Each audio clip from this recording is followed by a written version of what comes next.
the most prestigious competition around the eChampions League. The best 30 seats in Europe. Simply unbelievable. Just soak it in. Emre Yilmaz has done it again. Your eChampions League winner.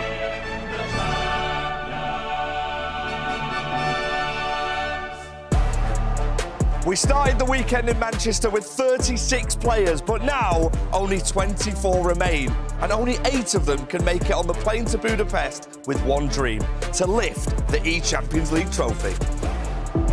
This competition is ruthless. Battle after battle, you have to stay strong. It isn't enough. Drama is at an all-time high. It's not for the weak. His fate is looking bleak. All them players are out.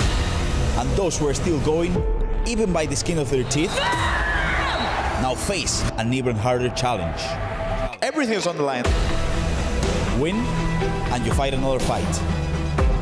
The ice in this man's veins, it needs to be tested. Lose, and the dream is over. Knocking on the door.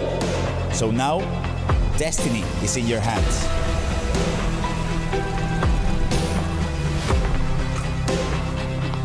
Budapest is in sight. So, will you step up?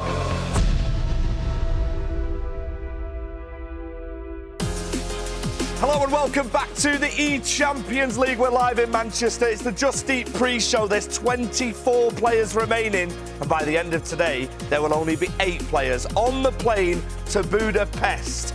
Joining me at the front, Tom Lees, Brandon and Casey. Tom, the stakes are so high here in Manchester. We're at the knockout phase of this competition. I mean, I cannot wait for it. We're going to see some top games today as well, especially that last knockout game. We're seeing the very best of the best here. And there are going to be some massive moments as well, isn't there? Only 8 players out of the 24, Brandon, can make it to Budapest, where they'll fight out once again to be crowned the eChampions League winner 2026.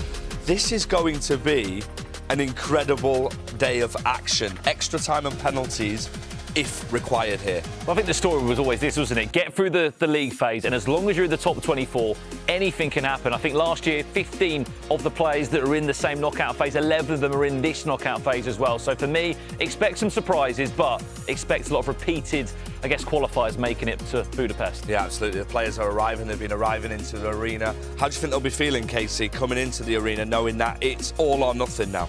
No, it's a lot of pressure. They've been competing these last few days. We've seen more emotion that we've seen from them all season. They know a lot is at stake because only 8 players are qualifying. So we're going to be saying goodbye today to a lot of top-tier competitors. Tom, you've been in this position before, like our players arriving into the arena.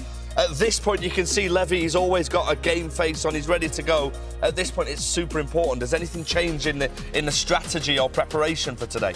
I mean, I think the coaches will love it because they get to analyse the players. They know exactly who they're playing, and the tension in the room will go up. Everyone now knows this is a different tournament altogether now. It is a different tournament altogether. Let's bring in the bracket and show you how we stand then. We've done the league phase. We're at the round of 24. There's 8 players already in the round of 16, and that was their reward for finishing in the top 8 of the league phase. Does that favour them, Brandon? You'd like to say so, but then some players would come into today and say they like the fact they're playing extra game to get them a bit of momentum, to make sure they're warm, but for those players in the round of 16, the likes of Nicholas and Anders Vergang, you look at the potential matches, FG, but they are 1 win away from getting to Budapest hungry. Yeah, absolutely. What an opportunity it is for them. I mean, what a performance it's been for Mr. eChampions League, Emre Yilmaz, Casey. 100% record in this tournament. He went through the whole group phase undefeated, the league phase, sorry. And we're gonna roll in his highlights here.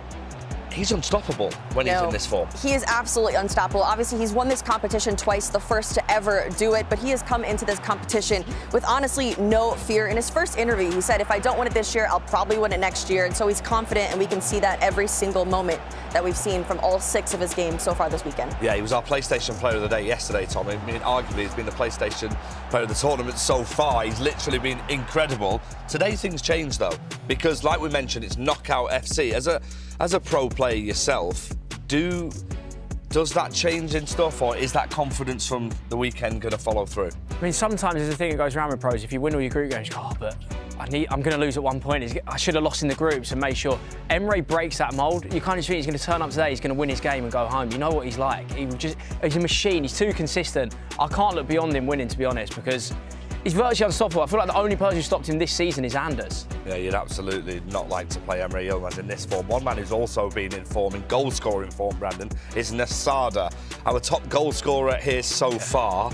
His style of play is incredible. He guarantees you goals. He concedes a few as well, but there's pure entertainment in his games. Yeah, 51 goals he scored just yesterday in the league phase, I guess, across the last 2 days. He's broke a new record, just one of the many records that have been broke here in Manchester. He's qualified for the World Championships. He enjoys playing in a 4-4-2 at times, which is unlike a lot of these pro players. And why not today? Can he go and play in an eChampions League final? His first ever time in the competition, and in this form at the moment, FG, you'd probably back him to go and do so. Yeah, you'd be silly not to back against him as well. I can just... Oh my goodness, I'm so sorry. I skipped lunch today, so I actually have a Just Eat delivery. I ordered some food. My bad for interrupting. It's here. Did you get stuff for everyone? Or? Oh, did you guys want something? I did. Oh, that's my bad. Thank you so much. Yeah, OK, we've done that all weekend. We've been ordering from Just Eat on our pre-show. You enjoy that food for now. Remember, if you're watching at home, feel free to download the Just Eat app and get some food for yourself. It's going to be a great day of action. One man who's in action very, very soon is Tex. He got 9 points in 6 games yesterday, and he's with Ryan Pessoa. Thank you very much. I'm here joined by Tex. Abril, yesterday watching it, seeing the league phase finalised, I was gutted to see you up against Nick Sneb. How did you feel? I didn't want to play Sneb. I was looking at the table to see if there was a way I didn't have to play him if I scored another goal or something. But nah, I looked and I realised on the 80th minute it's 100% Nick Sneb. And I didn't want to be in the game, but we're in the game. So yeah. Absolutely. Obviously, if you get through that, you've got a massive game against Anders Bergen. It'll be a rematch. Is that something you would have been itching to get vengeance on, or would you ideally would have preferred to avoid that matchup? Ain't no one itching to play Anders. Truthfully, he's the best player in the world. I think I'm not scared of the matchup. Obviously, last time we played, he battered me. So if I get battered again, so what, you know? But I just want to have a chance to be in the game within a chance of winning. So hopefully I beat Sneb, and yeah, I can beat Anders. I'll ask you one last question before I let you head off and prepare. Obviously, a lot of people you've seen throughout the years come and go. You're still at the top level consistently. What motivates you to keep on going? You know what it is? I think since, 19, it's just me and Nicholas, really. So, yeah, it's just us two. But because obviously I fell off a little bit, and now I'm not a top 5 player in the world. It winds me up, so I always want to get back. So I think that's what motivates me to get back playing in semi-finals, quarter-finals and finals. And today I can reach a quarter-final, so that's what I want to do. Well, I wish you the best of luck. I'm going to let you head off and prepare. We're going to be seeing a breakdown of your opponent, Nick Sneb, with Shorin Oberon. Yeah, thank you, Ryan. Great to hear from Tex there ahead of his big knockout game against Nick Sneb. Of course, I am joined by Oberon. We're actually going to be having a look into Nick Sneb's loads of bits and bobs about his game, his team, etc. First of all, his team, Oberon. Tell me something that stands out with this. Several interesting picks from Nick Sneb in his draft, because we have Doué. As you mentioned yesterday, he definitely spent a lot of coins on it. We have also Campbell, big playstyle plus, because he has Bruiser, he has Intercept, and also Pires. I mean, I think almost everyone uses him. Yeah, absolutely. And a player that we want to look into, an item in a bit more detail, is Mr. Marcus Rashford, coming in at 1.2 million coins. We're straight over to the play styles here. And Oberon, I just want you to point out the play styles and what's meta about this item. Because when you take a look on an item, you watch, of course, his playstyle plus, and he has the best playstyle of finishing, because he has the finesse, he has the driven shot. Just the one that he has not is the Trivela, but it's okay. And of course, you watch, also a lot about his playstyle of passing, because personally, I like a lot the pinged pass on the winger, because the pace of the pass is much faster, and also the tiki-taka, it can always help. And also because when you have, as a winger, it's always the man then maybe starts the play, but also then finish. So maybe you want just to stop the ball with the first touch on white and then finishing. Absolutely. And we can look at some highlights now from Nick Sneb from yesterday, some of the best goals that we saw from him. I mean, this was a man in good form yesterday. Of course, a couple of losses, but made it through. I mean, talk to me about a couple of these goals and how good he is as an attacker. I love how he managed the build-up play, also because he's so good with the skill moves. And right now, against the team press, having that skill, so being able to skill, it's so good to avoid the defender in a 1v1. I remember also the yesterday goal against Montaxer with McGiddy Gansel. He's really good with skill moves. Yeah, I mean, we see one final goal here from Nick Sneb. I mean, the McGeady cancel there is just absolutely outrageous to see. A nice reaction from Nick Sneb there. Well, it's time. It's action time, ladies and gentlemen. I send it over to the casters now to see how this big game unfolds. Well, let's welcome them out. It's time for the eChampionsLeague knockout phase, and what a featured match we have in store for you. Two teammates who soared at the E-Premier League to the grand finals, but only one of them can march on to play Anders Vergang in the qualifying game. Nick Sneb against Tex, coming your way very, very shortly, and what a game it is going to be. Myself, Richard Buckley, joined in the commentary booth alongside Ryan Pessoa and Gravison.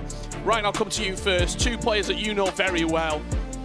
A lot of times when you have teammates, it can be a grudge match. This feels just like you play your best game, I'll play my best game. Whoever wins, congratulations. Go and play Anders. Yeah, that's the reward for doing just that. But I think this is difficult to call. I always love to give a prediction, but it could go either way. I actually don't know. I've been impressed with Tex throughout the tournament, Nick Sneb likewise, but I think what will separate them is who can deal with the nerves. You can see the predictions on screen from those at home. Tex is in favour here, 61% compared to Nick Sneb's 39%, Grav. Would you agree with the people at home, Grav, on that poll? I agree with them. I feel like, even though I'm not sure who's the best player out of the two of them at the moment, I feel like...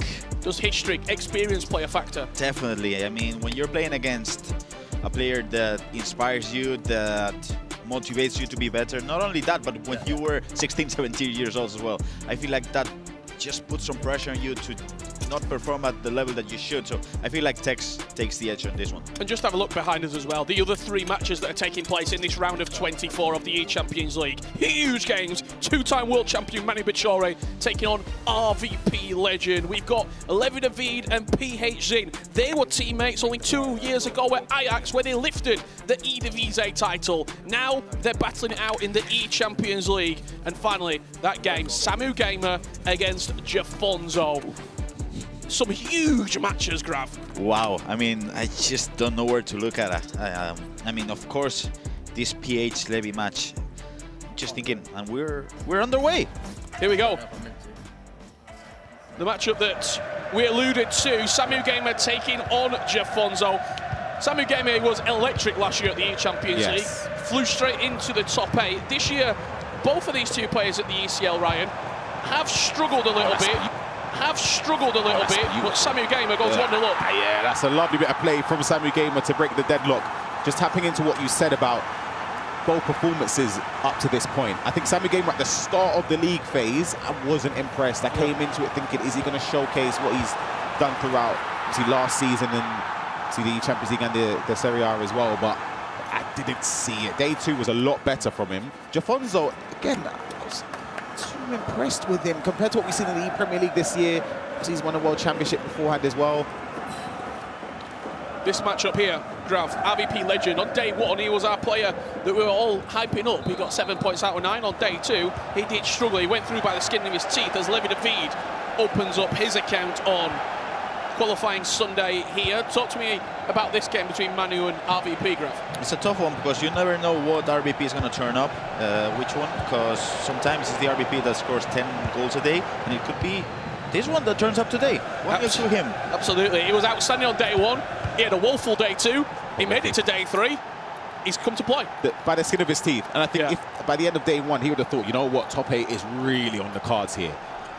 Afterwards, of course, on the Saturday, based on his performances, he's lucky to be at this stage, but he'd be very, very happy to go 1-0 up early doors. And against somebody like Manu Bachore, if he's able to win that game, again, if you get there, against Marwan, is one you'd be... You avoid the likes of Anders, etc., so you wouldn't mind it. Speaking of Anders, the winner of this plays him, and I'm sure he sat somewhere watching this game, maybe even licking his lips at the thought of who it's going to be. We can guarantee it's going to be a Leeds United player. Yeah. Will be there. Let's have a look at the left-hand side of the screen there. I'll talk you through what you're seeing. Emre Yilmaz, number 1. He will play the winner of Samu Gamer and Jafonzo. Marwan will play Manu Bachorio, RVP legend. That's how the bracket is starting to unfold. The player above plays the winner of the game below. As you can see, Vergang will play Nick Sneb or Tex, as we're going to have our first goal of the game. Wow, Not quite save. move on. Big save. I think the manual aim wasn't good enough, or just composure? I think it's the aim there. I don't think it's far enough to the corner. Whipped in right to the edge of the box. Yaya Toure with the first head down. Goalkeeper didn't really fancy it, and again, Buffon called into action in the early stages. 2 great chances for Tex at the moment, and let's see if Nick Sneb is able to turn up. Because I was impressed with Nick Sneb on 12 points, to be fair. I did put him on my top 8 prediction, but he was really good on day 2. Does the start of this game, Ryan, feel like it's going to be impactful as Levi David doubles his lead? Marcus Rashford bearing down on goal, low driven across the goalkeeper. Pierre Zin, who had to turn on the style yesterday and really pick up points. Is there just a difference in quality over the weekend as Tex opens up the scoring, 1-0 against his teammate Nick Sneb? Yeah, Tex looks locked in. I agree, though. Having a start like this one in this instance, going 1-0 up early doors is very, very important, just to settle the nerves and make them just lock in a little bit. I think Nick Sneb, you can tell from his player cam, he's not happy with something. He's been speaking to Nightwatch behind him a couple of times with a few gestures. If you're not happy, it's not too early to pause the game. I know Nightwatch always says that. If you're 1-2-0 down, get the pause in, assess what's happening. It's a battle of the coaches as well, between Coach Daniel and Nightwatch. I would be surprised to see Manu Bashar not reaching the finals, to be fair. I saw him earlier and I spoke to him. He was very, very confident. He was bouncing. Excited. Really, yeah, like really happy and excited. This was about an hour before. And he was locked in. He wasn't even, in a way, maybe this is a downfall in this. He was already speaking about the next game. He wanted revenge. Looking ahead. Yeah, so I don't know if that's sort of caught him off guard here, because RVP Legend has started off very, very strong. Yeah, and he's also one of those players that if you take the eye off the ball, Grav, RVP Legend could put 5 past you and you could be out of the eChampions League. He's one of the best players online.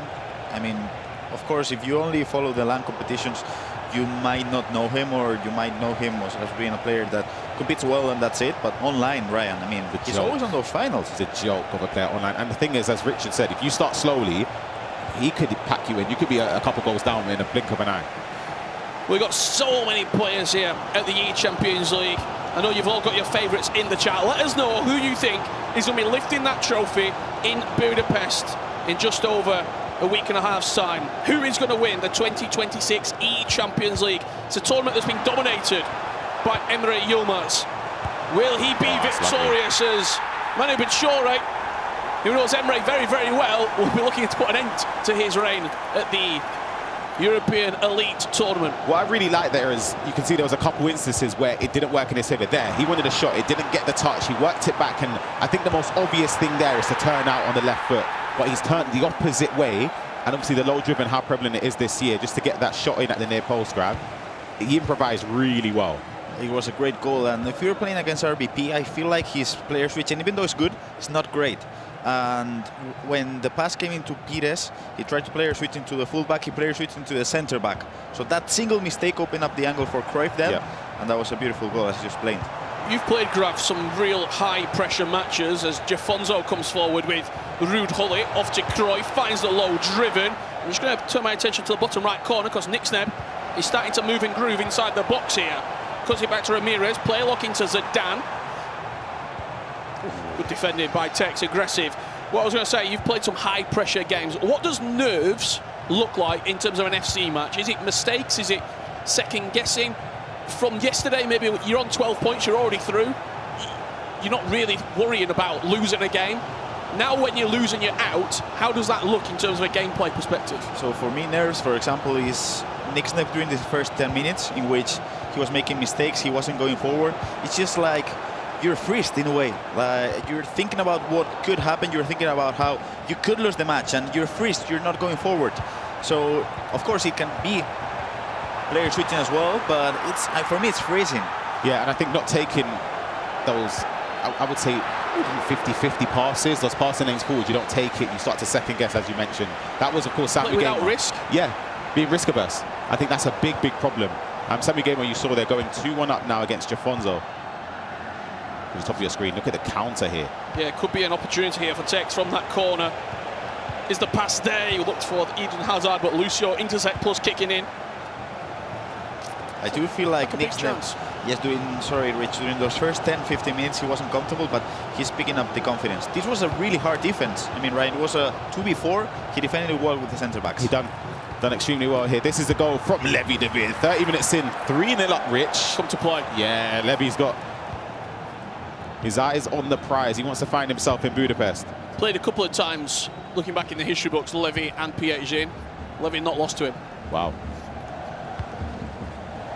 Let's see what's happening with Samu Gamer and Jafonzo. It was an early start from Samu Gamer, but Jafonzo stayed in the game and does equalise just on 33 minutes. I think that one's going to go late. Out of all the games, that was the one I really couldn't call. Yeah. I would say relatively strong when we're doing predictions behind the scenes in the other matches. Oh. Eden Hazard, low-driven. Buffon, if he's not in goal, this could be 4-0. Yeah, absolutely. Just tapping on to what you said about Jafonzo there. Before the tournament started, I had Jafonzo in my top 8, but I would change that based on what we've seen gameplay-wise, and that is a power shot that's found its way into the corner.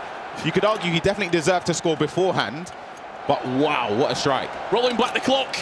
Power shot, edge of the box from the corner, takes a touch with Yaya Touré and rifles it past the goalkeeper. And it wasn't just Tex who has scored a goal, because Manu Bachore looks to have taken the lead here. Lovely one-touch passing around the box and finds the top corner. What a goal, Graf. I mean, again, RBP, if you looked at it, again with players switching, not precise enough, and then Tex. There's a reason why these players are playing here, and you were watching at home or we're commentating those matches. You could see how in a second he went for a player lock, but he saw there weren't any players nearby. Yeah. Stop the player lock, power shot goes in. Who will lift the trophy? Tribal Chief, Vamos Tex. You know where his allegiance is. Tomato forward, he wants Jafonzo to pick up the eChampionsLeague. I'm sure that's a very popular shout in the chat. Smidge, Anders, my goat. Musiala off the post. Oh, it could have been a mishap. Floats rooting for Emre Yilmaz. It's hard to say anything other than that, because I know, Rich, you've got a statistic about Emre Yilmaz. Yeah, without looking back, he's not lost a game in the ECL since May 2024. Levy Finn beat him to get into the final. Back at the, we were just on the oceans of the O2. Manu Bachore leads 3-1. It was a slow start for the world champion. I don't adds 3. I don't like the defending there from RBP. Am I being harsh? I see there's a goal at the bottom of your screen. You'll be able to see, and another one here. Here's a goal number 3 for Tex, twisting there with getting it to Musiala. That is 3-0. And the other goal that went in was, of course, Jafonzo. 3-2 up now against Samu Gamer. I wouldn't say you're being too harsh on RBP. I feel like he's a great player, but his player switching is not there yet. As we look across these games, Jafonzo 3-2 up against Samu Gamer. Manu Bachore leading 3-1 against RBP legend. Levid Vid 3-0 up against PSG. Tex 3-0 up against Nick Sneb. We were surprised by these early stages. I know we're only not even at half time yet, Ryan, but I thought these games might be a bit tighter. Yeah, I'm surprised that the Tex Nick Sneb one again. I thought Nick Sneb, for me, just speaking of play, it's weird because I want to say confidence from his gameplay, but when you speak to me, he seemed a bit nervous. I just didn't think it would be this far apart. Yeah, he hasn't got going. PSG, another player that's not got going, Grav, in the early stages. We saw him at the FC Pro La Liga. Couldn't quite get over the line and get to that final. He got his World Championship spot in the CONMEBOL Libertadores, but that form that he showed in Sao Paulo, he's not been able to bring to Manchester. No, and I remember back in La Liga FC Pro, when we chatted with Juan Manfer, they said that they thought PSG was going to be his biggest opponent, Nikos, and then on the Libertadores, of course, being the runner-up. So it's surprising to see him performing like this, because he's been so inconsistent throughout the whole weekend. Speaking of Nicholas, the winner plays Nico in the next round as well to qualify, so it could have been a rematch even from the CONMEBOL Libertadores. PSG knocked him out in the quarter-final stages. However, Levy has got other ideas. That through ball just can't quite sneak through to Marcus Rashford, and Pietjin will clear his lines and go into half-time trailing 3-0. We jump back to our featured matchup. Nixneb, similar story, trailing 3-0 against Tex here. Musiala inside the box, could be 4, Eden Hazard. Tex is cooking right now. I mean, we could say that Nixneb is not playing well, but Tex on the other side. Do you know what the thing is? You could see this attack just coming through into fruition here, just from the way he played it down there. He triggered Michael. You know the ball's going to be played there. I think for Nixneb, maybe it's because he's a teammate and it's somebody you've practiced against so many times. You see them have the same patterns and you think, surely he's not going to play it because it's too obvious. And they end up playing it, you get caught off guard, and then in this case for Nixneb, it's a nightmare first half. Johan Cruyff here for RVP. Is there a finesse opportunity? Advanced roulette inside. Graf, talk to me about that Tex Nixneb game. Surprising as we go into half-time, or, I mean, you fancied Tex? I fancied Tex, but I'm surprised with the result. But I will say that I'm surprised with the way Tex is playing. This seems like prime Tex, to be fair. I mean, mechanically, he did have a great chance was saved by Buffon. But mechanically, that was perfect. And then, of course, confidence-wise, and he's playing perfectly. There's no bigger advocate for Nixneb, Ryan, than yourself. You love the way he attacks. There's enough time for him to get back into this game, no? Yeah, absolutely. But the one thing about Tex, especially, second almost found space there for Manu Bashir. The one thing is, Tex thrives when he knows opponents have to chase him. And he can sort of stop on the ball, slow the pace of the game down. Nick's never wanted it to be an end-to-end, all-out attack. It's not going to be like that. How big will Night Watch be, Graf, in these sort of moments of rest as they approach half-time for that matchup, as we're seeing RVP legend just knocking on the door but can't quite? Massive. I rate Night Watch as one of the best minds of FC, to be fair, at least for me. So I think he's going to be huge. Manu 4-1 up. The goal that RVP legend scored awoken the beast, awoken the world champion, Ryan. It is fortunate. Take a look at this, how passive this is defensively. Look, you know there's runners, backing off. Yes, that is unlucky. Ramirez tackles and it bounces back to him. But the problem is way before that. I counted them. That was on 2 seconds, 5 player switches. So what are you trying to do? Are you trying to player switch into the fullback, centre back? Are you going forward? Are you trying to Which one? He's panicking. It's panicking, yeah. And it's unfortunate because, again, it is a fortunate bounce for it to fall in that manner. It is. But again, I always say it's just before that. Try and stop your opponent getting into that area like that. That just, it's too easy. Something you saw Tex doing in the first half. As soon as Nixneb hit that step over, Tex was hitting him early and closing him down. Doué, floor-driven finesse. Again, Buffon called into action. The next goal has to go Nixneb's way to push the pressure back onto Tex. However, he looks very, very comfortable. But at half-time, Levi David was leading 3-0. Pietjin just starting to get the ball rolling. 3-1 now, that game leads. This, so far in these 50 minutes, it's been a beatdown. Yes. I'll be honest, Tex has looked so in control. Nixon, he can't lay a glove on him. He's nowhere near him right now. In everything, really. In defense, with the manual press, skilling. What's he want to do then? How is he going to get back? How is he going to change this around? $1 million pressure. Honestly, with the way it is, it looks like there's no option. Here we go. Hold on a second. Doué, Zidane, back to Doué. Musiala with the effort. He's definitely overdoing it at the moment. Nixneb. Overplaying? Yes. Musiala into Marcus Rashford. He's dangerous in these areas. 5-star skills. We saw it in an outstanding play with the McGeady cancel just yesterday. Manu Bachore against RVP legend. 5-1. It's been one-way traffic for Manu Bachore. He wants that revenge against the player that beat him in the E-League and finals, Ryan, and it looks like he might be an opportunity to get it. Yeah, I'd love to speak to RP Legend afterwards because You're not happy? It's not even that. I just don't... Defensive, I just don't get some decisions. But again, it's just a high-pressure situation. I probably make the even worse mistakes in that position. Nixneb coming forward. Beautiful play. Player locked to the edge. Musiala, Ramirez. Just into a body. He's just reading him like an open book on defense. With the way Tex is defending at the moment, I'm really impressed by Tex. See here how he's just like slowing it down a little bit, and he's just keeping the ball. You just chase him.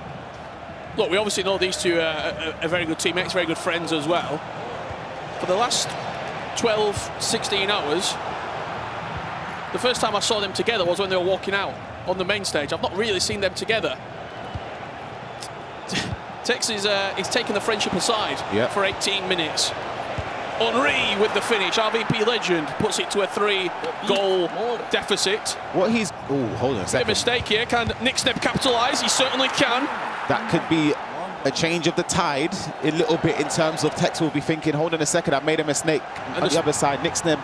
30 minutes is a long time to play, Graf. Especially in 9 minutes halves. And I would say he got lucky, in my opinion, in this goal, but sometimes luck is all you need. All it takes. I was just going to touch on, for RVP legend, we know how good he is going forward. I think you have to sort of just rely on offense being the best form of... I know it's simple to say now because he's down by 3 goals. He has to score more, but I just mean defensively, it's not really his game right now. It might even be just worth throwing bodies forward, Grab. I know it's still 25 minutes, but like just being even more risky with those triggered runs. To be fair, it's really hard to press in this game, so if Manu is able to just game manage as well as he usually does, I feel like that's game over. So it's lovely positioning. Good step. I don't know if you listened to RVP in there. He said so good. It's just like, the jockeying and the tackle was perfect. Manu Bichore leading 5-2. I talked about PH Zin and Levy, and since half-time, PH Zin has been the man on a mission. 3-2 now, Levy leads. Samu Gamer and Jafonzo, that is still 3-2 to Jafonzo. They're currently just making a few changes in the pause menu. As you can see, the score lines at the bottom of the screen and who they'll be playing in the next round of fixtures to qualify for the eChampions League and make the top 8. Tex leading 4-1. Levy David 3, PH in 2. Manu Bichore 5-2 up, and Jafonzo still leading 3-2. The winner of this game will play Marwan for a spot on the plane to Budapest. Wow. Just killing the game. He's Manu. Perfectly. It seems to be so composed and almost nonchalant. Even when we saw him last year at the World Championships, Ryan, the way that he deals with these scenarios, doesn't really react even when he scores. Yeah, if you're at home, honestly, clip that last maybe minute and a half. Oh, that's the ball across there. That is 4-2 for Levy. I say clip that and just watch the way Manu retained possession with just the left stick dribbling, just utilising of L2 with the shielding. As it's standing right now, it's going to be a fantastic round for Estek Troyes in this eChampions League round of 24. Both Manu Bichore and Levy David leading. I mean, that's the way to play FC at the moment, and we can see a goal coming in from Samu with the low-driven shot from far away. 3-3 between Samu Gamer and Jafonzo. We're back on board here with our featured match of the round. Nick Sneb did score the last game and he's got a pause queued there. However, Tex could go into that pause.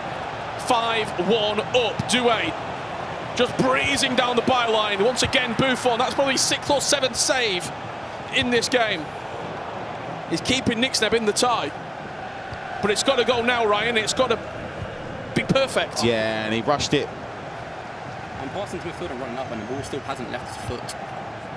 It's unforgivable. Not happy, Nick Sneb at the moment. And you probably see that time dwindling away. Again, a mistake though from Tex at the back, and an opportunity for Nick Sneb to come forward. Ramirez into Perez. Go ahead, Graf. This is a perfect chance of just appreciating how they know each other. Some other player could have maybe given him some space or tried to look for a pass.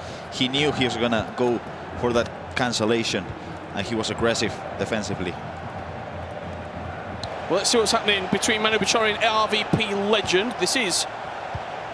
Looks to be another goal here for RVP Legend. Only 15 minutes left to play. Johan Cruyff tucks it into the corner. 2-goal cushion now for Manu Bachori. These games, as we're getting into the final moments, tightening up a little bit. Scorelines being narrowed.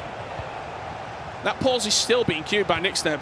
We've been watching this game for 3 or 4 minutes now. Doué got the pace to get away. Advanced roulette inside. Good tackle from Tex, just stood him up. If he'd have gone in a straight line there, is he just going to get bruised though?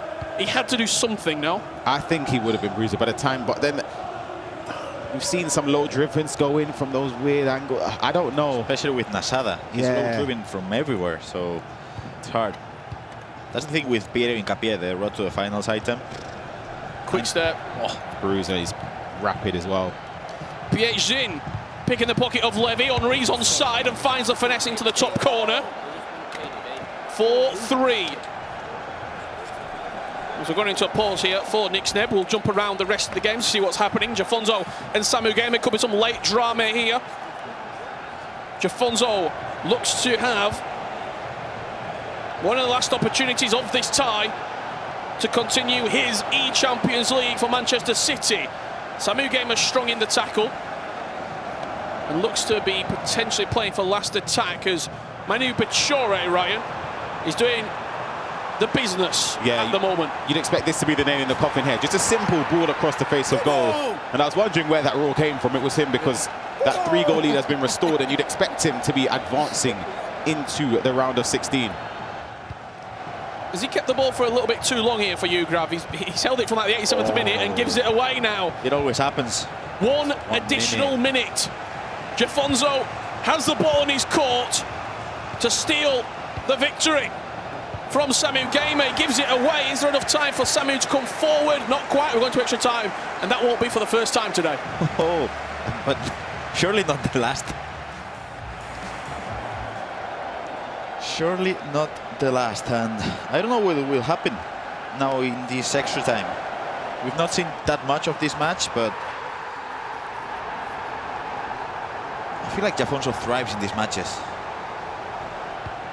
Tex putting the nail in the coffin, and we are on our way to Tex versus Anders Vergang. There's only, what, 6 minutes left to play. Not much. He has to go forward. Yep, not a lot of time left. Wow. Wow. It feels like I've seen that goal about 5 times already. Yes.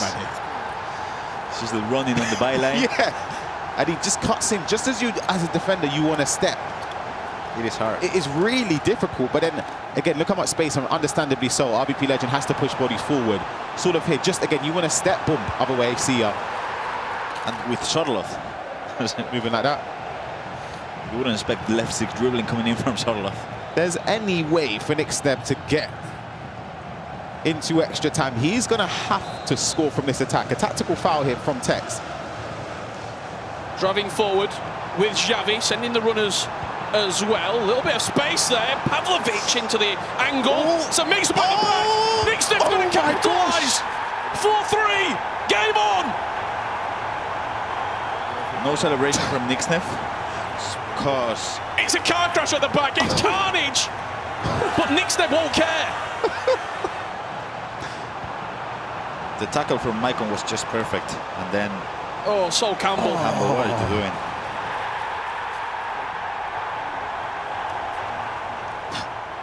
The eChampions League inches away, but you've got so many matches to go. Manu Bachori full-time results into the next round, and will aim to get his revenge against Marwan.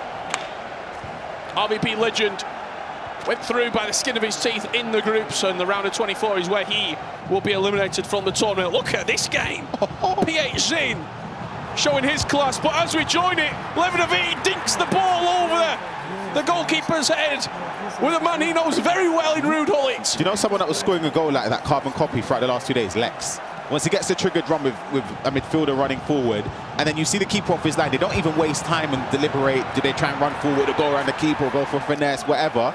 Dink chip, enough power, enough everything at elevation, and then you already know it's got in, Gravison. Especially with the lengthy root bullet. When he's triggered, he won't be stopped. We're going to see Samu Gamer and Jafonso here.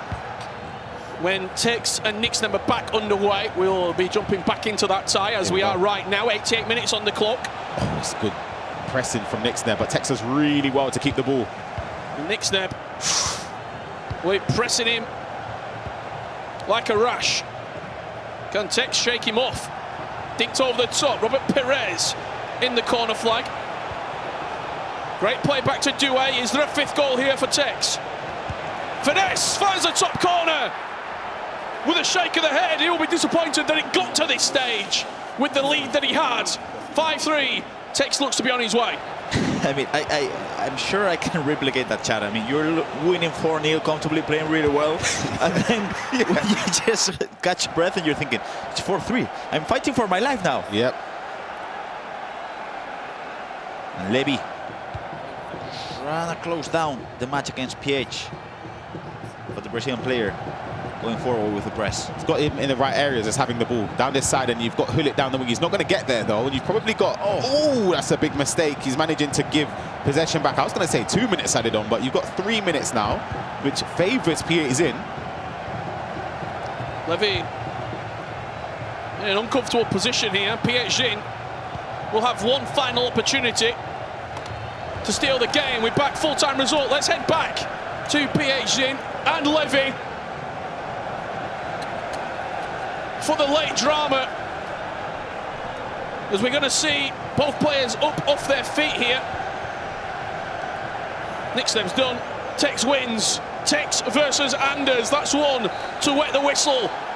Coming up for a qualifying spot of the eChampions League finals. Look at this. PH with the opportunity down the byline. Thierry Henry rides a challenge.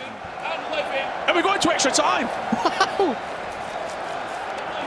2 extra times today, and it's only the first round.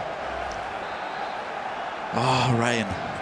What a comeback again. When Peterson was 3-0 down, I thought this could be a long game.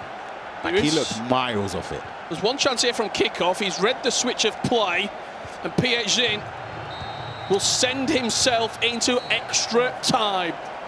I'll be honest, he looked gone at half-time. Yep. Definitely.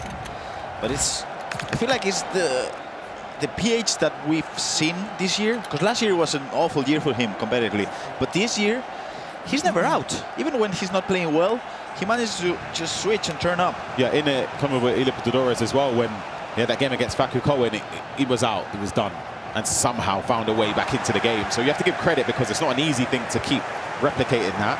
It's just that he starts games slower than he'd like to. Samu Gamer and Jafonso, they've been playing in extra time, and nobody, surprisingly, has scored a goal. We usually see quite a energetic extra time period with the extra time of 9-minute halves in play, Grav, but these two cancelling each other out. Especially when Samu is playing, because of course he's a good defender with the AI. I feel like he knows how to bring players backwards, and offensively he's so good. So I'm surprised by this. We're on our way to penalties in the opening game of the day. This is the eChampions League. The best of the best. And this is what happens when you put such good players against each other. Comebacks become frequent. Wow. Samu Gamer with Johan Cruyff. Wow, finds Ruud Gullit. Is this the chance that Samu Gamer has been waiting for? Twisting, turning, Marcus Rashford! An incredible goal. Samu Gamer! 4 goals to 3 with 6 minutes left to play. The creative runs, the triggering runs, the calling players back, just everything there. He put in so many traps for Jafonso to fall into. I cannot wait. You're going to have to break that down later, Gravison. That's the goal right there. That is a fantastic goal. As we jump on board with Levi David and PH in extra time.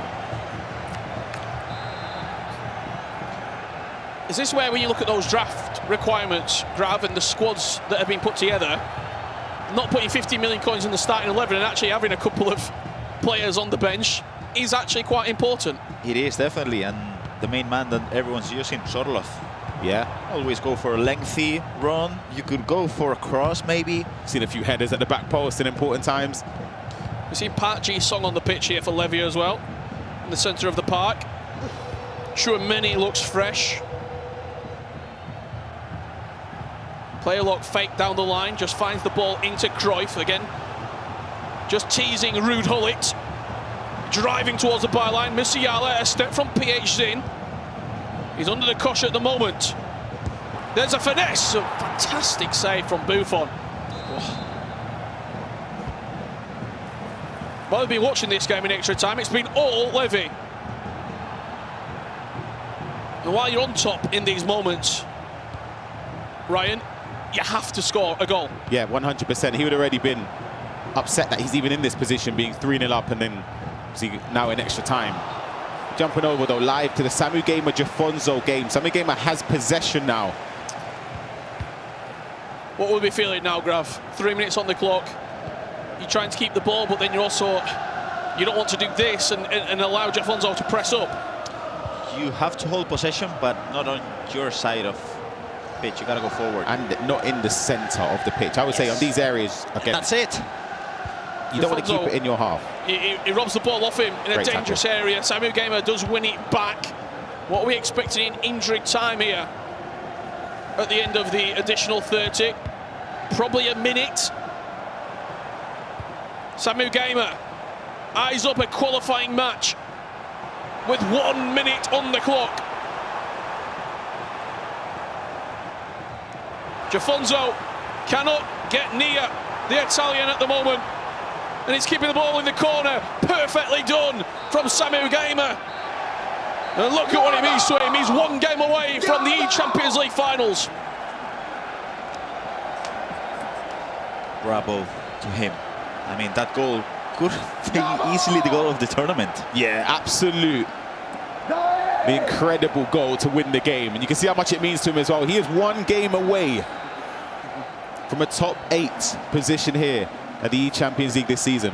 Especially after maybe not as being as talked about as he was last year. Yes, last year he was a bit of a surprise package, the player that came through, the player that we were all looking at going, he could be the one here, he could be the one that maybe beats Sanders or beats Emre Yilmaz. This year, we've not had that same conversation about him, but he's still there. Yeah, absolutely. He's been, I'd say, a little bit inconsistent throughout the tournament, but he's starting to peak when it matters most. And he will definitely believe there's a huge opportunity there for him to get a spot in the final 8. Well, they are in a pause at the moment. Looks like the half-time of extra time between PhD and Levy. What a turnaround, Ryan, from PhD. Again, I just didn't see it happening because of how slow he started, and I just thought this could get really nasty. It wasn't going to be a 17, yeah, but it might have been a 6 or 7. I was basing it off of the way how Levy's been scoring goals at will, especially when people start to push early doors. Peterson didn't. He just sort of waited for a moment. He was 3-0 down in 30 minutes. So to turn this around again, that pass there, I don't... He's rushing a bit. I feel like in this extra time, Levy has been the best player of both of them. Well, you just saw, Grav, how important one simple goal can be. One goal can win you the extra time period. Pietjin on the edge of the box. Pavlovic into Henry. He looks for a snapshot finesse. And Levy gets a body in the white and will bring those blue shirts forward. Couldn't get the ball out of his feet. I feel like if he was able to just take it a little bit away from it and then have that finesse shot angle, but now he's having to defend Rashford powering forward. Yeah, it's Salgado across. Not the quickest of players, but it's good in a tackle. And now he give the ball to Soloth and let him stretch those legs. Get us up the pitch. Oh, he's done enough. I was about to say the little step grab. Do you see? I thought he was going to get punished. Yes. But he was too quick. Levy looking to build his way once again out the back. Jason Park Alongside Ruud Gullit in the centre of the pitch. Johan Cruyff dropping in and offering the offensive asset as well. Great. There is Park. Happy to play for that one final opportunity. That one chance to win the game. Levy won't rush. You just saw a very, very quick glance at the clock when he lost that ball in the top left corner as well. I feel like he's just one right decision away from scoring, Levy. Pietsch hasn't shown his best here in Manchester, but he only needs a moment. It's one of those. It's one of those that he would need. He gets the corner. Played short. Pavlovic fires it through the lines to Toni Kroos, but the bruiser coming in from Tchouaméni just too strong, Grav. Too strong. That's the thing with Tchouaméni. Maybe when you're defending statically, he's not as good, but then with the bruiser, just press X, you'll get the ball back. How would you like to see this be played here, Ryan? I think it's a little bit too long. You probably have a minute added on to keep the ball for what would be, 6 minutes in game time. I still think you have to do it anyway, because you don't want to give the ball away and then concede, but you still look for the passes forward. If an opportunity arises like this. He's aggressive in the tackle though, Pietsch. Is he going to hold the ball now, Ryan? He's going to try. You have to. You absolutely have to try and play for last attack. Comes forward. Does Pietsch. One final opportunity. Ball in Levy's dangerous area on the edge of the box here. 1 minute additional. I don't know how that's managed to stay in. But it does. He's done it really well, you know. And the Brazilian will have potentially the last laugh here. Toni Kroos, Wesley Sneijder, finds the ball to Kroos!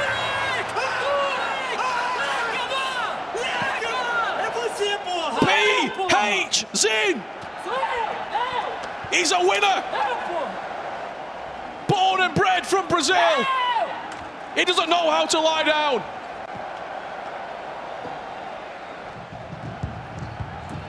What have we just seen? Pietsch, that attack, we questioned that pass back all the way and it skimmed across the line. And a contrast of emotions there. Pietsch and his brother on their feet. As Levy and Renzo look to each other, their season in the eChampions League comes to an end. Even when he plays poor, Grav, he's in the game.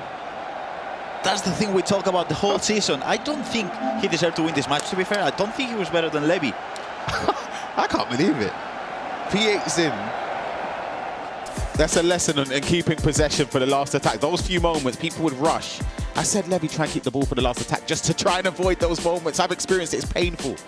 As Levy exits right, the eChampions League comes to a close, and what a game we've got coming up. Guga Ferrez taking on Matias Bonanno. High drama here in Manchester. It rolls on right after this break.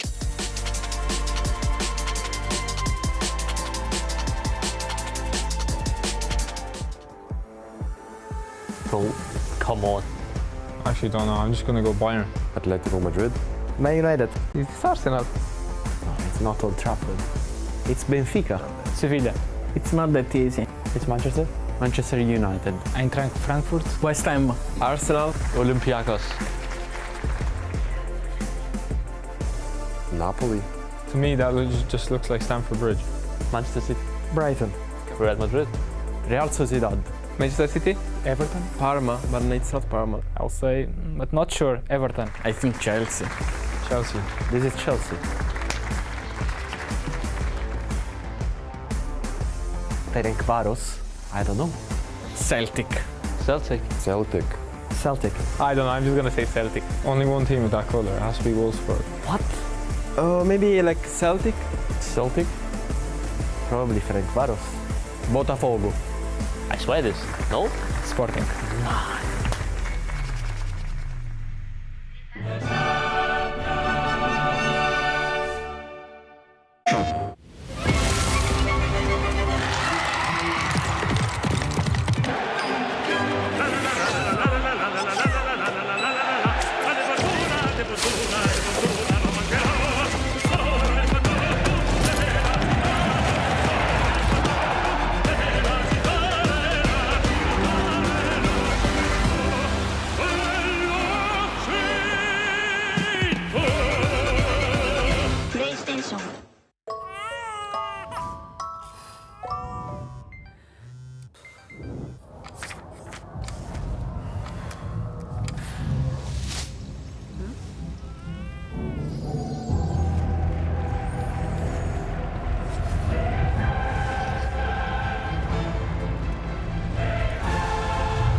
This is Chris. He plays EAFC on PlayStation tournaments, winning FC points, cash prizes, and even a few exclusive experiences easily.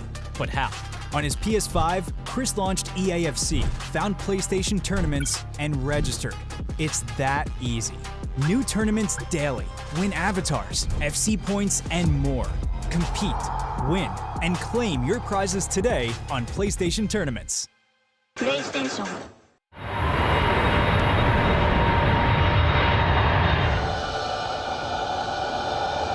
Stage is set.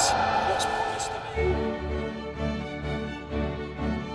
Beautiful rescue. This is what he does. Yeah. You alright?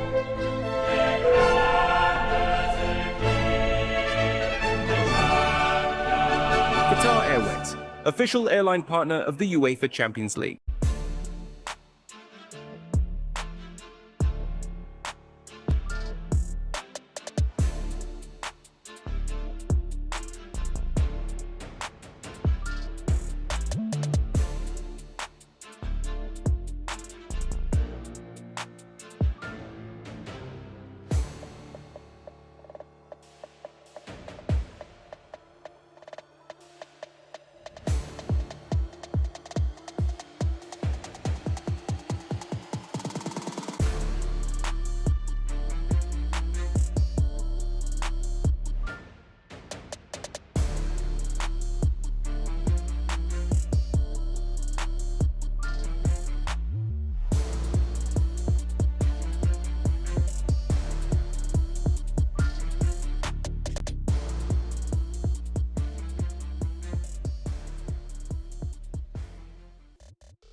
The rewards just keep on coming. Watch for 15 minutes of the knockout phase and you'll receive an 85 plus times 2.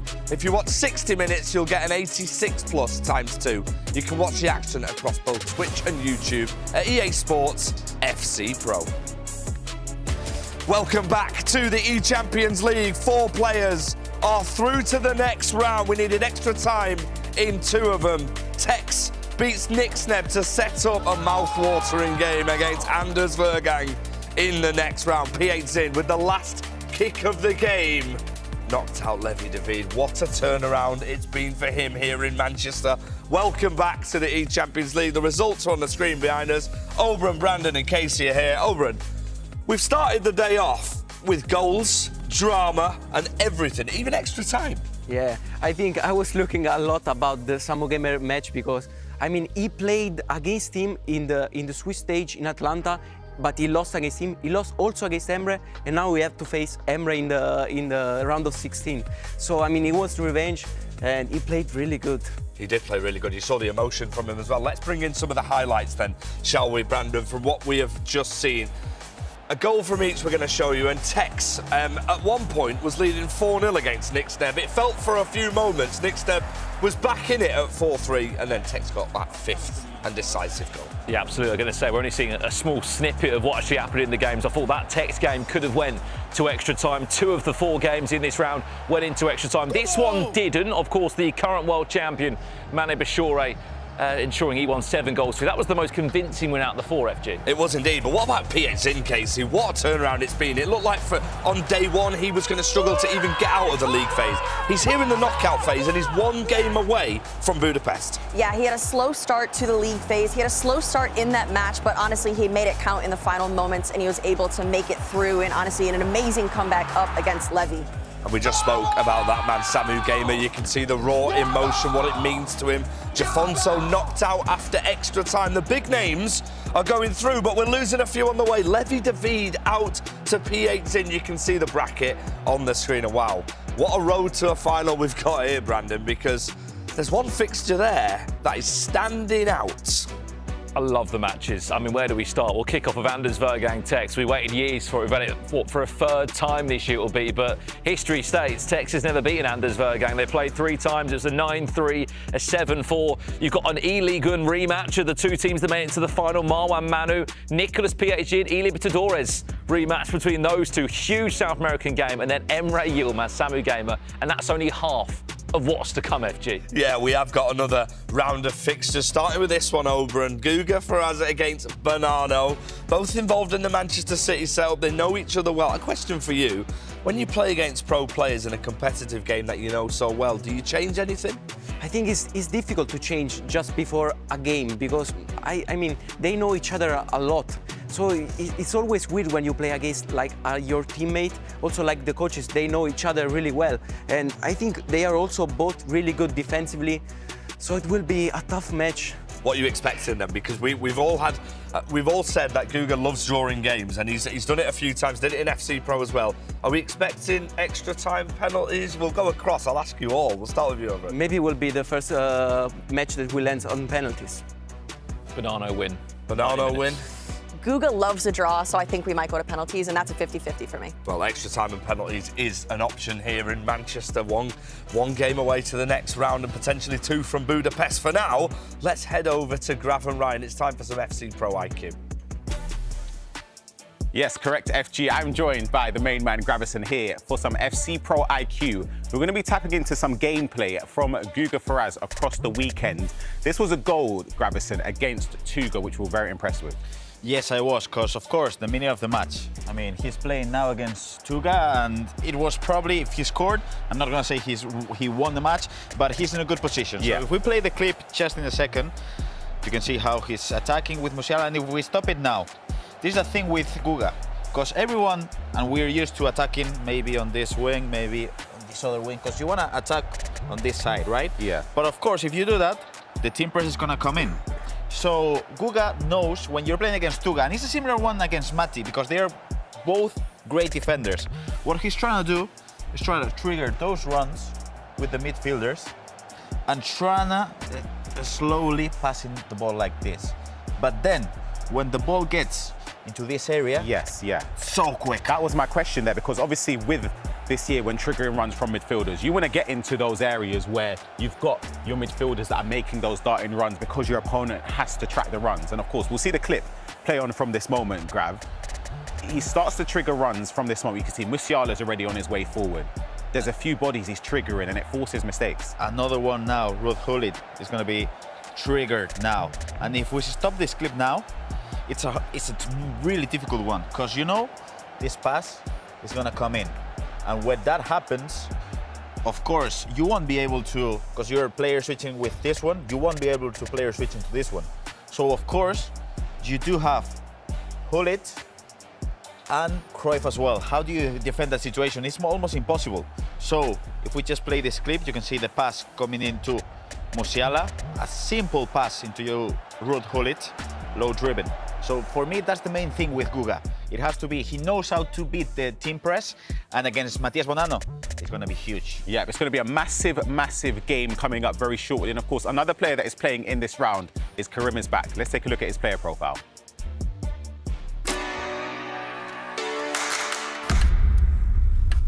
I'm Karim is back.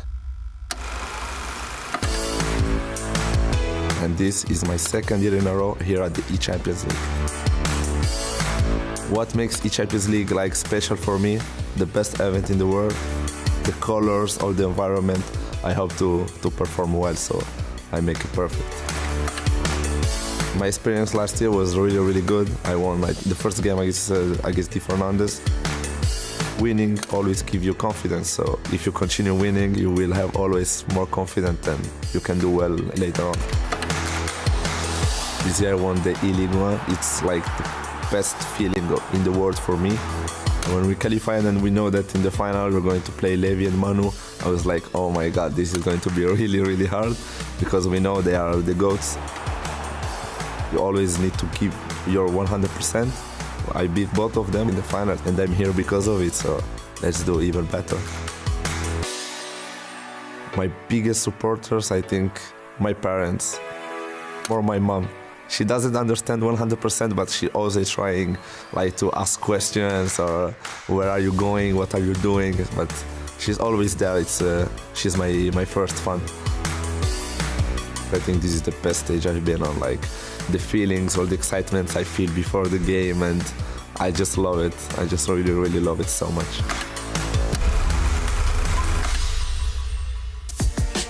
The eChampions League round of 24 rolls on. We already know how 4 of those players have qualified in to the top 16. We now finalise the round of 24 and see whose ECL comes to a close. Joined in the commentary booth alongside the hashtag boys, Shori and Tom. Drama, to say the least. I absolutely could not believe it. I think pick of the bunch has got to be PH Zin there with that last-minute winner against Levy.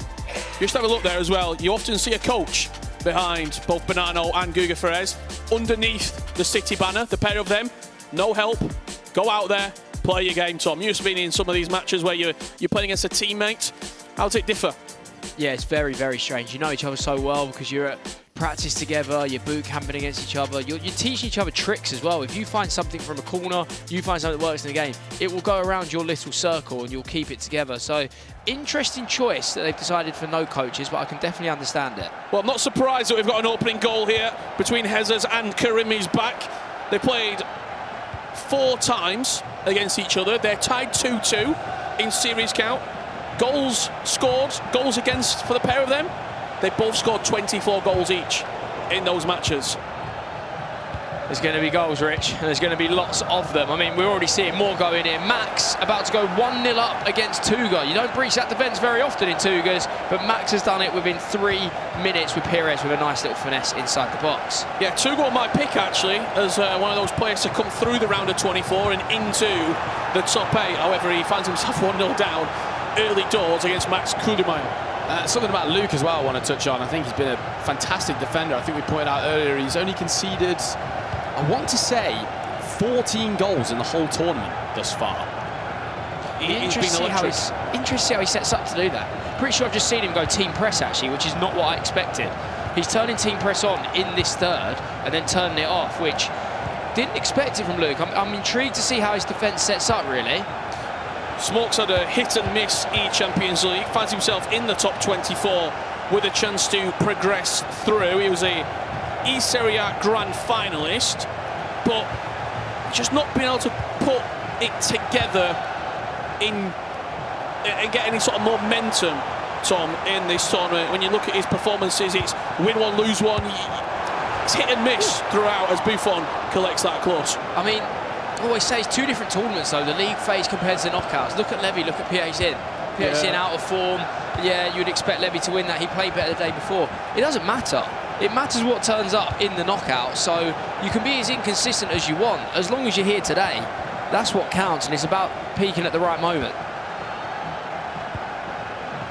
Obviously, we do have Tom and Shori in the commentary booth with us. If you've got any questions, any comments for Tom and Shori, get them in there. Do let us know. Could be a question about maybe Tottenham Hotspur. Could be the eChampions League. Let's not ask any questions about the last time me and Tom played. How about that? What was the score? 9-4. 9-4. I actually stopped playing in the 80th 6 minute halves. Yeah, 6 minute halves. It could have been 17. It was ropey out there.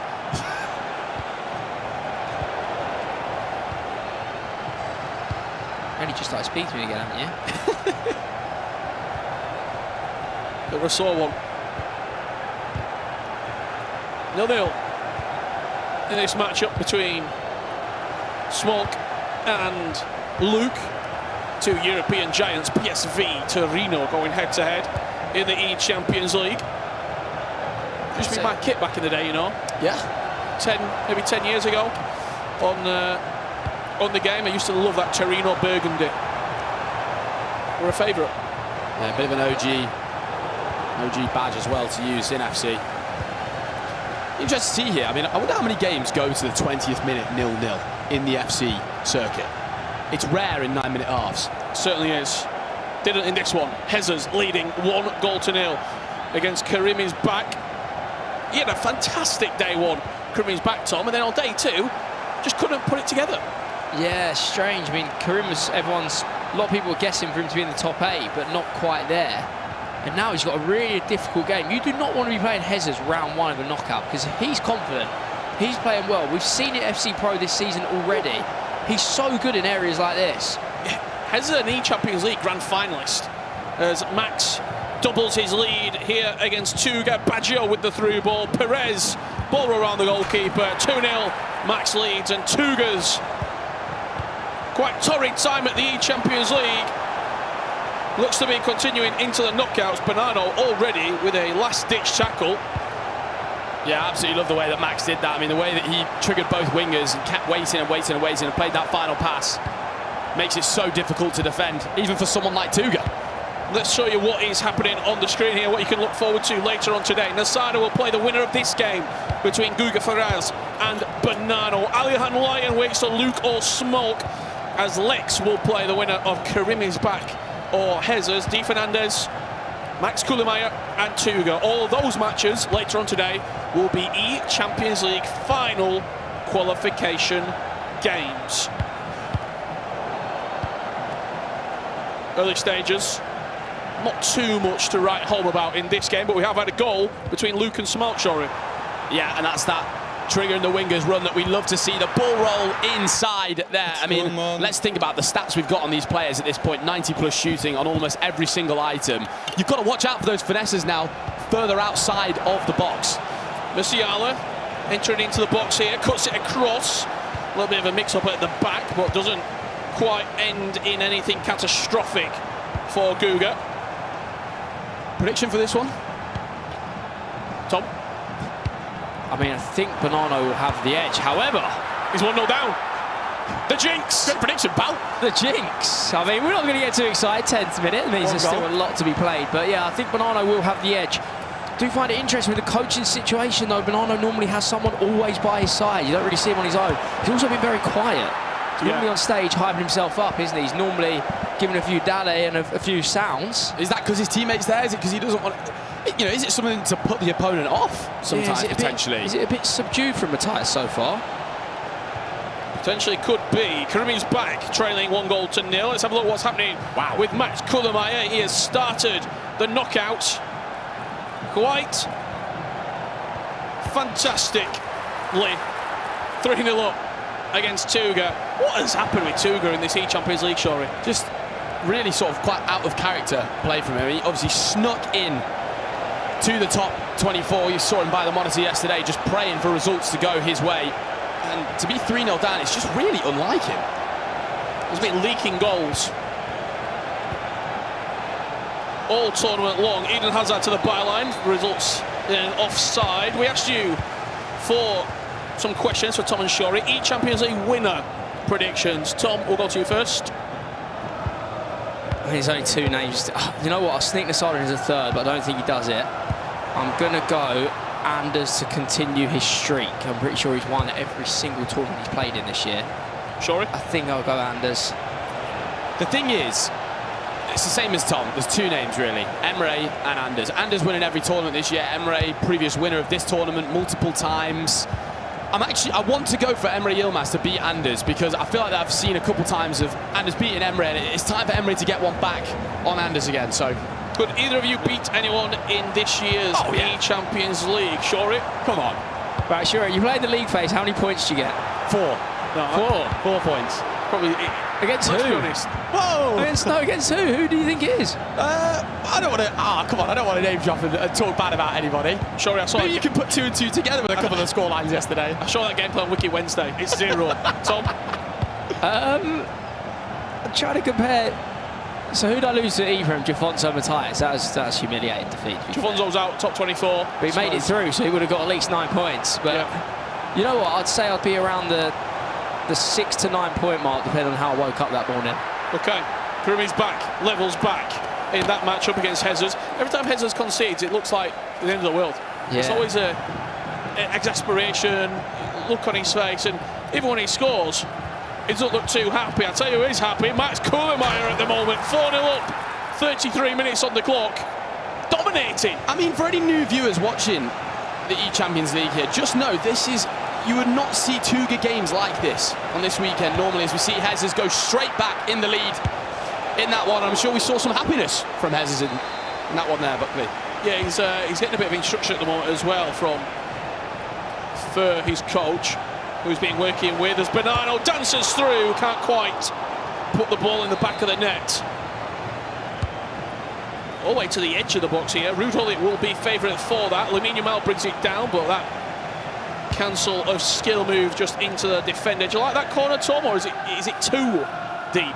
No, I think it can be worse. I think the reason they're going so far to the edge is to make sure the goalie has no say in it, and also they make sure their tallest player is there. You can probably get 2 passes off after it, so hull it, then one pass, then a shot. But yeah, it's a little bit of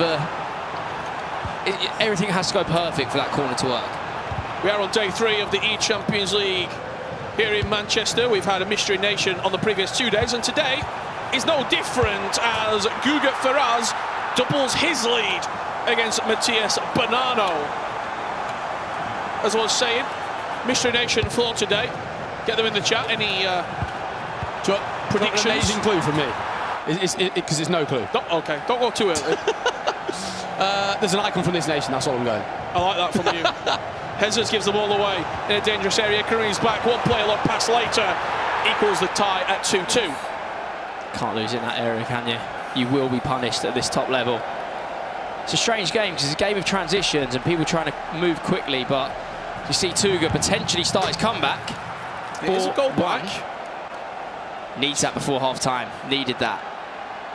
Could he potentially try and play on the experience, put Max under a little bit of pressure? He's been there, he's done it, he's won the titles before.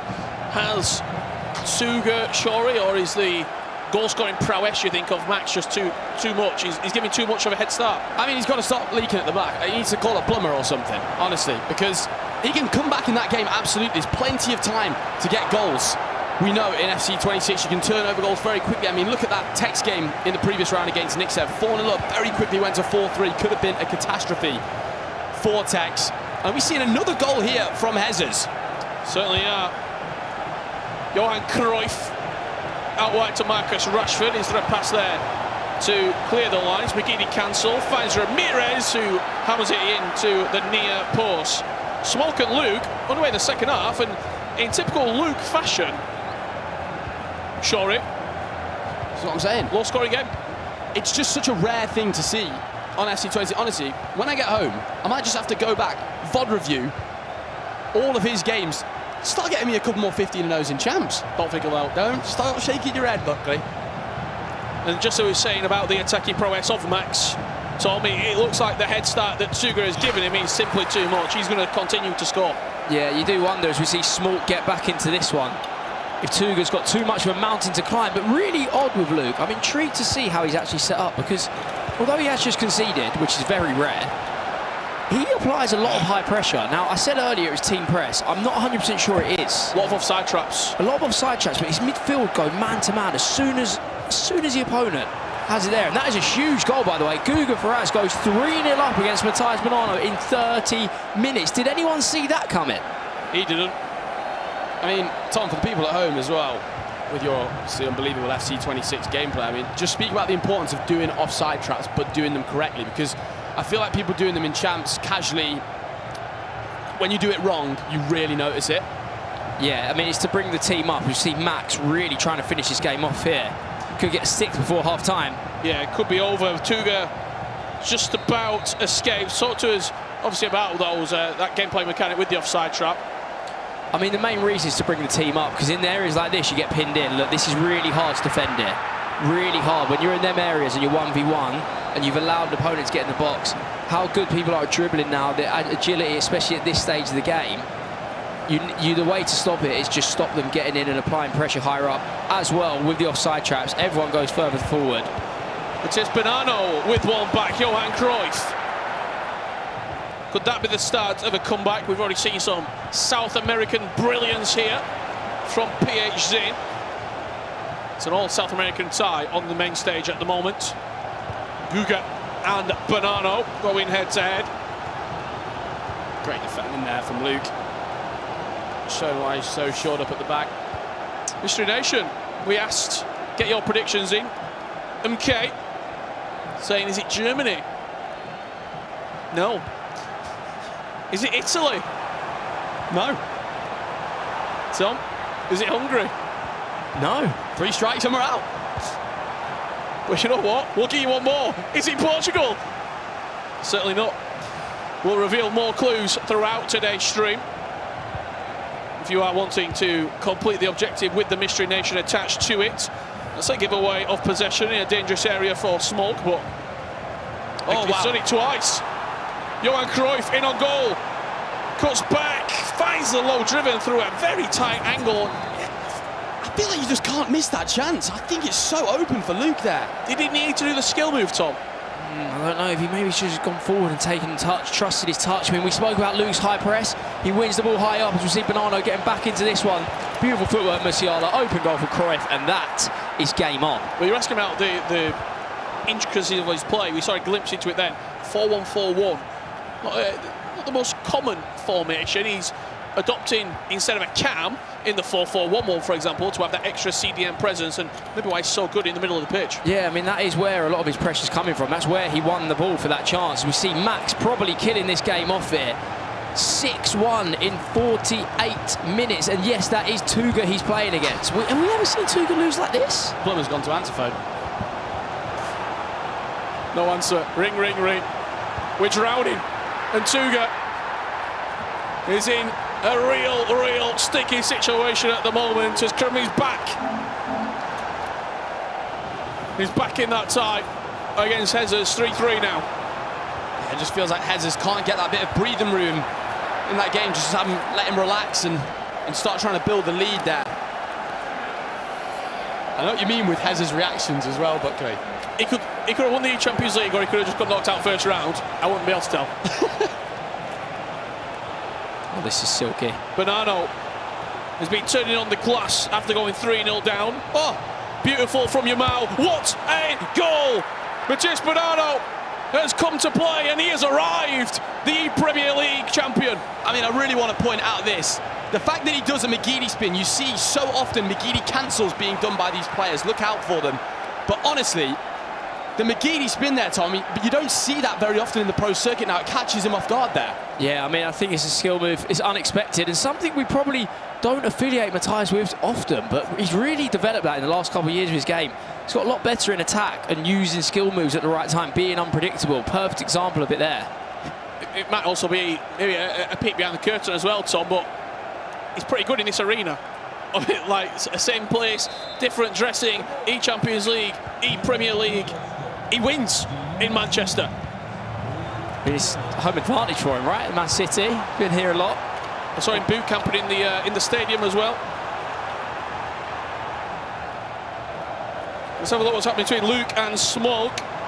Luke with Musiala, 70 minutes on the clock, 2-1 up. And in typical Luke fashion, 3 goals scored across the entire game. I mean, that is a huge goal given how little Luke lets in. At 2-1 the 70th, we see nearly Jesus get a big goal. In the 70th, you say there's a lot of chances left. I don't think there is. The way Luke defends. I suppose the question is, though, who you playing in the next round if Luke goes through? It's Alihan Lyon as Jesus on 63 minutes goes back in front, 4 goals to 3. Yeah, lovely work there from Jesus. Like I said before, he just needs to start building this lead here. Having a little chat with his coach, potentially, just to go through some other little bits of tactics. But you see there the recycle of play and the quick one-touch passing gets you through on goal. And I believe we've got a goal here in the Guga Faraz game against Bonanno. Strange angle there, Buckley. Yeah, just on the stroke of half-time. We see a lot of those low drivens go in, though. You've got to be honest, especially on the angle across the goalkeeper. If you've got the play style, or even better, the play style plus, and your precision aiming is accurate, you are finding the bottom corners, Tom. Yeah, I mean, a lot of players now have a low driven plus, which I think makes a huge difference. There's certain play styles when they are plus, they just feel that extra bit special. They just feel better, and I think low driven is one of them. When you have it plus, you can use it really, really well, just like Guga has, and that is a bad goal for Matthias to see. When he's had 3 in a row, and he's played really well for his goals, he's scored really nice ones, to then give one up straight away, that is a bit of a blow going into half-time. Do we reckon out of the 4 matches, this was the most unexpected result to call in terms of scoreline, or do you think the way Tuga's been playing, you'd have thought it happens? It's a tough one. I think before the PH game, I would have said, yeah, Tuga loses. Look what he did. But PH sort of turned the script a little bit. He was quite poor in the groups and then turns into knockouts and puts off his best performance he's had in the eChampions League this year. What's Tuga going to replicate? The answer is no. As you said, Jesus needs to re-establish and push away from Kremlin's back shore in. That's exactly what he's done. Yeah. I mean, love what he does here. Out on the wing, slightly lucky to win the ball back there, but it's just a very simple pass inside him. And a lot of time you'll see in the pro circuit a player locking and pulling that player back there. Ramirez just tails off and it's an easy finish.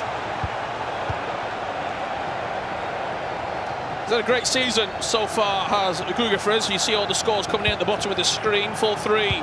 Guga leads. Luke 2-1 up against Smoke. Kirby's back 3. Hezes 5. Max Kullmeyer 6. Tuga 1. He's built tournament after tournament, has Guga, with the obviously qualifying through Atlanta, then you go to the FC Pro Open where he did struggle, picked up a lot of draws. He then goes into the Portuguese League, finishes second with a really good performance, and here in the Commonwealth Libertadores just afterwards, it was again a semi-final for him. Smoke on the angle, finds the top corner and once again penetrates that impenetrable defence of Luke. Yeah, it has to take something special to see Guga Ferraz go 5-3 up against Matthias. He keeps pulling away from him every time Matthias brings it back. Guga has found a 2-goal lead, but that's a huge goal for Smoke, and he knows it as well. You see from the celebration, maybe it's because of how good the finesse was. Also, he's aware every goal is huge in that. That's not going to be your typical 5-3 that you see here. It's going to be a low-scoring affair, so big goals, big moments. Yeah, and that goal, just to quickly touch on the cancelled play like he did there to then pull him back. You guys want to watch that goal back and take some notes. I tell you something, that's a great way of scoring goals in FC 26. Hezes comes forward looking for that 6th goal to potentially book his place in the next round. But I mean, we're talking about Guga before that flurry of goals. Shuri, he has got better every single tournament. Could the eChampions League be the one that he does get his hands on that silverware? Absolutely. We've seen him at many a tournament show flashes of brilliance. He's very young as well. He's just coming in to the pro circuit. Circuit, that's my favourite word today. Absolutely, that's the 4th time I've said that. But yeah, really, really good. Hoping to see more from him. A player with a very high ceiling, I would say, when he's playing the top. But we used to say, Tom, that you don't typically win when you're young. But I think Tex, Anders Vergang, you have anomalies to that rule. You have players that break the mould. Guga looks like he's got all the potential and also the character, the confidence to potentially do that. Yeah, I do wonder. As we see, he's just got one back, actually, but this game is going back and forth here. Hullet, man of the moment. He keeps scoring them finesses from there. As we see Hezes score to make it 6-3, and then we got a huge goal. 83 minutes on the clock. Smoke finds his 3rd of the game. Saw a little shush there as well coming in from Smoke. I wonder if that was directed at. It must be frustrating if you play against someone you feel like you can't score, you can't really get hold of the ball, and then you do take that lead. Tom, I'll come to you. Sure, you've not taken many leads in the last few years. It is important to give your opponent that little bit as well and let them know you're in this game. I wonder if Smoke did that to Max or if he did it to himself, because when he equalised, he actually went a bit mad. Smoke had a big celebration for a second. Maybe he's telling himself, like, relax, like, you're now in the lead, but this is not done. Maybe it was a signal for himself. Maybe it was a little message to the opponent if he's a bit frustrated. There's not long left in that game either, though, Shore. It was 83 minutes. So you maybe 1-2 attacks with how Luke is playing as well. It's not going to be a flurry of chances and a flurry of goals in a quick couple of minutes. No, especially when a game's low scoring like that, 3-2, compared to when a game's 7-6 or whatever, you have more belief in your head. Well, there's been so many goals in this game. A lower scoring game just gets in your head that the goals actually mean so much more. And that's why you see in the celebrations coming in from Smart. Well, we're going to jump back over to this one here. Let's see if Luke can find his way through. Come on, Luke, create some drama. Cesc Fabregas off the bench. He can play a pass, he can find a navy shirt as Matias Benano has equalised this tie-up with Musiala on the low-driven finesse. And a subdued celebration with 30 minutes left to play. There's a lot of FC to unfold. In this one, there's not a lot of FC left to unfold. There's only 3 minutes on the clock. And Smoke is playing keep away from Luke. How's your nerve? How is your nerve? You're just waiting for stoppage time here. Thinking, get me to the 90th. If I can see a +1, we'll all be happy. However, this is not a great situation to keep the ball in. His players aren't very well set. It's going to have to take some real genius to get out of it. I told you. Can't do that. Johan Cruyff. Can Luke find it? Zanetti wins it back. Says Fabregas on the edge of the box. Twisting, turning. It's carnage. But Smoke just about Right, oh, he's got away! What are you doing? My God. He's got to do a better game of keep ball than that. Luke can't believe his luck. You can't do that, Tom. You can't do that, not at this stage, not at that moment. He already looked nervy. He had 2 opportunities to keep the ball. On the third one, he's given it away. Oh, it's a really poor pass. It's just a mistake. It's what the pressure of the situation does. Smolk can't believe it. I don't blame him as well. I mean, you must be in disbelief. And he's got to pick himself up quickly because he's still in the game there. But he's now 3-3 in the 91st. How will he respond to that? It was coming, wasn't it? There was a few noises from us. We knew that it looked a bit tense. It looked a bit cagey. Sorry. As soon as he was holding the ball at the end, it just looked wrong. Because he was holding it from the 88th minute. You're not seeing that too often at this tournament. Most players are holding the ball 90th minute plus. And how often do you see you keeping the ball in your third of the pitch, you give it away? That's the rule. You have to go forward. It has to be in the other 2/3. You can't keep it in your own third like that. 2 reasons. 1, you're too close to your goal if you lose the ball. And 2, your defenders are the worst players on the pitch at keeping the ball. They've got the worst passing stats. They've got the worst agility. Give it to the forwards. Let them keep it, because even if you lose it, they have to actually mount an attack. If you lose it like he did there, straight in, one-on-one, can't defend it. As we see, Hezes is going to win this game and progress through to the last 16. Yeah, great performance as well, I've got to say, from Hezes. 6 goals to 3.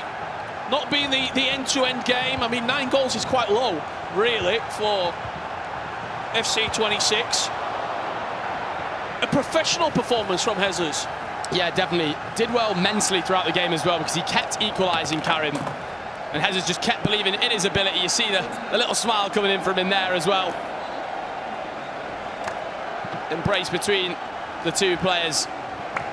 Wow, what a result this is coming through. Max Kudemeyer 6-2 against Tuga. His eChampions League comes to a screeching halt. He squeaked through the groups. It would have taken a huge effort for him to go through. He stopped at the first hurdle, Shori. Yeah, I mean, look, all these players back their own ability, but I think Tuga, going into this game, would probably know he's going to need a miracle in terms of changing around the way that he's been playing this weekend, and that's full-time Max getting into the next part of the knockouts. Tell you what, Tom, we've not spoke about Max a lot, but he's a dangerous competitor. Yeah, I've played against him a few times. Always tricky, always dangerous, and he's cruised past Tuga. He's going to be full of confidence. There's someone to keep your eye on. We're going to be keeping our eyes on 2 games left here. We've got Guga Ferraz versus Bonanno. Last chance we saw was Bonanno scoring the low-driven with Musiala. Max will play Di Fernandez to qualify for the eChampions League finals.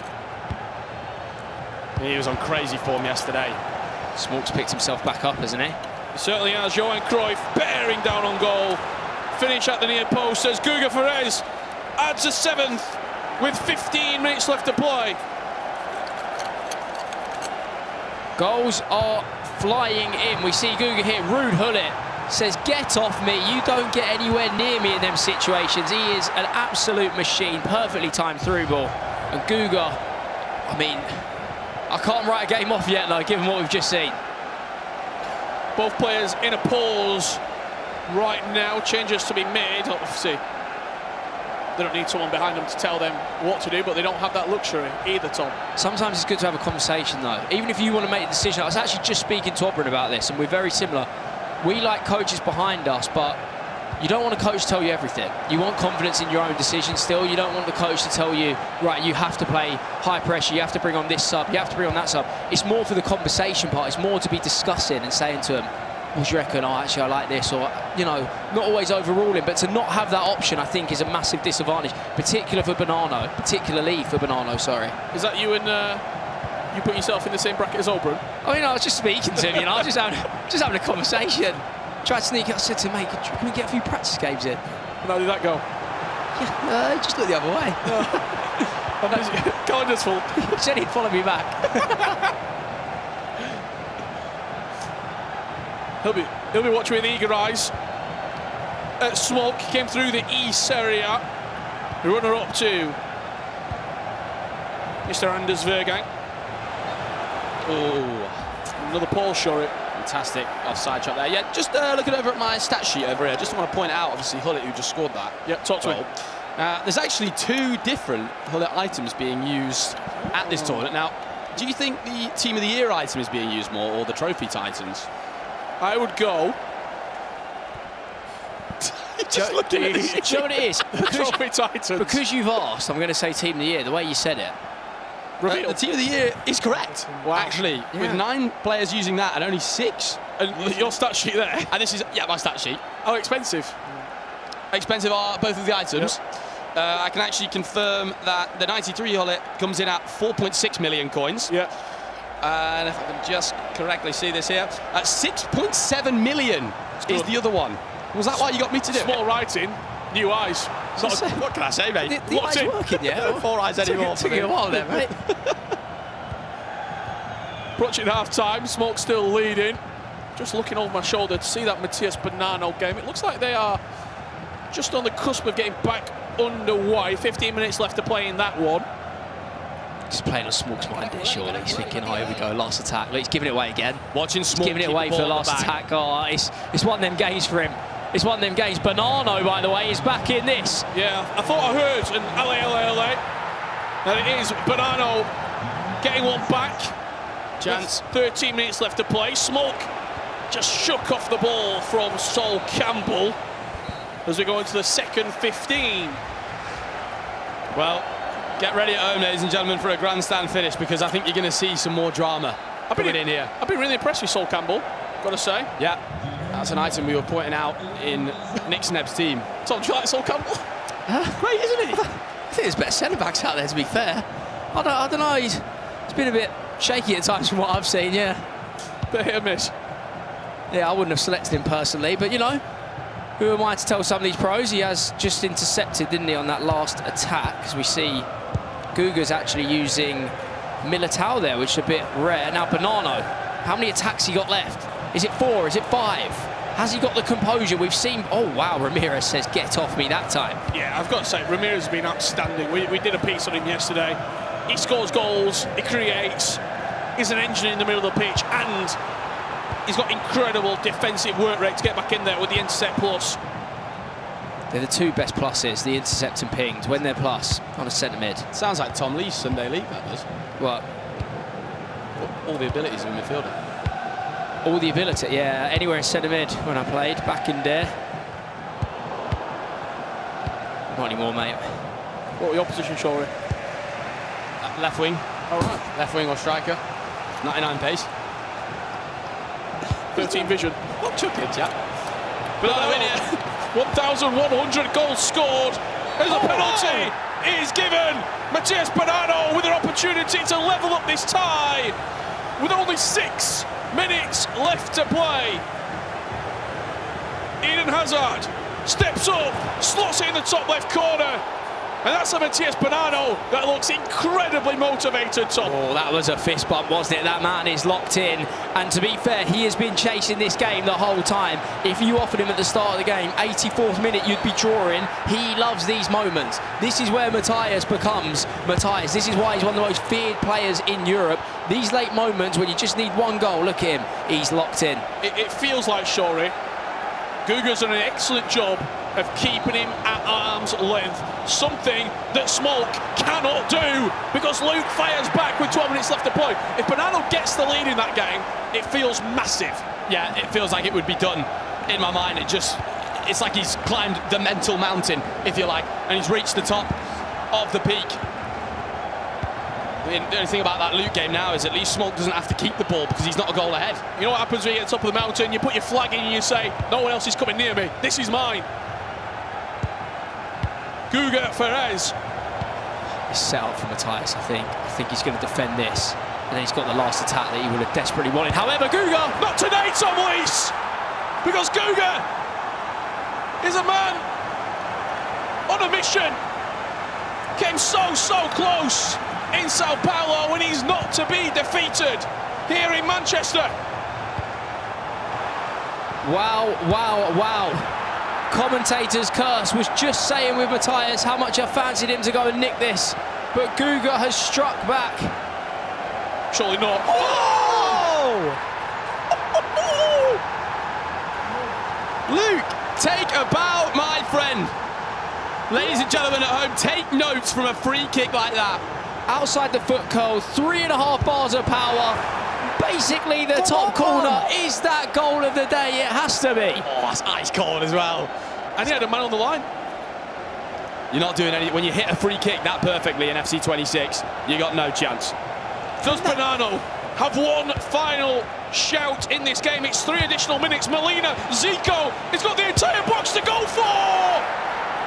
8-8. What is going on here? Someone please explain this to me, Matthias. In the 90th minute, why did he not shoot with Zico? Who are we to tell him what he should be doing? Who is going to conquer this mountain? That's what we're trying to figure out.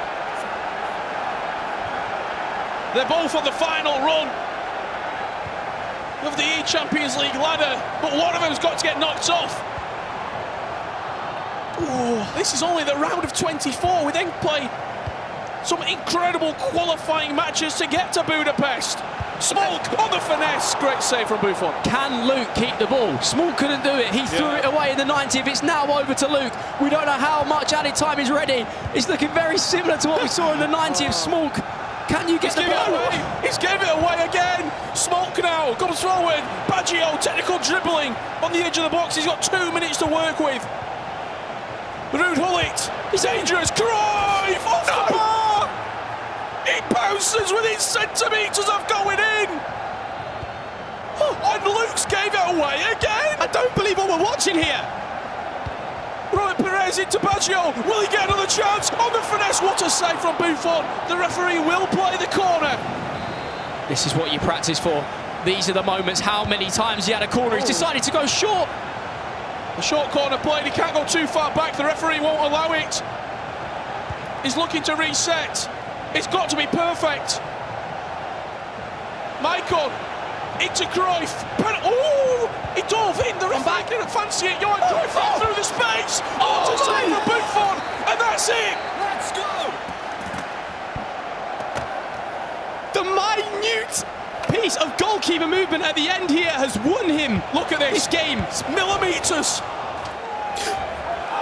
How has Smolk not scored? You've got to point out this keeper movement here. Just look at the ever so slight piece of movement from Luke there. I thought for a second he was going to get a pen. It looked like he collided in the box. Oh my. Smolk is on the floor. Luke looks up to the sky. We can't quite believe what we've just seen. Insane. And you know what happens now? We go to extra time. Keep it coming. This is world-class entertainment. This is box office.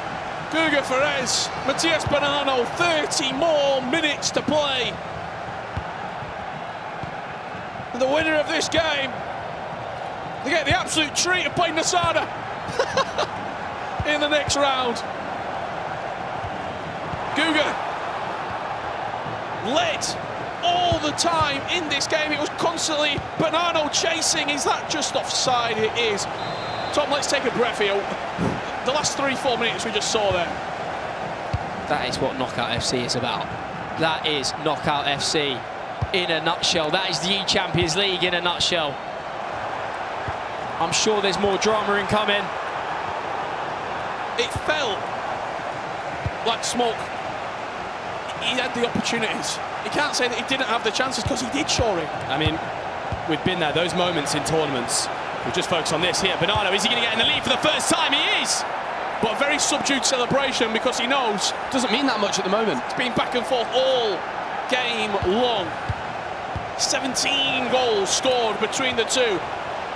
You have to think that won't be the winning goal, but it's probably for the first time in this entire tie that he has had the lead. Yeah, definitely. And back to what you were saying about Smolk, I mean, that moment when he's passed him the ball in the 90th minute, Tom, I mean, we've been there. You kind of go home and you think you can't actually get that moment out of your head. Yeah, you'll be thinking about that a very long time. He's going to have a long time before he can correct that as well. Watch it back and you go, why did I not just walk out to the wing or clear the ball up the pitch? Anything but that. 3 chances, right? He hits the bar, it goes out for a corner, and then he has the low-driven shots. 3 chances to equalise. Smolk, it's one, he won't want to watch it back for a while, but when he does, he is going to be in disbelief. That was Bonanno's 42nd goal scored of the eChampions League. Very impressive. It's a game that doesn't suit Bonanno's typical play style, but he has adapted to it very well. Used to be the king of winning games by 1 goal. I mean, even Guga though, how many draws, how many low-scoring affairs we've seen from him. He's embroiled in this goal-scoring battle as he finds the back of the net. 9-9 in the 99th minute. I mean, this is just unbelievable.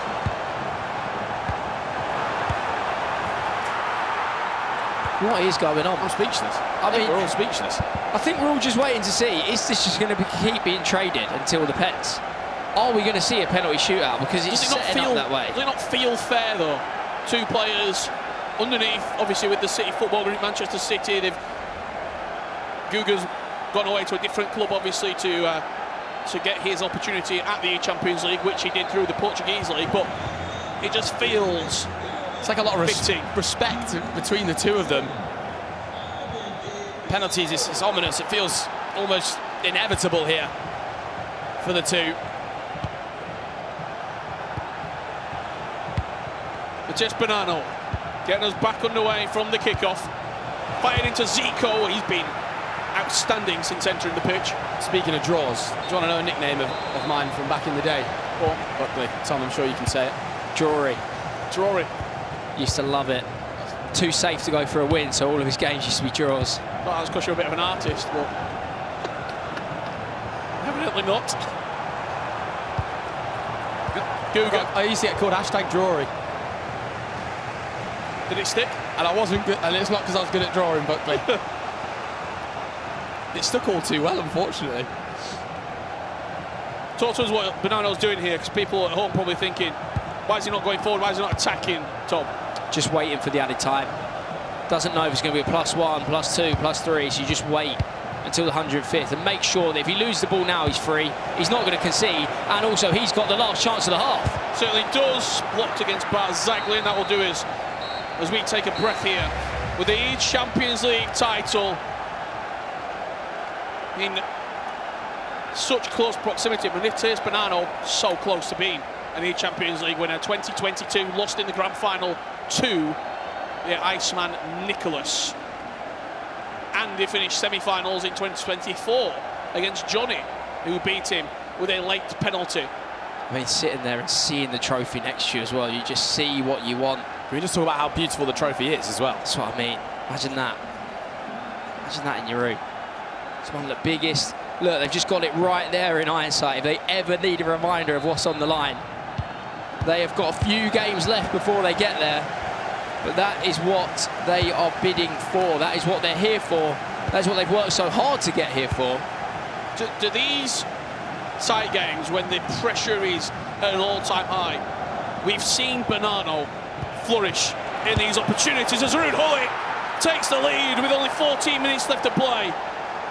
The extra time Premier League wins, the late goals, the late drama. He always seems to be the player coming out on top, Shorey. Yeah, absolutely, and that finish there from Ruud Gullit, we've been seeing the finesse all weekend long. I mean, just to touch on what you're saying there, Buckley, as well, the experience, the amount of times he's been in close situations, he's won the Premier League by the tightest of margins. It's that mentality. A lot of these players have got psychologists they speak to these days.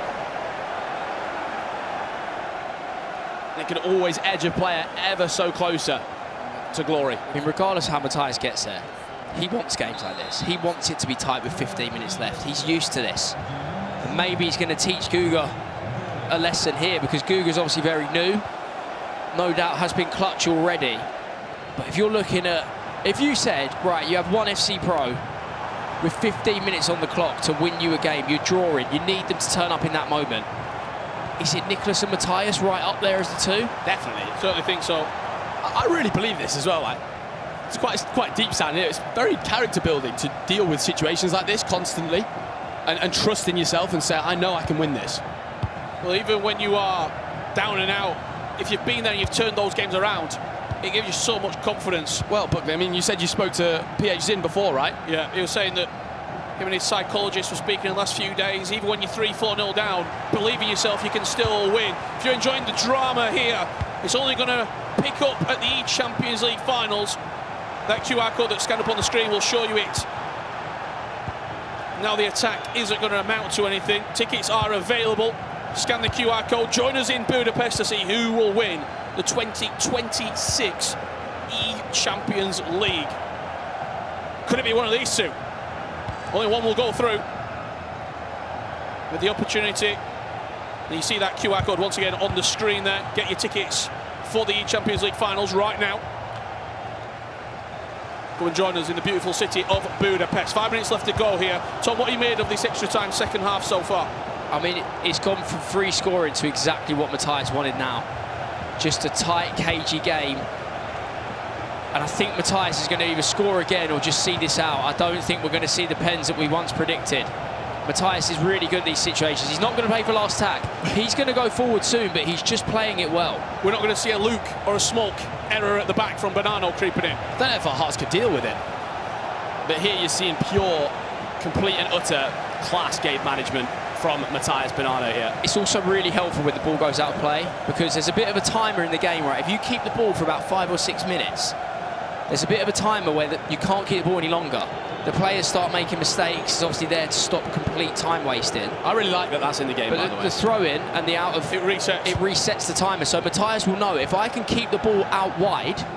And do you remember the foul that he gave against Tex? He knows this game inside and out. The E-Premier League, where he pulled him down because he knew there wasn't going to be another phase of play. As he goes long and just gives Guga a chance here. Just chooses to give the ball away here and reset his team. He's all 11 black shirts behind the ball. Can Guga fashion one more opportunity? Fabregas into Perez on the strike, into the top corner. 10-10. We're going to penalties.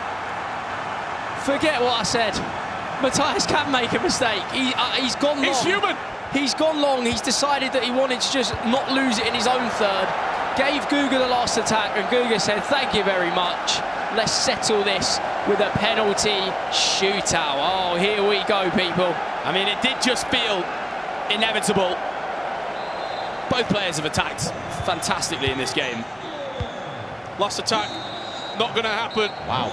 We're going into penalties. Guga, Matthias. Strange, because Guga won't be happy with this. He was always winning for the majority of the game, but then Matthias is the one that threw it away at the end. We're going to get straight into it. Guga stepping up from the spot with Robert Perez, finds the bottom corner as Matthias Bonanno now steps up with his Eden Hazard, who does score.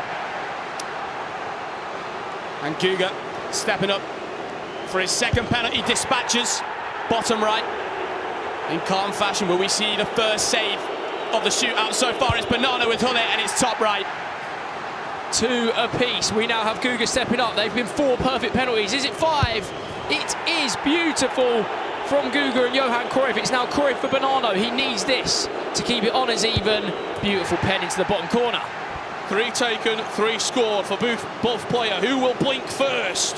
Pele Abede down the middle, and the pressure back on Manchester City Esports. Matthias Bonanno, who is equal to it.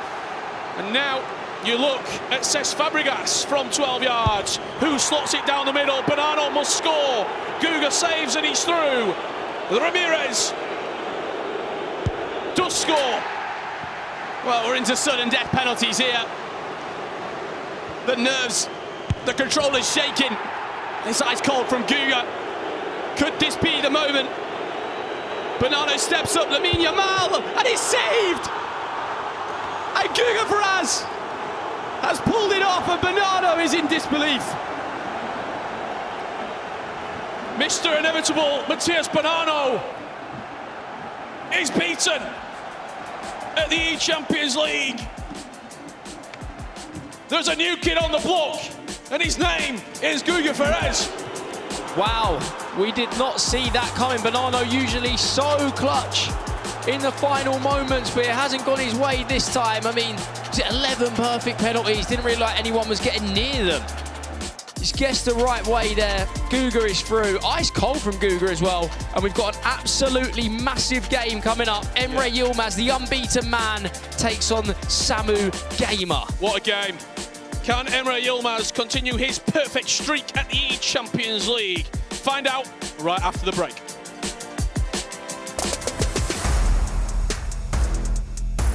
There is one player from this nation in this eChampions League season. 13 clubs from this nation have competed in the UEFA Champions League. Konnichiwa. It means how are you?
This is Chris. He plays EAFC on PlayStation tournaments, winning FC points, cash prizes, and even a few exclusive experiences easily.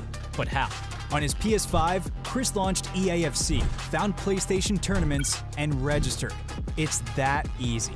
New tournaments daily, win avatars, FC points, and more. Compete, win, and claim your prizes today on PlayStation tournaments. PlayStation.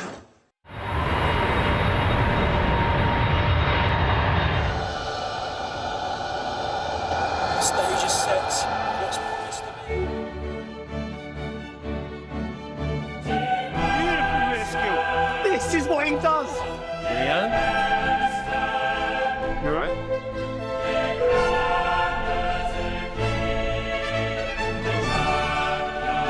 Qatar Airways, official airline partner of the UEFA Champions League.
I feel really proud to be twice ECL winner.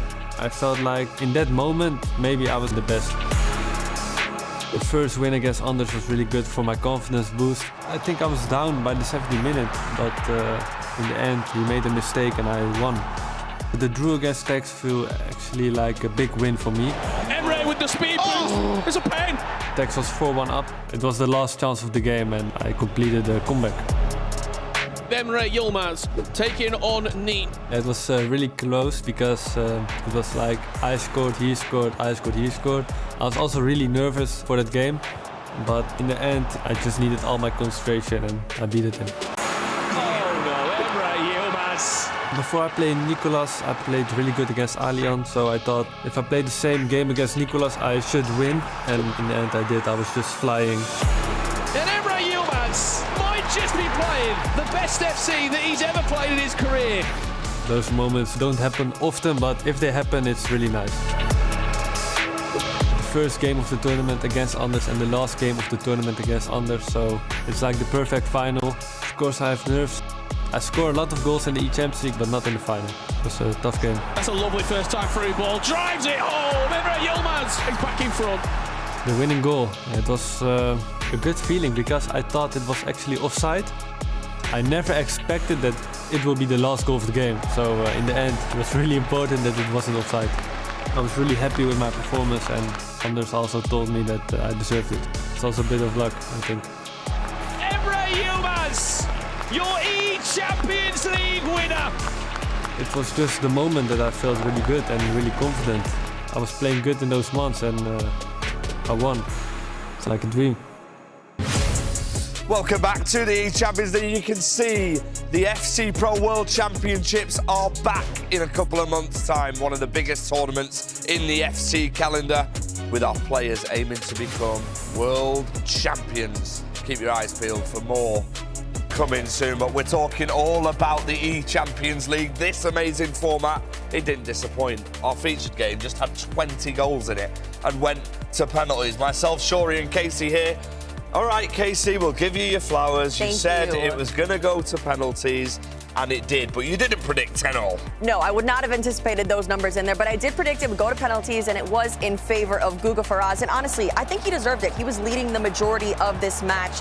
That was the last goal, the equalizer here, and obviously Matias Bonanno.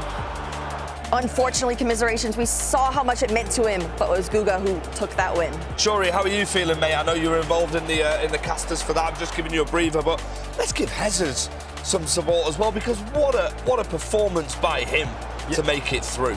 Yeah, I mean, we spoke how much of an amazing person Hezes is, and the gameplay reflected in that as well. Then over to this Luke game as well. This had crazy drama. I could not believe this didn't go in. I mean, Smolk couldn't believe it as well. I mean, looks like he's in a horror film right there, just getting shocked, in all honesty. Let's go! Crazy ends to those rounds. It's only going to get better as the rounds keep going on. Yeah, for context, that goalkeeper movement was absolutely amazing. Tuga, unfortunately, knocked out by Supermax. 6 goals for him. What a performance. He has one game, and so do all of our players. One game to get to Budapest. You're looking at the round of 16. It's been decided. These are the matches that are coming up. Remember, like I said, Casey, if these players win this game, they are on the flight to Budapest, one step closer to eChampions League glory. Yeah, it's going to be a tough one to lose in this round, to go through a grueling weekend of a league phase, but to lose at this stage, it is everything on the line. One more win, and they're booking their ticket to Budapest. Absolutely. Emre Yilmaz versus Samu Gamer. That is coming first as our featured match. Mr. eChampions League, you saw it as we came back from the break. He's undefeated. Samu Gamer, by the way, must have a lot of confidence after that last performance. Yeah, played really well, Samu Gamer. I think, unfortunately, he's playing the one man in this tournament that you don't want to face right now. I mean, it is an interesting question. I'd love to ask Samu. I probably can't right now, but I'd love to ask him. Would you rather be playing Emre or Anders right now? Because Anders had a bit more of a tough league phase. It's an interesting one. It is an interesting one. It's a question we're going to ask to our amazing guys at R3, Tom, Leeson, Grav. Looking good, by the way, gents. Thank you. Yeah, I'm joined by the wonderful Gravison, the king of the R3, and we're going to be looking at Emre Yilmaz and how he uses every mechanical advantage to his advantage, because he is so clever. He knows this game inside out, and we're going to start here, Grav, with a defensive mechanic. We have 2 clips. The first one is a defensive one, and if we play this clip, it's a fairly easy one, because we can see how Tureya is attacking on PH, and if we just stop this clip on here, you could see how it's going to be a goal with Ramirez, right? It has to be. You have to go for a tackle, and you would expect a normal tackle. But this year, there's a new mechanic on FC26. If you press R1 and square, you go for the hard sliding tackle. And if we play the clip, you can see how the tackle is just perfect. And that's the reason why it was right. Hard sliding tackle, new mechanic in FC26. So if you want to defend with those sliding tackles, press R1. And what is it, Grav, the hard sliding tackle? Just a bit more aggressive? More aggressive. Of course, you can have the risk of it being a penalty, but I would say it's a good risk. And then looking forward to Emre, just spoke about his defending. Now let's talk about his attacking, because this man is too clean in attack. I mean, he uses the playstyles perfectly, because if we start this clip, you can see the long ball pass, which is perfect by Schweinsteiger, just pressing L1 and triangle. It's going to be a long ball pass coming in to the wing. And if we play this clip, you can see how, of course, the pass is perfect, but this situation, if we stop this clip, it can't be a normal cross. It has to be something else. What is it, Tom? It's strange, isn't it? Because a normal cross, you feel like the centre-back would get there. So Emre actually uses the low cross grab. Yes, you have to press L1, R1, you aim with your left stick and you press double square. So that's the reason why this cross is going to be perfect, because as you can see, if we play the clip, if you press L1, R1, square and square, it's a perfect low-driven cross. Yeah, the low-driven cross is perfect way of getting there, especially when your player's in front of the defender already and he's not really an aerial threat like Cruyff is. But yeah, Emre using every single mechanic in the game. The man is too clever, and we're looking forward now to the next round where the top 8 are entering. This is where the competition really starts.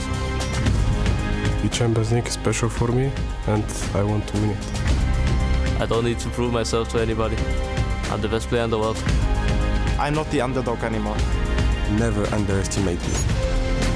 This is my time. I'm ready to get it done. Vamos! To win this trophy twice would be really amazing.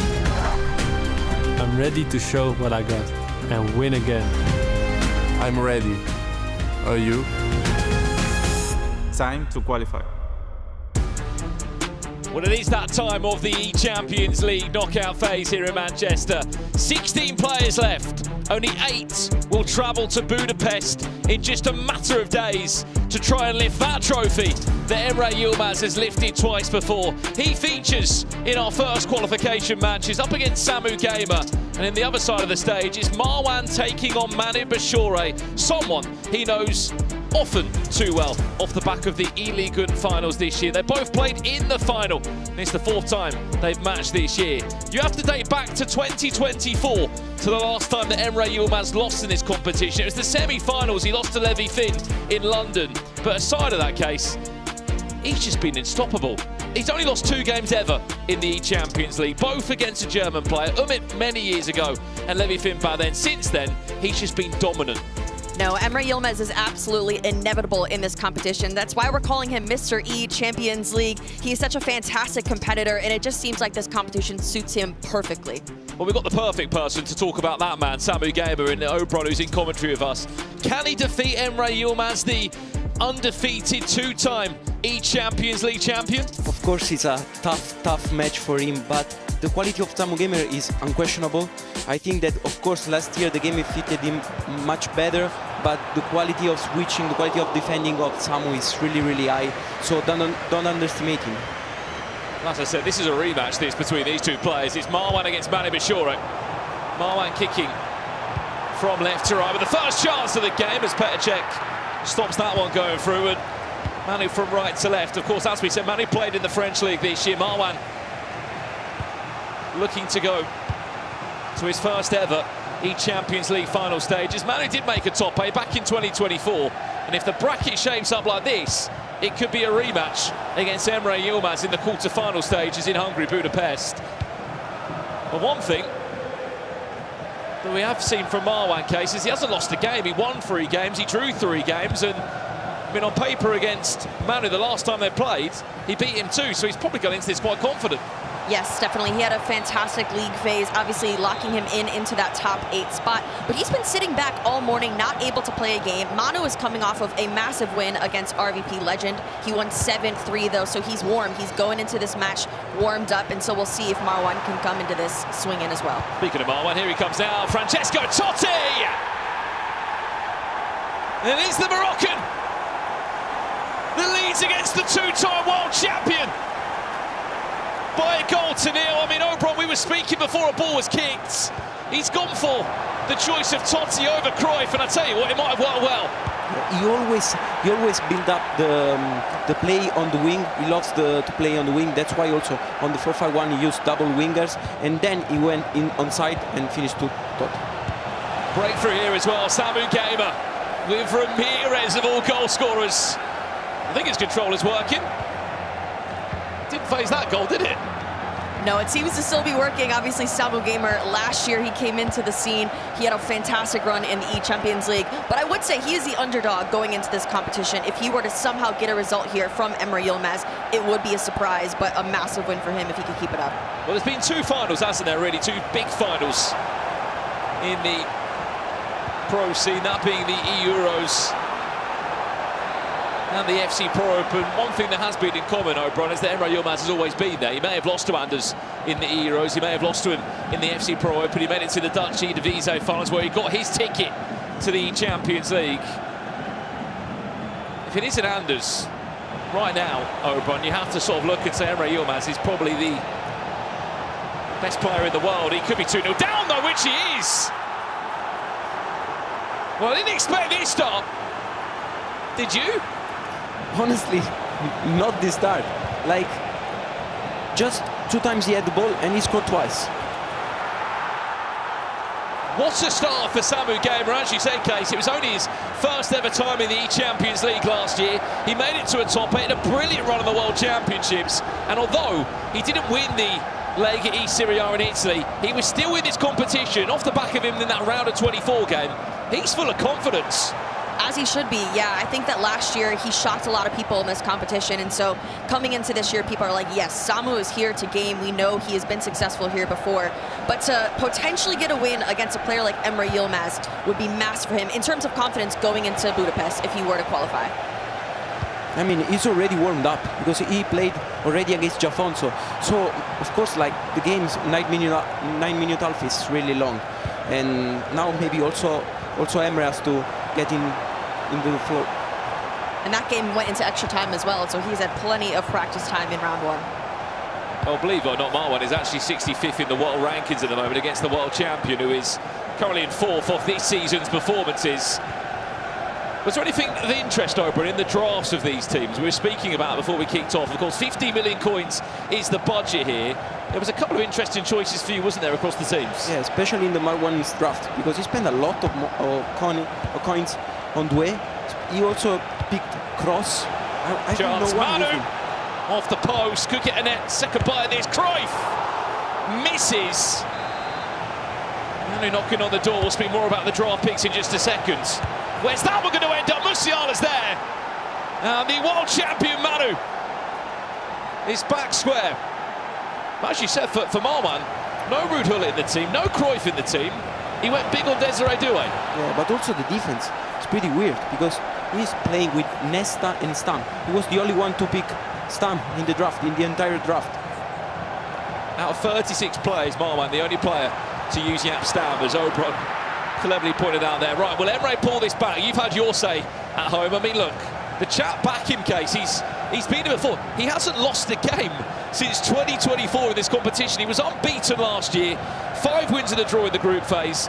This time round, he's 6 wins from 6. You feel like he's going to come back? No, I'm absolutely with the chat. I would bet on an Emre Yilmaz comeback. He's done it before. He's been in these situations. He hasn't lost yet. I mean, we'll have to see because Samu Gamer doesn't seem to be worried about this in the slightest. Well, the last time these two played was actually in the global qualifier earlier on this season, where Emre did win the game 5-3, but that was a long old time ago. This is a very different kettle of fish of a matchup. This is a game that will qualify you for the Champions League. What a pass that one could be, and what a through ball it is in team captain. He cuts back to Hazard, who's got 2 or 3 Sassuolo players around him in that Italian side. Green and black jersey, that was the side that Samu Gamer represented to get here to the ECL. Zidane interchanges once or twice with his French national teammate, and he's done well to deal with that. How hard is that, Obrun, to deal with the kind of press and everything that Emre is going to throw at you? Yeah, I think that Samu is playing really good in defense, especially because he's playing so compact. He's using the team press so well. I think Emre has to play much faster, like he was trying to do with that through ball for Nkapie. If he was to win this game, Samu, Obrun, would this be his best performance of the season? 100%. You don't often get in this position of being 2-0 up against a player of Emre Yilmaz's quality. But we have seen a lot of comeback. Chance. Pires. Can Ramirez turn? Extra pass. Cruyff. He It's just getting better and better for the Italian. What a start! Emre Yilmaz, puzzled. I don't think he expected this. No, I don't think he expected this in the slightest. Samu Gamer has come out swinging. Again, 9 minutes is a long game, but something needs to give for Emre Yilmaz. Back to this one now. The world champion was trailing by a goal to nil. He wouldn't have forgot what happened in Paris just a month ago in April, where they went head-to-head for the French E-Ligue 1 title. It was a best of 7. It was quite a unique format in France. They actually played in the second game of the tournament. Marwan beat Manu.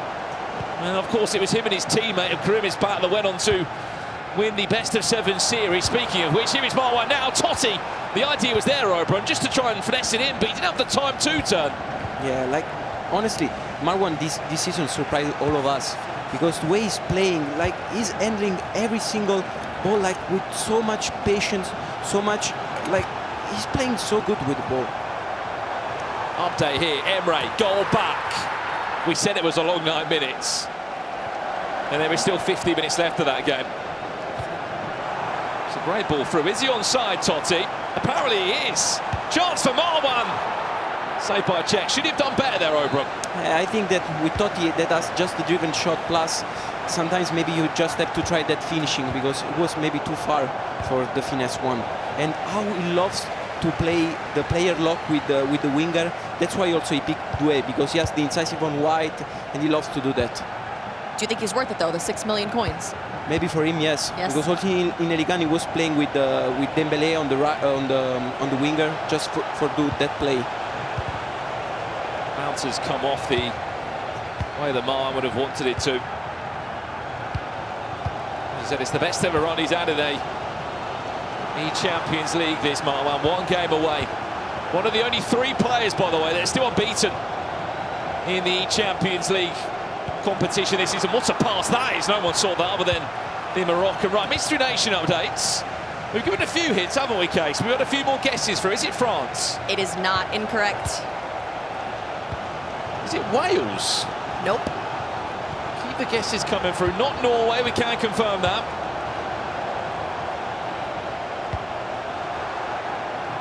%, the Netherlands. 0% Netherlands. Unfortunately not.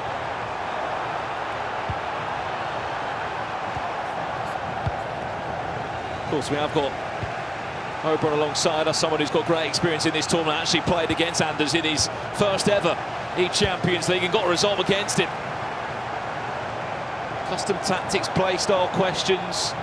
Get them in for Oberon, who's been a former runner-up at the FC Pro Open, multiple-time World Championship finalist, the top 4 player back-to-back. Has added time at just 1 minute. He's to come in our first round of qualification games. As it stands here, Emre Yilmaz is 3-1 down. And Manu looking to have the last chance of the 45. We've overplayed the time, in fact. Cruyff runs into Jaap Stam, the only player to be using him, and that will do us for half-time. Thoughts at the break there. Who comes into half-time, Oberon, feeling more positive out of the two? I think that Marwan is handling really good the ball, and he's playing around also the team press of Manu really well. Maybe he just want to get tiring his players, because also the stamina can be a theme. 4 minutes just over. Samu Gamer, dream start here.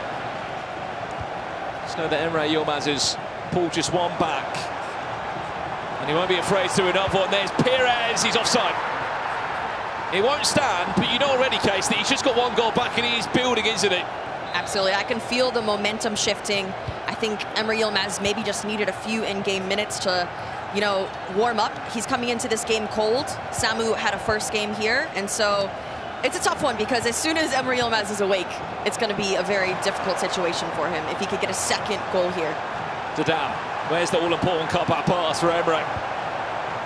Schweinsteiger goes on his own. Bastian Schweinsteiger! 3-2. And you have to argue, Oberon, all the hard work that Samu Game has done in the first 20 minutes of that game. He goes into half-time not really having too much to show for it. when Emre pressed like that, it's so difficult to avoid him. And every time that he recovers the ball high, he always scores. He's one of the best doing that. Come on. I was speaking to him yesterday. His favourite player in that 50 million coin team is Bastian Schweinsteiger. But what is it about that item? He's not the most expensive player in the team, but he plays his part, doesn't he? Yeah, I think also for he loves maybe his playstyle plus of passing, because of course in a midfield that's all that you want. Do let us know in the chat as well who you think will be going through to Budapest, Hungary in a few days' time. They'll be back for the 27th of May as well. We'll play our eChampions League final stages out there. It's beautiful football from Manu Bashore. World champion level. You can only sit back and appreciate this case. It's just so quick, he couldn't react. Yeah, that is beautiful tiki-taka football with a fantastic finish there. Yeah, Manu Bashore is looking very, very strong and confident. Actually, I was not expecting at all that extra pass, because I thought that Gullit was just too close to the goalkeeper. What do you think he'll be thinking in the back of his mind, Oberon, that if Manu goes through, the last time he made it to a top 8 in the eChampions League was in London in 2024. Who did he face? Emre Yilmaz. There's a world he could face Emre Yilmaz again in the quarter-final stages if he pulls it back against Samu. They just played too many times against. But that's the case, isn't it, Case? If you're at that top level, I know we've got Tex against Sanders for the 3rd time this year coming up very shortly, but you're always going to be having those matchups if you're at that level. Yeah, I mean, that matchup right there is inevitable. They've seen each other in competition so many times. We saw them back in Dallas compete as well, and I think at this point it's pretty 50-50 between the two of them in terms of their matchup, and so you could just expect that they're going to be playing multiple times in a season. Well, they were teammates just a few seasons ago in the Dutch Eredivisie. Pires! 2-2. Don't count the Moroccan out just yet. And why would you? He's been unbeaten up to this point in the tournament. And what a season he's having. He might not be in the FC Pro Open, but he will be in the World Championships. And back to this one we go now. Emre 2, Samu Gamer 3. Samu Gamer was 3-0 up in this game.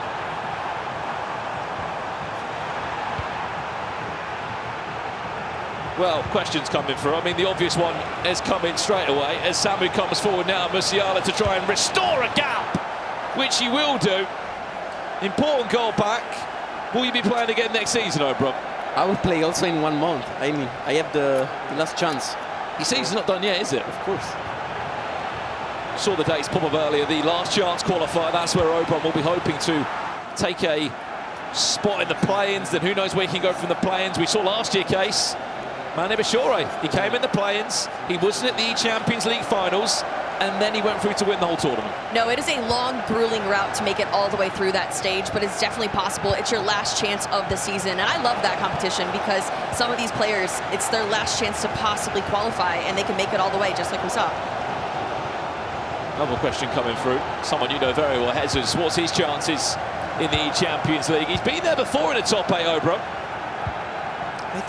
I think that he's better than what he's showing, because like the results were not so convincing. Like now he has to play legs and he has to reach his top level. Otherwise, will be really hard for him because legs is playing so good this weekend. He's playing so compact in defense, so effective when he has the ball. So he has to reach his top level. Otherwise, will be done for him. This question comes in. I've got some bad news though. They could match, but it would be in the semi-finals. It wouldn't be in the final. How the bracket is looking. Cruyff 3-2. Advantage back to Manu. I mean, it wouldn't be a bad semi-final, though, would it, Case?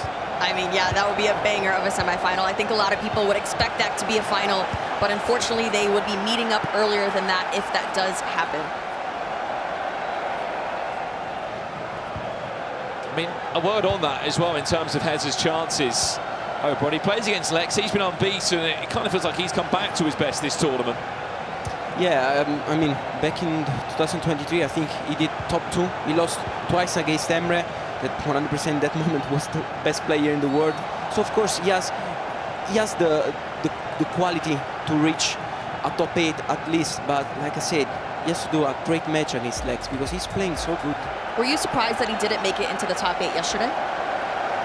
A bit, yes, because before of this tournament I think that he was playing really good, but I don't see him so, also like he's changing a lot his tactics. So I mean, when you arrive here you have to be sure of your team, you have to be sure of your tactics, otherwise like your opponent, it will, if it's sure your opponent, then it will be over for you. Speaking of a potential situation here for Manu, it's the first time that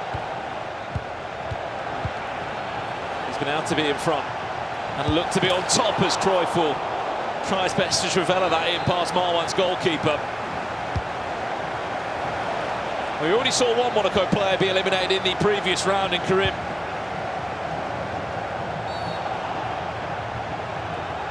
I mean, if you look at the top 8 from last year, there is a chance we will still see quite a few of the same names come through to the final 8 stages again. You look at the top 8 of last year, it was the champion, of course, Emre Yilmaz in there, Anders, Nicholas, Martin Marley, of course, not in this tournament. Finesse comes in, 3-3.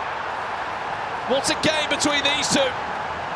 Samu was in there in the top 8 last year, Johnny not here this year, Ilian Bushi not here, and Alain Lyon. I mean, look at that top 8 case. I'd like to say confidently, there is a world that I reckon we might get 3 or 4 of those players back through again. Yeah, it's looking very, very likely. I think we might have some shakeups, though. I have a feeling that some of these players that played in the first round might defeat some of these top 8 qualifiers yesterday. So we'll see. Samu, is that a game over? Are we witnessing a huge moment here? Is that a confidence goal, Oberon? Is that a goal that shows you maybe I'm at this level? I think this goal is quite similar to the one that he was scoring last year, because the first time through ball is like his signature move, and when he does it, you understand that he's in the flow. There's not many players that have been able to do that to Emre Yilmaz, other than Anders Vergang. Yes, he lost a couple of games in the Dutch Eredivisie this season. It was a very long sort of window with different playoff rounds in between. He had some difficult games against the like of Chris de Boer.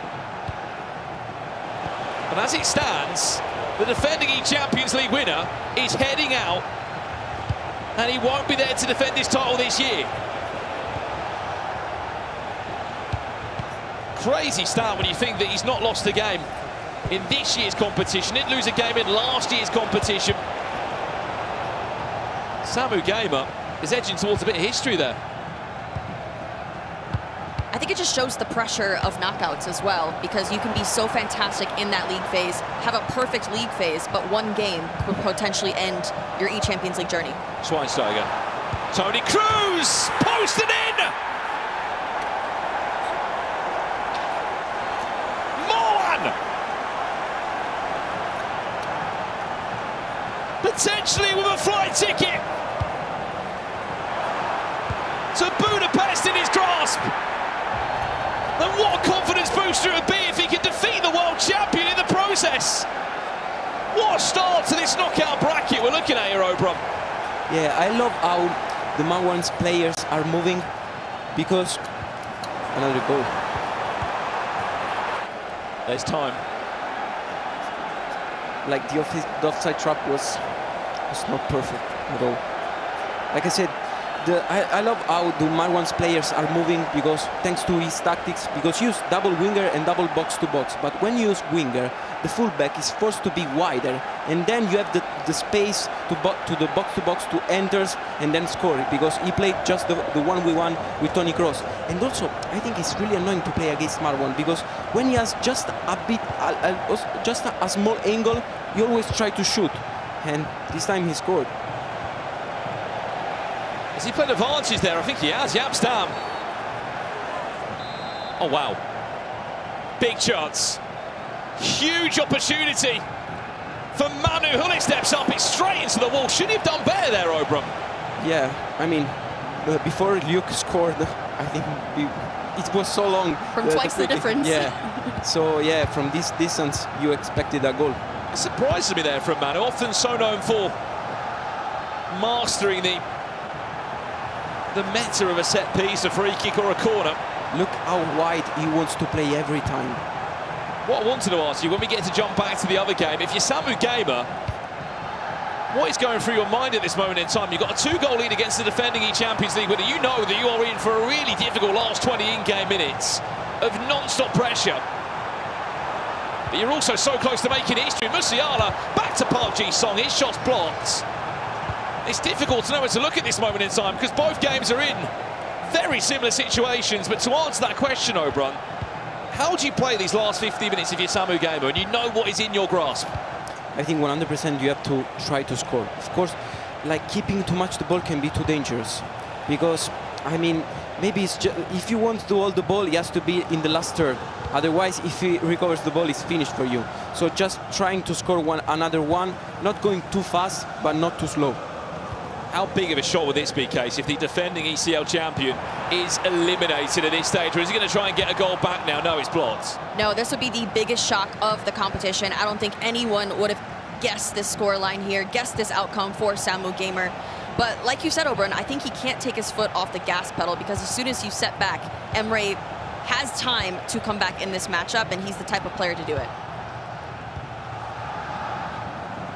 4 minutes away, Marwan, from an even better story this season. What a pass, Musiala!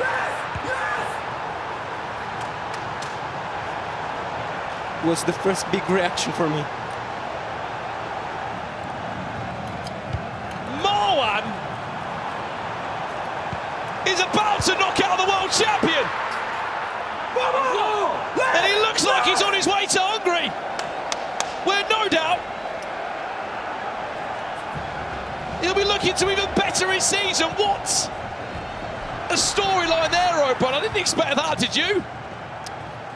Like I said, it's annoying to play against him. He's fantastic. He was being fantastic this season. Honestly, it was just the last thing that he would have reached in this season. Now he's in the top 8. He's in Budapest. Maybe he wants to go for the trophy. Finesse off target. What a situation there. If we could jump back to it, it must be close to a full time. First player booking a ticket to Budapest. I don't think many would have predicted this, Case. Both these games are surprising because the people that you would have expected to win are currently not in the lead, but props to Marwan. Obviously, we saw how great he was over in France. Or is there a comeback? The comeback is on. Hold the phone. You're playing this out, Oberon. You get possession from kickoff. What should he not do? Just, I think 100% he has to use the manual passes right now, because otherwise, like, the pressure will be really a lot. Oh, wow. Sorry to interrupt. There's been a goal. There's been a very big goal. How are the nerves for both of these two winning players in this moment in time, Case? They are up against it. No, this is such a difficult situation to be in, to be leading from these margins for the entirety of the game and have it this close in the final in-game minutes. I mean, I'd be entirely stressed. My heart rate would be 200 beats per minute. As we were saying there, Oberon, you get the ball from kickoff now if you're Samu Gamer. Yeah. Or you're Marwan, sorry, first and foremost. I think 100% you have to use the manual passes and not go to the goalkeeper too fast, because now you have to see how many minutes are 3. There are a lot. This is a problem for him. Well, it's been all about Morocco this season, hasn't it? The talent on display, the World Championship spots that are booked in. Who would have predicted this one? Or is there late drama still for Manu? 3 minutes of added time. Hazard, can he turn his man? He's got Maicon chasing him down. Hullet comes in to offer a bit of support. And we're into the final 30 seconds. Manu knocking on the door for an equaliser. Massive win from eChampions. Seconds away from Budapest. And he is there. Marwan defeats the world champion and locks in a ticket amongst the best 8 in Europe. Marwan's off to Budapest. Nobody is safe in Europe. And we jump straight back over to this one now. Samu Gamer, superb game management here. Doesn't need to score again. He'll know that, Oberon. Yeah, he's using the spin analog so good. this is the end, or is it, of our defending eChampions League winner? His first defeat in over 2 years in this competition it will be. What an interception, but he's still not dealt with it. Emre, 20 seconds left, another big win from Musiala. And it looks like there's another shock. Emre Yilmaz eliminated. Samu Gamer through to the top 8. And last year's champion won't be there to defend his title. Unbelievable scenes here in Manchester, and 2 results that maybe we didn't expect. But guess what? That's just the starter, because up next is the main. Anders Vergang vs Tex, winner goes to Istanbul. We'll see you after this.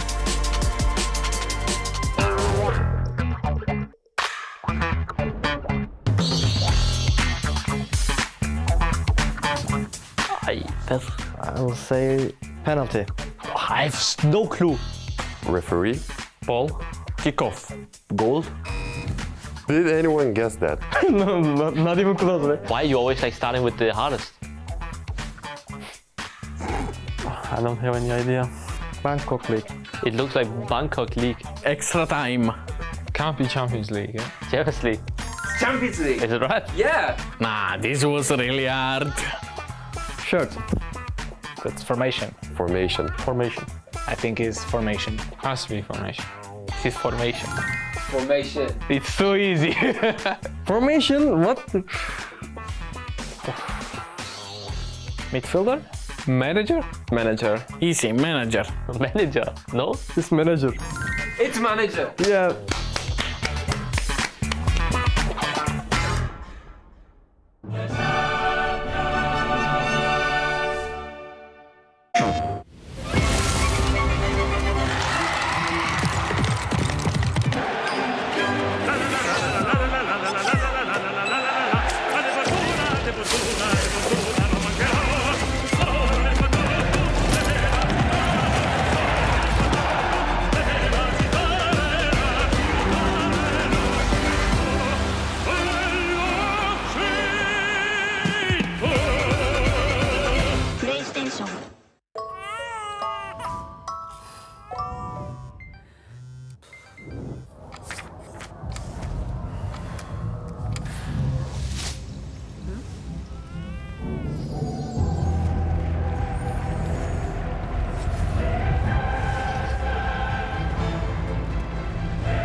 This is Chris. He plays EAFC on PlayStation tournaments, winning FC points, cash prizes, and even a few exclusive experiences easily.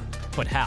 On his PS5, Chris launched EAFC, found PlayStation tournaments, and registered. It's that easy. New tournaments daily, win avatars, FC points, and more. Compete, win, and claim your prizes today on PlayStation tournaments. PlayStation.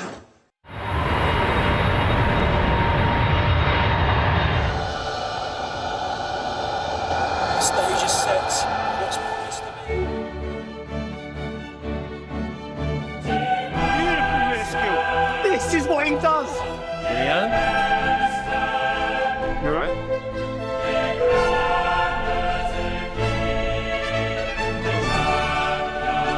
Qatar Airways, official airline partner of the UEFA Champions League.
Welcome back to the eChampions League. 2 players have booked their tickets to Budapest, one of them being Marwan.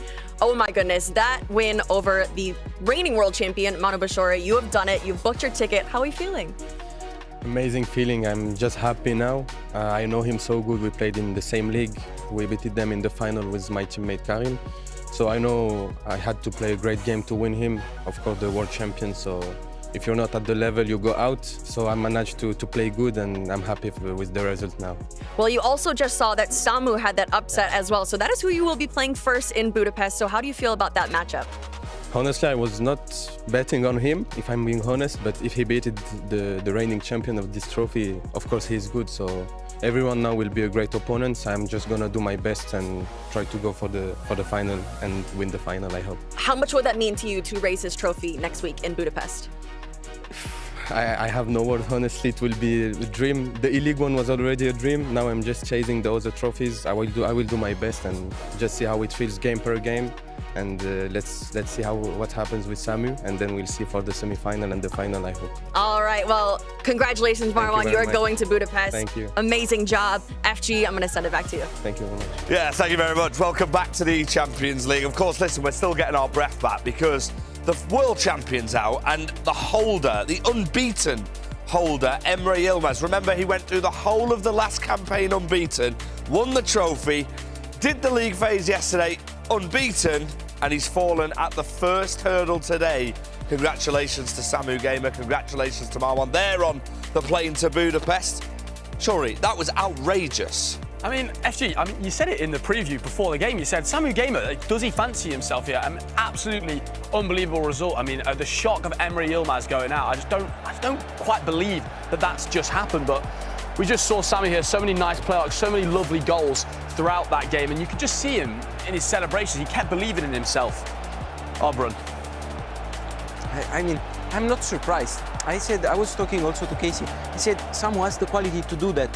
Of course, Emre is competition, but I mean, when Samu starts to play in this way, when he starts to do a lot of through balls, first time long ball, that's what he wants to do, and when he starts to do like this, it's dangerous. How much confidence are both of these players, Marwan as well, going to take to Budapest? Remember, they're facing each other, an incredible opportunity to be in the final 4 of the eChampions League.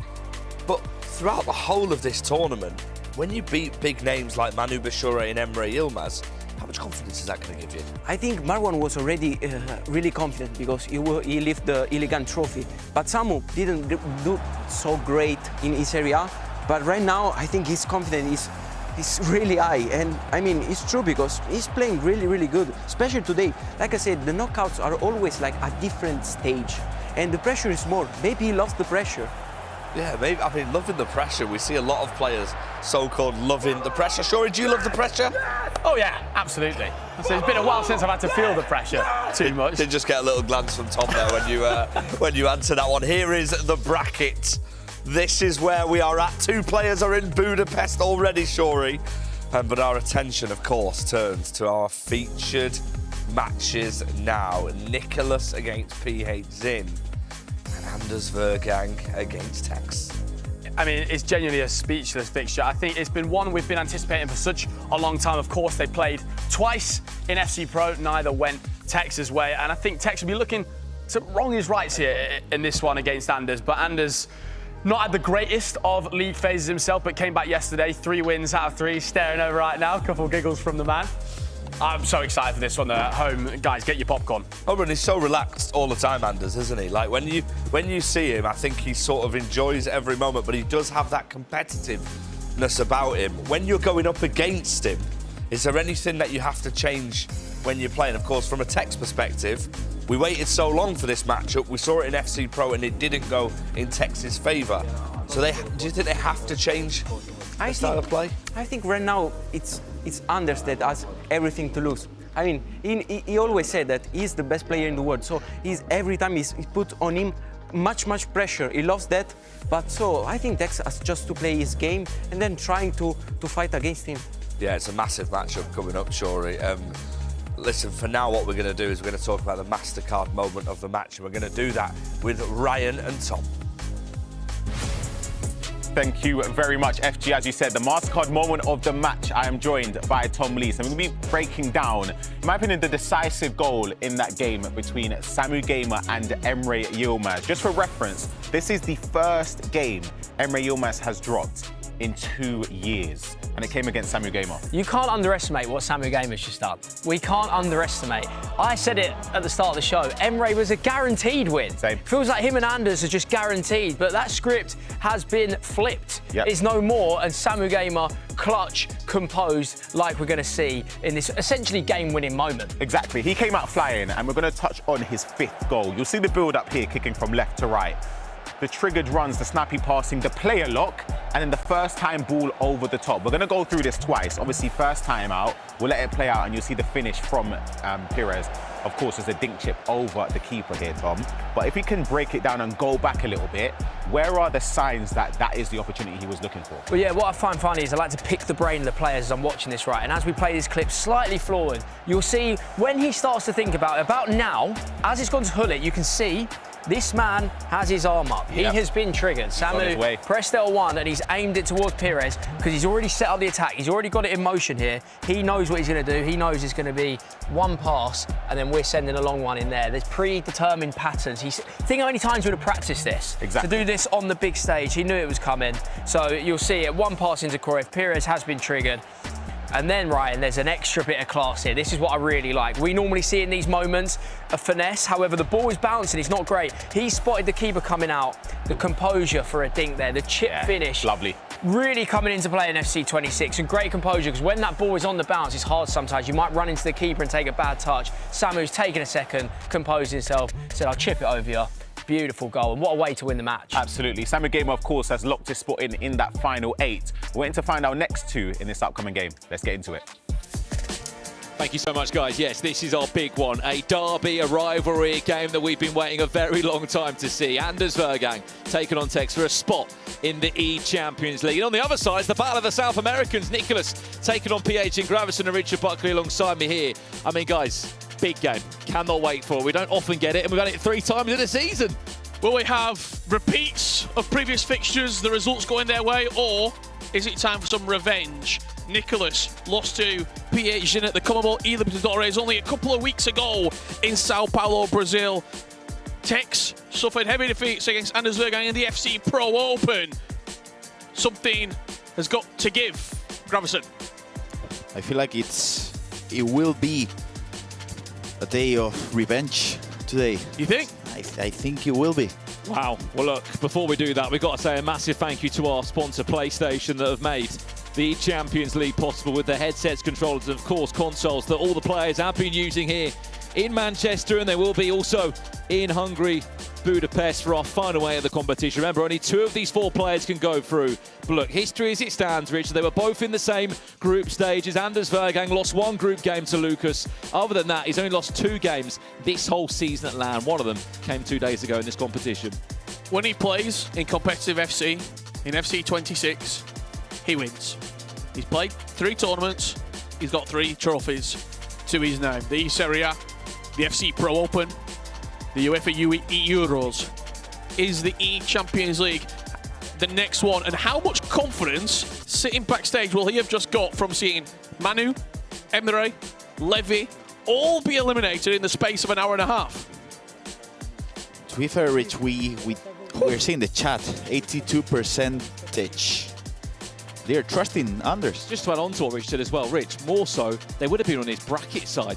He's going to avoid them. People were saying Emre Vergang in a final. That isn't to be the case there.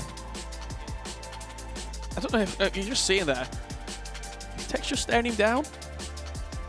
We'll get the camera on the player count. I mean, look, 82% of you saying that Anders Vergang is going to win this game. Rich, we think of Tex, we think back to that FIFA 19 season, that FC 19 season where he basically won everything possible known to man. Yeah. If Anders, as you said, there's a world he could win 5 trophies this season. He's won in the Euros. He's won his first ever league in the Serie A. He won the FC Pro Open. He could do an ECL, and who knows what follows in July.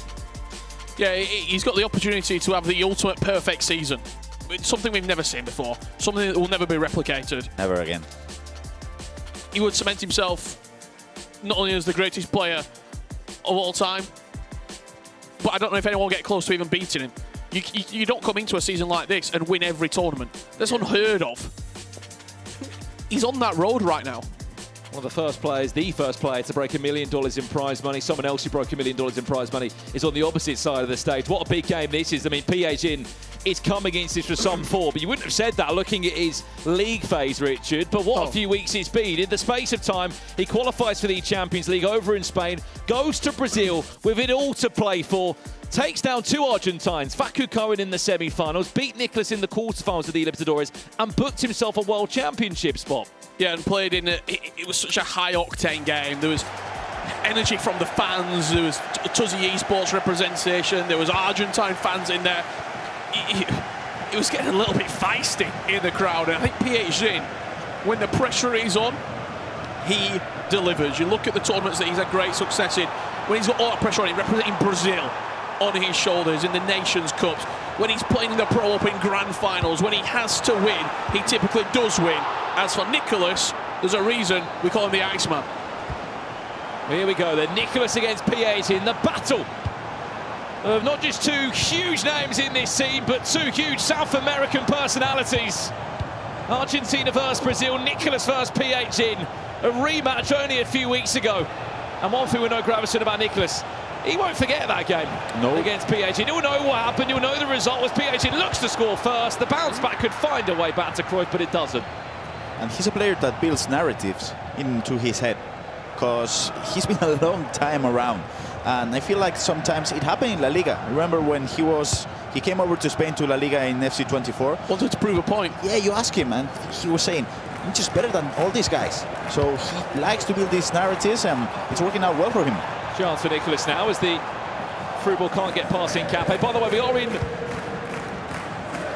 kit selection screens at the moment, and I don't even think they're agreed on that at the moment. I don't know if he was just saying it for me or for the cameras or whatever it might be. That's a scrappy goal. Nicholas won't care. 1-0 up. I spoke to him just before they walked out. Well, we were seeing the culmination of Emre Yilmaz and Mary Bichore. I said, Nicholas, very quick, did you watch the game?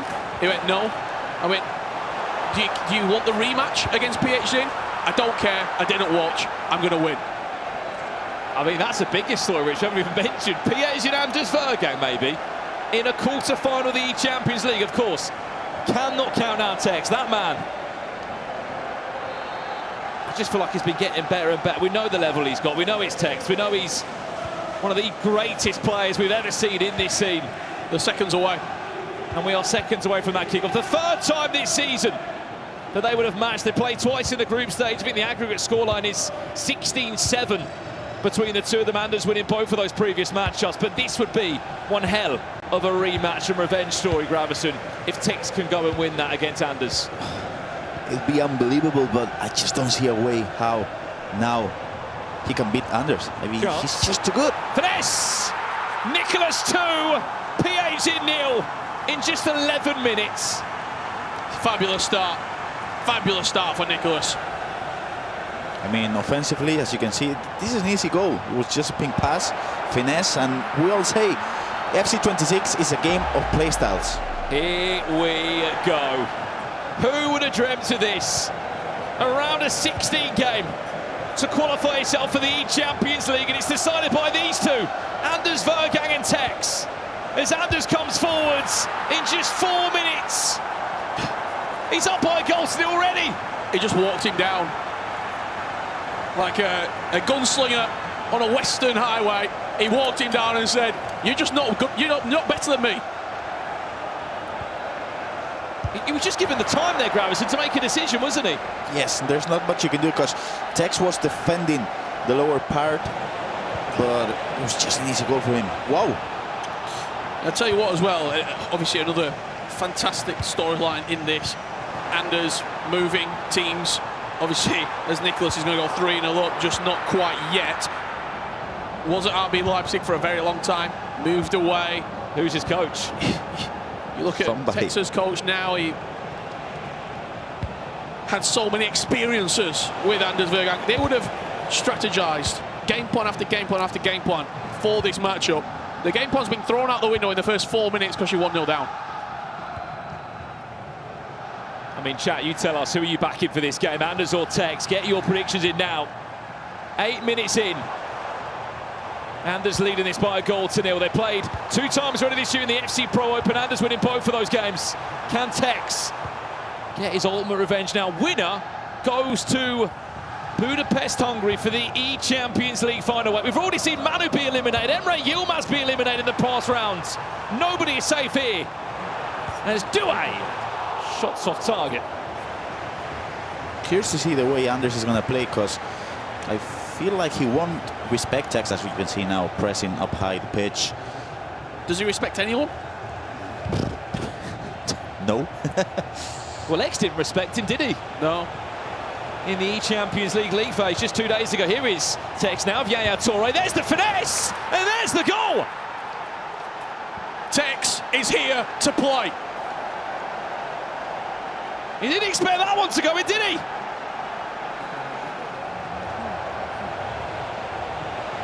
It is a great goal by the British player. As you can see, he opened up the angle for a finesse, and to be fair, Anders didn't defend the way he usually defends. He wasn't aggressive at all. He was passive with the team press. Game on, 1-1. Oh, he's 3-0 up. What a start for Nicholas, by the way. Not just revenge. A 2022 eChampions League, we're looking to get back amongst it. Levy were 3-0 up though against PHZ. Let's not forget that. Spoke to PHZ earlier. Talked about his psychologist, saying they get themselves in these scenarios. They're used to, they want to almost be in these scenarios, so they work on it. They've had a lot of calls over the last few days. Be calm when there is chaos. I'm more excited as well, Rich, of what's going to be waiting for us in Budapest. That quarter-final time.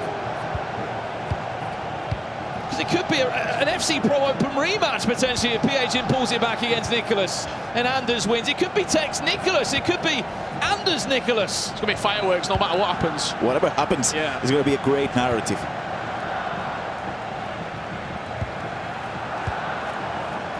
Chance now. Musiala. Baggio, this is Anders now building with Ramirez. Great interception by Tex, who is now starting to build into this game, you feel a little bit. Tex or Anders, who are you backing in the chat? Here comes Tex now. There's the £6 million coin Douay. There's the trademark skills from Tex that we haven't seen for quite some time at this level. Good to see him just feeling himself there in the box region. Yeah, and I just looked over at Graf when he pulled out that Elastico. You can tell that he's almost settling into the game now a little bit after a frantic opening 3 or 4 minutes. It takes some time to get into the game against Anders, because he puts so much pressure on you, especially offensively. Perez into Ramirez. Baggio now. This is Vergang building again. Can Tex do enough? Douay turns his man. Step overs, near post. Anders back in front. 2-1 he leads. Even the fact that he's on near post there as well. How often do you see it across the goalkeeper?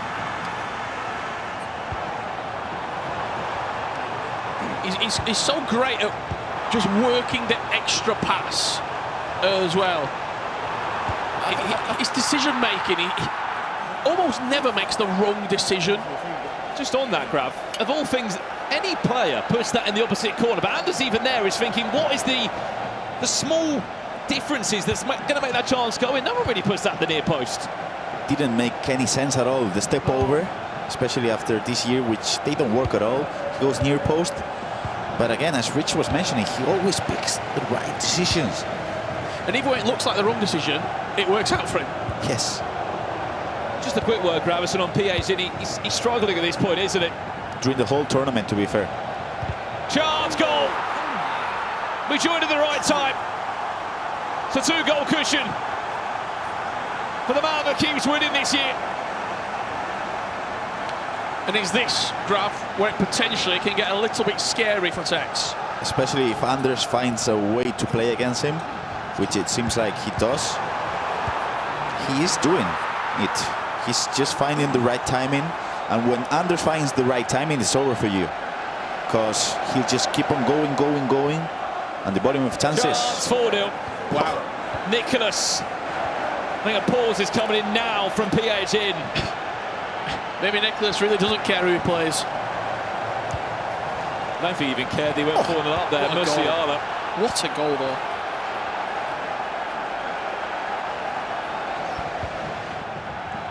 Keep in mind, of course, Nicholas, a winner of this tournament back in 2022, where he beat Matías Bonanno, who unfortunately fell out just earlier in the tournament in penalties. And who was third place in that tournament? Playing your screen right now in text. Who has also been there before, of course, the eChampions League Invitational during that online era of esports competition. It does sound crazy, Gravison, that the tournament that Anders hasn't won is an eChampions League. To be fair, it's the tournament that Emre has dominated. Yeah, he's had to win when he's won it twice. Took a sabbatical for Johnny in the middle of it. Well, as it stands now, your quarter-final is going to be Nicholas against Anders Vergang, if the scores were to stay in this same direction. Samu Gamer against Marwan is also a match that is locked in. Of course, we still have 4 more big round of 16 games coming in the eChampions League knockout phase in Manchester. Anders looking to build for a 4 for 30 minutes on the clock. Douay, can he get round Hincapié? No, he can't. What would you like to see here, Grav? I really like the way. And Anders, what are you seeing? I really like the way Tex is defending. I feel like he's not afraid of Anders, and to just concede 3 goals in 30 minutes against Anders, I think it is good enough. My problem is offensively. Offensively, I don't think he's doing enough. He's going backwards a bit too much. Not threatening. Yes. Even though his goal was good, he has to be so aggressive in this position.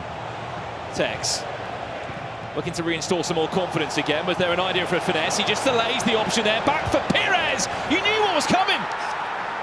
That's what you wanted to see, Grav. It is. The 1v1s, you try to go for step overs or body feints or whatever, and then finesse. That's a perfect goal. That's what Tex needs. The ball goes in there, Rich, and you kind of think that's what he's wanting to tee up, a finesse shot. See, those 1v1 in the sort of the battles, it then just comes down to what you've got. And I tell you what, we've seen it so far a lot in this eChampions League. The attacking players have got more tools than the defensive players. Robert Pires can score from any angle as soon as you're inside the box. I think one thing we've learned about this eChampions League, Richard, is goals. A lot more goals than we saw last season. Over 1,000 of them were scored in the league phase alone. Half-time there, Nicholas, 4-0. He leads at the break against P18. And over here, it's a lot more tighter. Ramirez on Ramirez. Anders is Brazilian. Hero does enough. It bounces back though. Douay. Double tap pass on the volley for Baggio. 4-2. And it's a 2-goal cushion reinstated. Unlucky. A couple of reflections. I think he will defend it well with the advanced defending first. It was a good tackle in there. It was another good interception, but didn't matter. I'm thinking about how for some times, in some instances, the team press doesn't work against Anders, because the team press puts you in a 1v1 situation, and Anders is so comfortable in those with the double tap passes, with the body feints. I'm not sure if the team press meta works against Anders. People in the chat there saying double tap meta, Grav. How important is that double tap pass? It is huge, especially after the patch that changed the inventive playstyle. Now the inventive silver playstyle is massive for me. At least for my cam and my wingers, I think it's a must. If you have just tuned in, other than the Mystery Nation shouts, you are witnessing 2 of the best games of the eChampions League knockout phase so far. Wherever you look, you've got Nicholas against P18 on one side, and Anders here against Tex. A game that we were waiting years for. It's the 3rd time they've played just this season. Who knows when they'll play again after this. Last chance of the half now. Looks like it's going to fall the way of Anders. Douay, can he outsmart the defence? Douay into Musiala. Where's that ball going to bounce back? It keeps falling the way of Anders. And he's making the most of it. You see Anders laughing because I think he knows it was a little bit fortunate that the ball bounced to him there inside the box. I was just watching that game there for a little bit, seeing how the attack started to build up. Anders has got a knack, and some might say it's lucky, but he does it too often. Waiting until the exact last second to pass. A lot of people pass almost a second too early, and then the opposition can bring the press to you. P18 has started the second half with a goal from Thierry Henry, but he waits until that exact second, so it feels like your defender's there, and then he moves it. You just saw a moment there as well of Tex just having a glance over to Anders there as he sort of chuckled to himself that he's 5-2 up, and yeah, he may have been quite fortunate, but as Rich said, it happens often too much for Anders that, fortunate or not, he's always in the right place at the right time, Grav. It's something that you really can't replicate. And that's the thing with Anders. If you want to learn from Anders, of course, there's a lot of things that you can learn, but timing, that's something that you have or you don't. Well, as we said at half-time, we're going to see some of the best comments from the chat. We want to know who you are supporting, who you believe is going to go all the way this year in Hungary. The goal feels big here. Hazard, big goal before the break. Yeah, it felt like it's the perfect time to score for Tex. You go into the break, you're 2 goals down. You're ending the half with a little bit of confidence. And it's in those wide areas when he fires it inside quickly. You saw the Yaya Toure, finesse. You saw Perez, finesse. When he gets the ball from wide to inside as quick as he can, Ramirez with the ping pass, he can hurt Anders there. Apologies for any bad language you heard on the celebrations. He's in the game still though, Grav, isn't he? It's not like it's a 5-0 at half-time. It's a bit different maybe what we saw at the FC Pro Open. It is 5-3 and it's still doable for Tex. For PH on the other side, it's looking hard. Maybe not doable on the other side here, is it, Nicholas? I mean, against all players, Grav, a 4-0 deficit against Nicholas, no matter who you are, it's a lot to ask. It is extremely hard because you're trailing and he's so comfortable just keeping possession, passing it back to the keeper, going for the manual passes as well. It's so hard to get the ball off him. It's so interesting. I mean, Anders will know exactly what Coach Daniel's saying now. They spent so long together, what, 4 or 5 years that he was at RB Leipzig. He will know exactly how he's addressing him, what he's looking for, and I suppose on the other side of it, Anders is probably looking at him thinking, if you think you've figured out this story yet, I've got a few more chapters that you've not read. Yeah, and if you make it through to chapter 8 or 9, I mean, good luck to you, because not many people make it through the fight. I just love this shot here. This is how close they are in the arena. There's a couple of times, so just have a little glance over each other after a goal goes in. I think that's quite a difficult place for these two to play, because you can always see each other in your peripheral, can't you? Just on the corner of your eye. Heads it back on for Tex. He's ready to go in for the second half. What were you like, Grav, in those scenarios? Are you wanting to maybe, are you trying to get that extra 5% under the opponent's skin? Are you, when you're celebrating, you're letting them know? 100%. You'll celebrate a bit too much, or maybe you will go for a cheeky celebration to see how they react. You're seeing Nicholas or PH Zin in the chat. Rami Luiso, Nicholas 99 FC, as PH Zin does get one back. That's 5 goals to 2. It was an unlikely turnaround earlier against Levi David. Nicholas is a different animal though, Brandon. Yeah, I mean, I know we've been keeping quite a close eye on the Anders Tex game, but there's a lot of people still very invested in this one, Richard, as PH does get an all-important goal back. Rami Luiso across all the AFC Sports action. He was, of course, with you in Brazil as well, in Sao Paulo at the Libertadores. Yeah, there with Tuzzy Esports, watching all the South American action unfold. Next goal here is a big one. Penalty shout waved away. Oh, that could have gone anywhere, Grav. Could have been too unlucky. I mean, the last 2 goals they keep conceding, and now a penalty. Just too unlucky. Please keep in mind as well, for those at home, the winner of both these 2 games will match up in the quarter-finals of the eChampions League. Tex gets this goal now. Suddenly things could change. He's pressing off the ball. He's sort of his spatial management, if that's the word to describe it, is absolutely incredible. It just fires wide. That's the composure being affected. So for the people at home, you gotta press X a couple of times so the composure get affected. That's why the reason the ball went wide. Tex with Due now. Finesse! Oh, wow! What a finish! Now we do have a game on our hands. We do. Gentlemen. I don't think, you see the defender here from Anders. He's just jumping a little bit. Did he expect the reset? Don't know. It was instinctive from Tex. As soon as you get that space, I'm going. And Due can provide that for you. Back over here now. This is live as Musiala gets the 6th. every time he scores a goal back, Piegin, it's just a 4-goal gap again, Grav, every single time. This is something that we spoke about in La Liga FC Pro. I mean, the amount of kickoffs that he has scored. Yeah. Every single one of those. He's mastered it to a level that... You're probably looking at like a 60-70% success rate from kickoff. Probably. Just saw Piegin take his headset off there. I think it's just exhausting for him. Tex now really building. Maybe building towards an equaliser here to tie us up at 5-5. Not just yet. Sol Campbell, right place, right time. Got some runners going forward there, does Anders. Musiala. There's a tactical foul coming in from Michael. We don't mind it. It's too far out to shoot. I mean, we scored. Oh, what a free kick I saw earlier from Luke.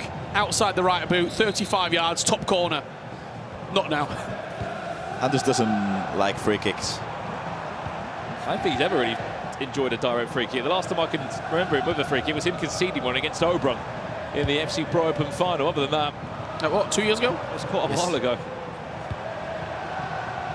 Tex having to defend so well. We're looking, just keep an eye on the manual player switch in there, just to match up every decision, every bit of micromanagement here as offside traps come in as well.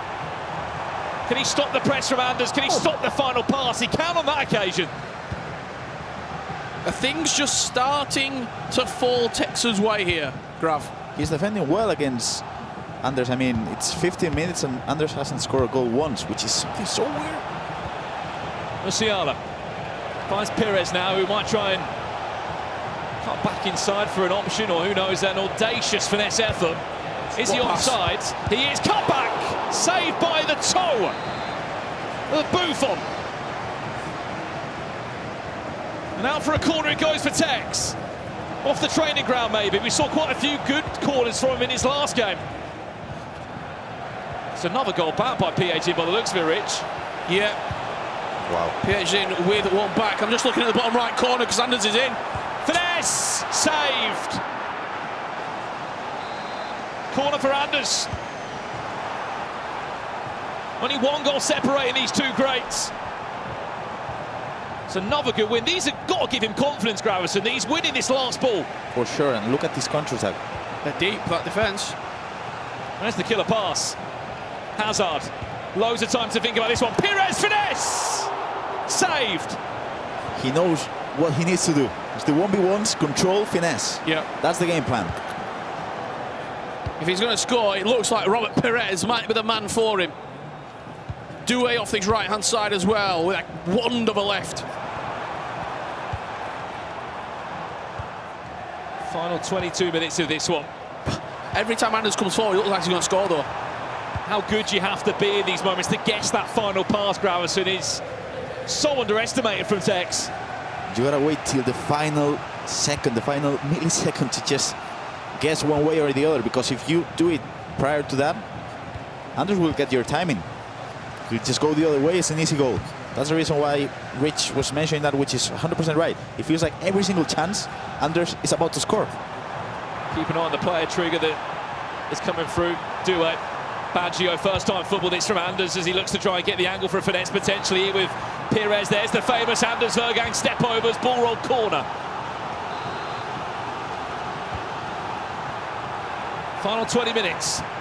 5-4 Anders leads. He is very close to going back to another ECL top 8.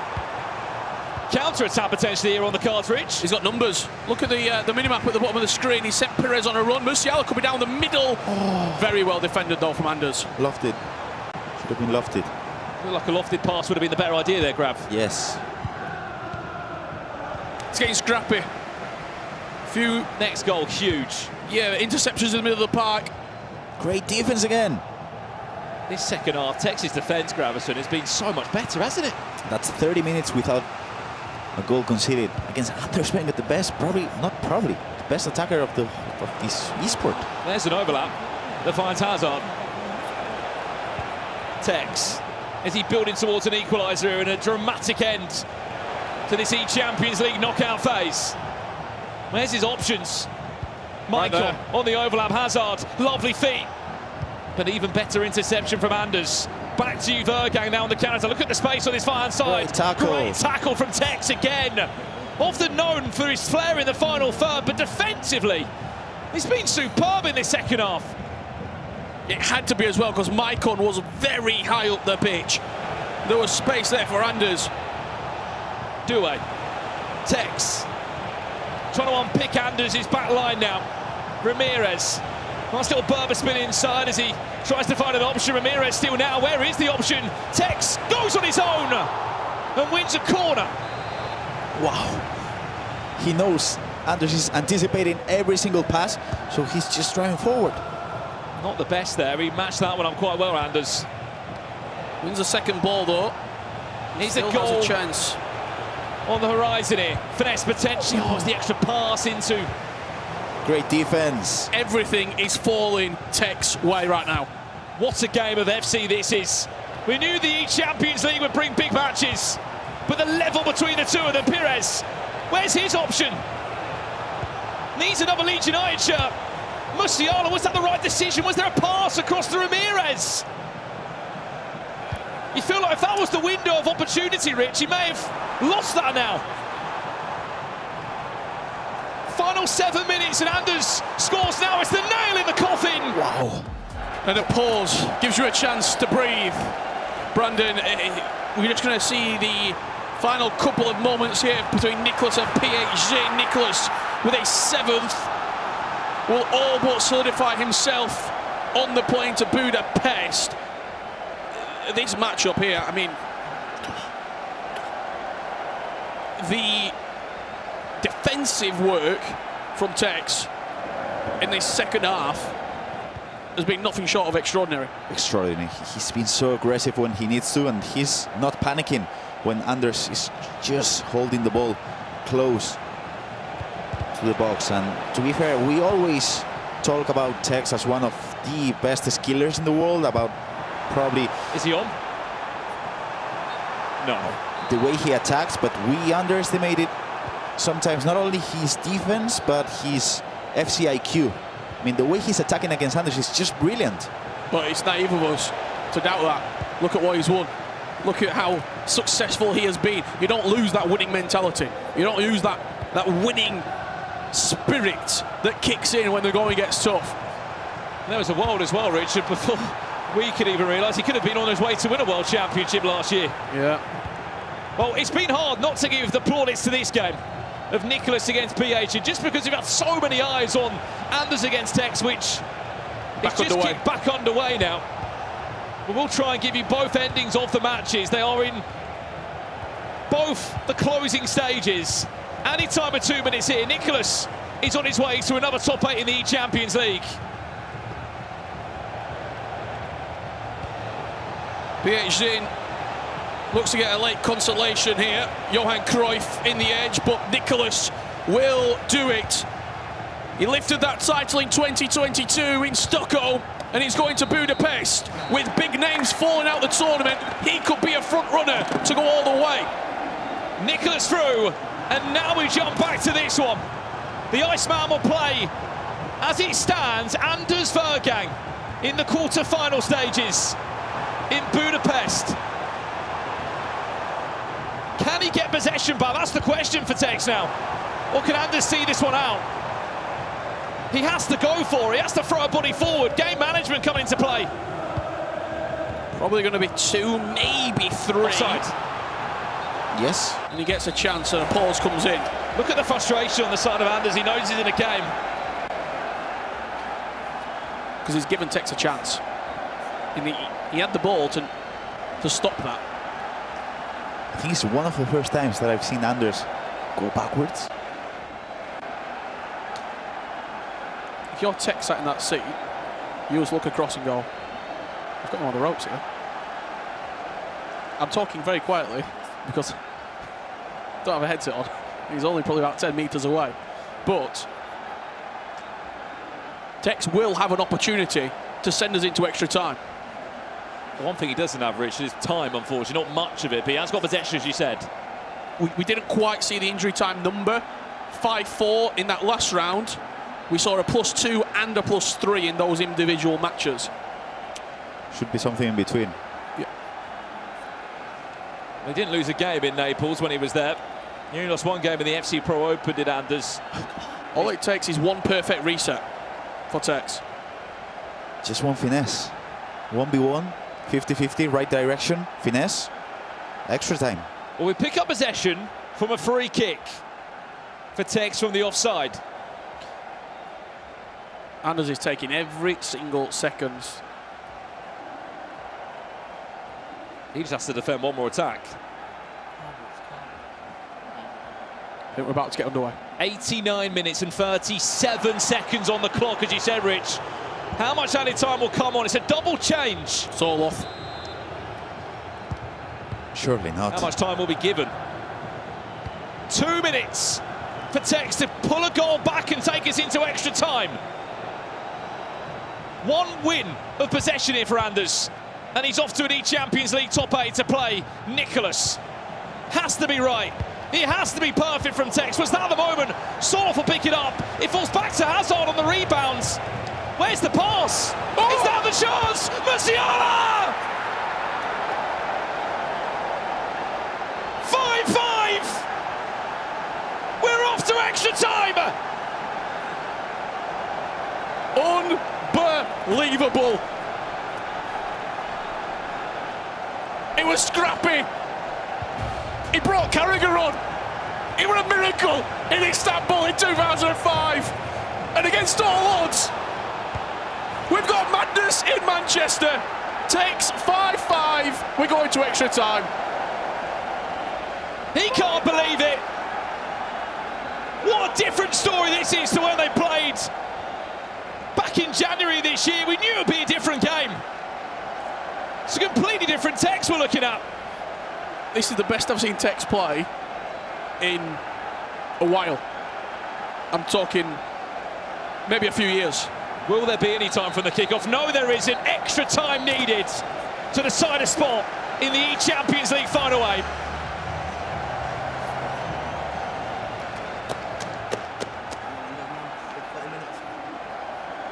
He is lapping this up, isn't he? He is loving this. He's up off his feet. Almost. He spent a lot of time with Bonanno, didn't he, Tex? Bit Bonanno-esque. If he starts bringing out some LAs, he was just looking directly. Yeah, you're staring him down. How much confidence, Grab, does that give Tex that he's been able to deal with that press from Anders for that second half? A lot of questions are asked of Tex defensively. The game plan worked, defensively and offensively. 30 more minutes. Anders could be tilted in a way. Tex thinks and knows that he could be the unbeatable player. Rav, something that we've not had to even question this year because he's won everything. Is there a world in which Anders questions himself? Well, if we can, Grab, have a think about that answer. 82% of you at home thought that Anders Vergang was going to win that game. We're going to do another poll right now on Twitch to see if the mindset or the verdict has changed a little bit more. You'd like to say it wouldn't be as much of a landslide there, Grab, wouldn't you? Don't know. Don't know, Brandon. I'm just thinking it's the first time in years, probably. Wow. Look at that. Oh. Is he back at his best? He's certainly playing like it. 30 minutes to decide not just the spot in the final eight, but a quarter-final tie against Nicholas 99. And we kick off with Anders. A minute after the restart. He's back in front. What a reply. What a reply. What was it? 55 seconds. Baggio slotted past the goalkeeper.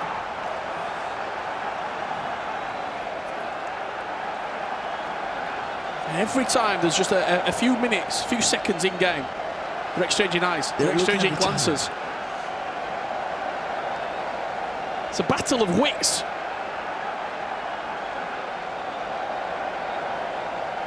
I think more of this game's been won and lost off the pitch than it is on it at the moment. Yes. I've never seen a pause being so important in its time. This is only halfway through our round of 16 games, by the way.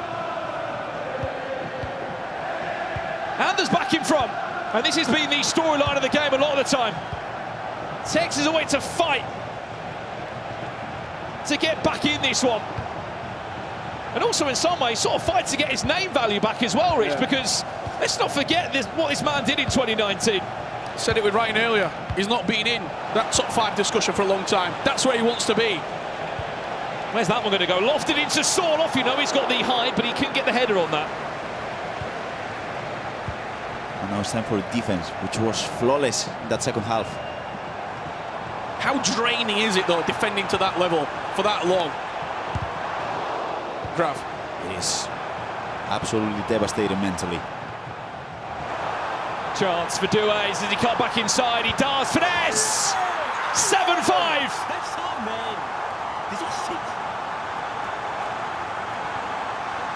Apologies for any language on the celebrations there, but that's a 2-goal gap that Anders Vergang has now against Tex, and it's one of them you can push him for so long. You can poke him for so long, Graf. It was just perfect. I mean, those 50-50 situations for 45 minutes, Tex defending each and single one of them perfectly. But just one small step in the wrong direction, and Anders will beat you and punish you. 2-goal caution. Rich, how do you see this going? You poke the grizzly bear, what happens eventually? You get bitten. Bites your head off. 7-5. And we're only 8 minutes into this extra time period. It's a big arse now. Done it before though, hasn't he, in this game? The chat are loving it, and why wouldn't they be? There's 18% of you at home that backed him to win this game. 56% of you at the start of extra time. We knew it would be a good one, this potentially, but what a game it's been. One of the best this season. People have come in the chat, Rich, and asked, is this a final? Yeah, this is a qualifying game to the eChampions League top 8. It's a top 16 matchup. And what's your reward? Yes, a top 8 in Budapest, but you're also playing against Nicholas in the quarterfinals. Who both of these two, history goes back a long time with.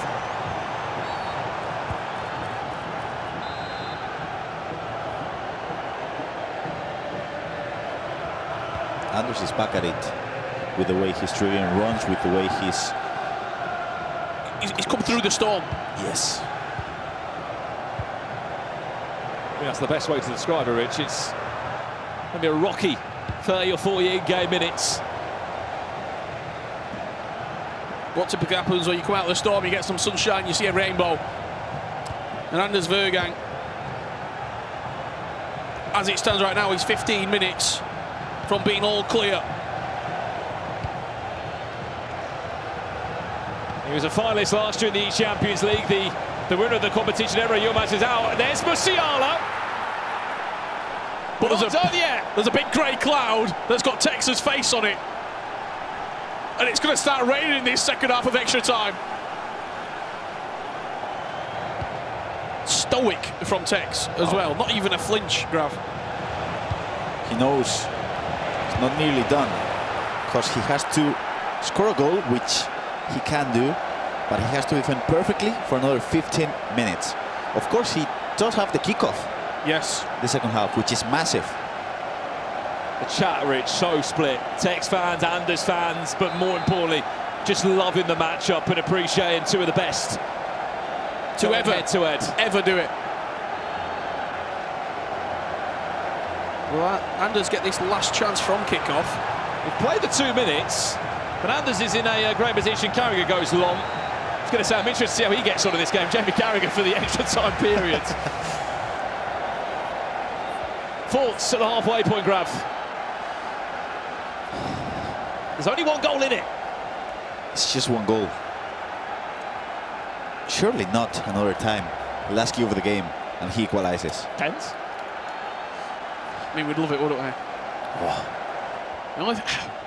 The only thing that makes me think Anders at this point 15 minutes in the second half of extra time is a lot of gameplay. It is. You know what Tex is going to do? He's going to fly at you. Yep. He's going to try and fashion those opportunities. I think with the way Anders slows it down, just starts walking towards you. Is there another goal there? How much does the goal help at half-time as well, Grab? Massive help, because it's the first attack that Tex had in the whole first half, so it just gives you so much breathing air to try to just look for the sunshine again. 15 minutes left. As it stands, Anders Vergang is off to an eChampions League final eight. 7-6 he leads. But he's come back, not once, not twice, but he's done it many times, Tex, in this game. He scored just before half-time in the original 90. Scored a 90th minute equaliser. Oh, Musiala, that is superb, Tex! Is he back? He's rolling back the clock! Tex might be back! What a goal! We're all square at 7-7, but just take a minute to appreciate that moment of brilliance. Wow. Are we back to 2019? Tex against Tuga Atlanta? Are you in the booth? Are you playing? What's going on? Wow. 7-all. And where do we go from here? What a McGeady spin that is. Perfect timing on it. And the defense seems to be strong again, defending the kickoffs. Well, he was asked yesterday, Tex, by Ryan Pissoa. Did you want the game against Anders? His words were, no one wants a game against Anders. Is it? What a tackle that is. What a step from Anders. For it. Is that a through ball? What an interception from Eder Militao. And suddenly, are we on the cusp of seeing Tex maybe try and go in front? You just want him to slow this down, Graf. Yes, he needs to slow down, and now he needs to look for the pass. What a pass that could be! Penalty! It's a penalty. Penalty for Tex! Anders dives late, and suddenly Tex has a chance. Saved! The risk versus reward, and the risk prevails for Anders. 7.5 minutes left of this. What a moment for Tex to go in front for the first time in the game. Anders Vergang matches it with a save. And maybe we need a pause. It's in. Chance to break. Baggio, no stamina left. What a tackle, Maldini. He had no energy left.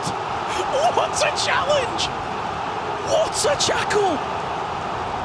Is that a penalty? No, it took him out in the middle of the pitch with Militao. At that point, I thought both players just desperate for a pause. 6 minutes left. This is unbelievable action here. 5 minutes left. Back to Anders. Pires down the throat of Buffon. No real trouble there. Look at this. He's through on goal, takes him out, takes the penalty. And you know what? I'm equal to it. Dives to the top corner, keeps it 7-7. We are 4 minutes away from a penalty shootout. Hazard.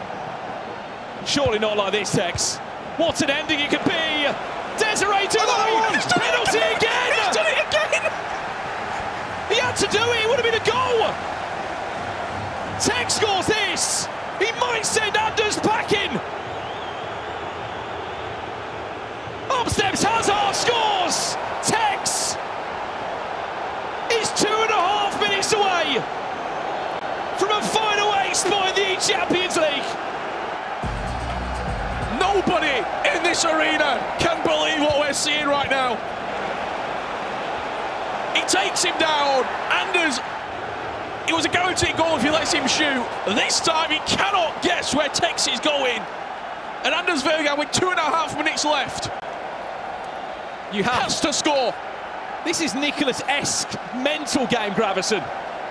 And this is not done. The amount of goals that Anders has scored throughout the day, the weekend, the whole year in kickoffs, It's astonishing. So it's he'll get not a chance. He'll get a chance. What a story this is. What a game. He's never led in the game, Richard. But now he is. And what a time to do it. 2 minutes left to play. Is this the best game we may have ever have been had the chance to commentate in our time, Richard? Do you know why? Because every single person in here, other than maybe Tex and Leeds United, said Anders were going to win. Nobody gave him a chance. Nobody. Surely not us. Well, what do we know from a kickoff? This man is ruthless. More than most. A minute and a half left. Tex, you win it back. You win one tackle. You win the game. Anders intercepted by Maldini. Back to Doué. Musiala. Penalties is on the cards. Unbelievable. He's off his feet. He's off to the commentary box. 8-8. He doesn't know what to do. Anders Vegan does not know what to do. You think we're going through it, you think everybody at home's going through it. Imagine what those two individuals are feeling right now. The highs of Everest and the lowest of lows you could possibly go to.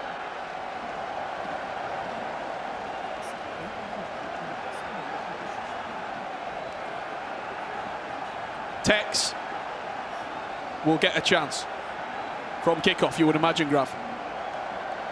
How's the heart rate, Graf? Not going well. This was the goal. He wins it there, and it's that pass. Team press, high up the pitch, pen him in, and he needed to take a stroll.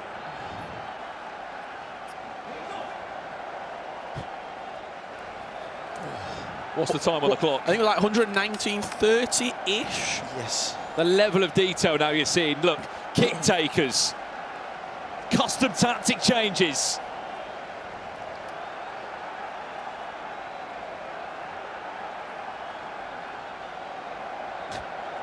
Would Tex want to go to penalties? Maybe. Already missed one in the game. He's scored one as well. See, all the players in here waiting for their next game. Everyone is enjoying this one, though. Here we go, Brandon. What a game. 2 minutes of added time at Tex. He's done it before late in the 90. It was an ugly goal, but he didn't care. He sent us into extra time. Has to get this right, Tex.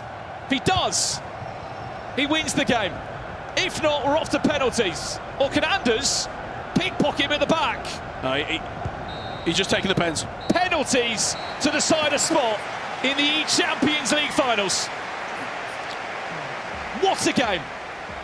What a game of FC. I'm going to have a heart attack. Up steps Anders first with Baggio, who does score. Can Tex match it up? He scored a pen, he's missed a pen. It's Hazard to get us going. Misses. Hebede Pele from 12 yards for Anders Vergang, slots it in the bottom corner, and now you look at Desiree Doué for Tex. Does score. Back to Anders. It's 2 from 2 so far. Can it be 3 from 3? Yes. Perfect pens for the Dane. Over to Sorloth. Has to score this for Tex. Doesn't. Here you go. It's a quick shootout. It's Bastian Schweinsteiger. It's Anders Vergang. It's the top corner. And he is going to Budapest.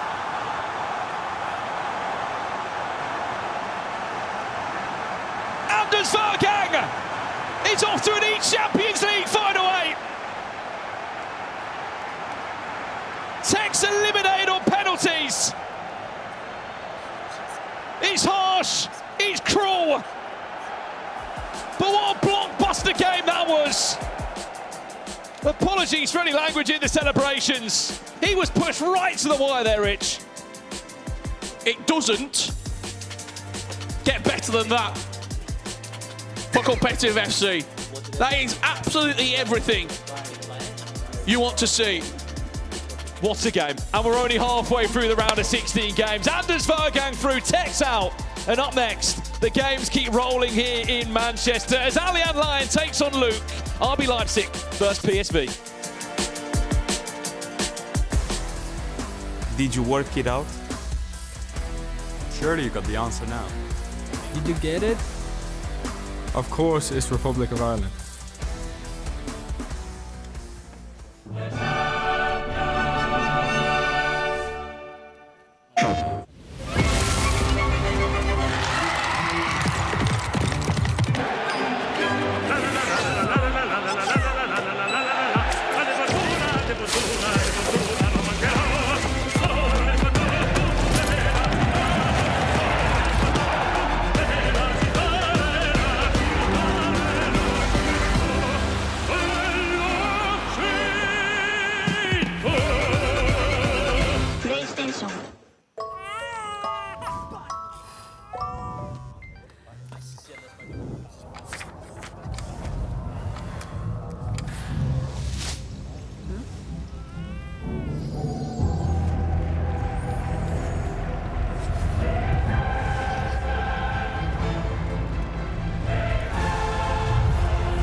This is Chris. He plays EAFC on PlayStation tournaments, winning FC points, cash prizes, and even a few exclusive experiences easily. But how? On his PS5, Chris launched EAFC, found PlayStation tournaments, and registered. It's that easy.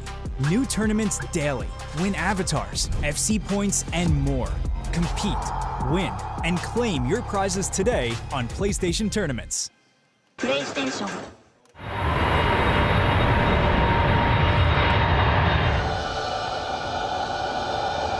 Stage is set. What's promised to be? Beautiful rescue. This is what he does.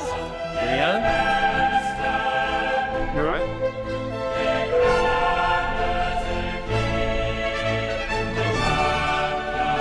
Qatar Airways, official airline partner of the UEFA Champions League.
The VBL 26 Grand Final. Semi-final time.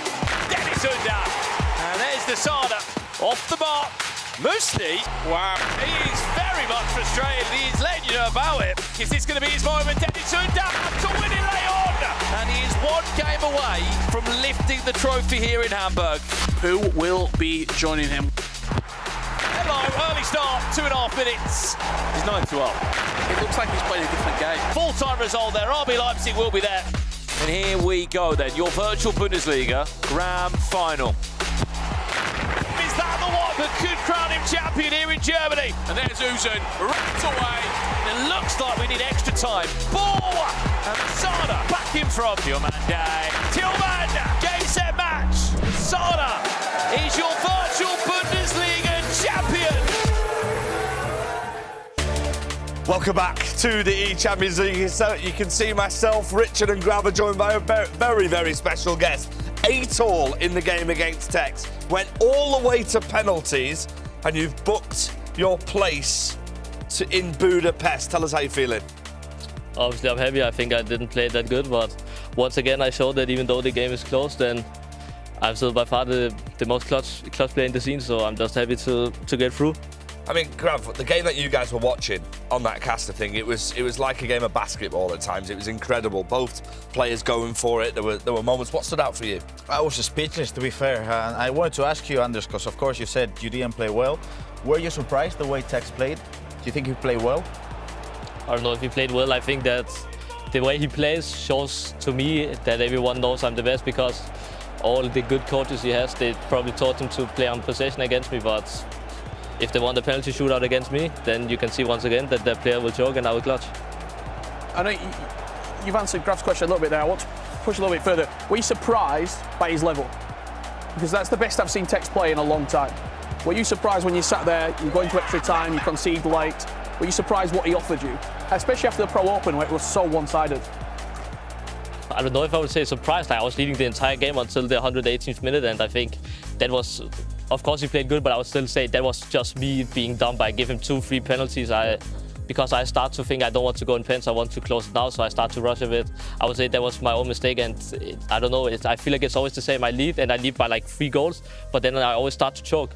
But then, like, when I choke, then I still have mentality to clutch again. But that I have to choke, I think is very unnecessary. But of course, like, he played good, and I think still, like, he played it well because he know I'm better. So he tried to take the tempo out of the game. So it was like good from them. But I mean, I still think I played better, and I think I should have won before the penalties. But it's my own fault for choking. Anders, you just made your way to Budapest now, and next up for you is Nicholas. In the next round, we did just see the bracket on the screen a few moments ago. How do you feel about that matchup? How do you think it's going to go? I mean, I think on paper that's probably going to be the final, with now all from many favorites out. So I know how important that game is, but at least I hope that without fighting for it, can get a normal handshake, because everyone is just telling me I'm toxic. I'm playing against my former coach. Not to take anything away from him, but the only reason he's here is because I made him a career, so he wouldn't achieve anything without me. And that he don't even is mature enough when he's probably 35 to give me the hand is insane, and shows like how unprofessional he is, and there's a reason why he hasn't achieved anything since I left. Well, thank you very much, Anders. Congratulations. You are on the way to Budapest. Wow, what a day it's been so far. It's time for our MasterCard moment of the match. Katie and Shuri, take it away. Thanks, FG, and congratulations to Anders for booking that ticket to Budapest. It is time for the MasterCard moment of the match. Myself, Case, joined with Shari, and of course, it goes to the one and only Anders. I mean, we had everything in that match, but we picked one moment here. Yeah, and it's kind of going to have to be the most obvious moment of the entire match. What I actually want to do here is just let the clip play first in full flow, and we're then going to watch it back afterwards. As you can see here, of course, Tex gives the ball away there, and it's an easy finish for a man named Anders Vergang. Now, when we watch the clip back again, in all honesty, there's not too much to break down other than when Tex loses the ball. So what we're going to do is we're going to get to that point of the clip, and we're just going to pause it right there and assess Tex's options. So Schweinsteiger here, Berbatov, Tex gets the inside. If we just pause it right here now with Maldiv, if we just let it play a tiny bit further. Where could he go just pause here? it right now. So this is a situation where, look, he is guarded by a couple of players, right? He's got 2 players pressed from Anders here.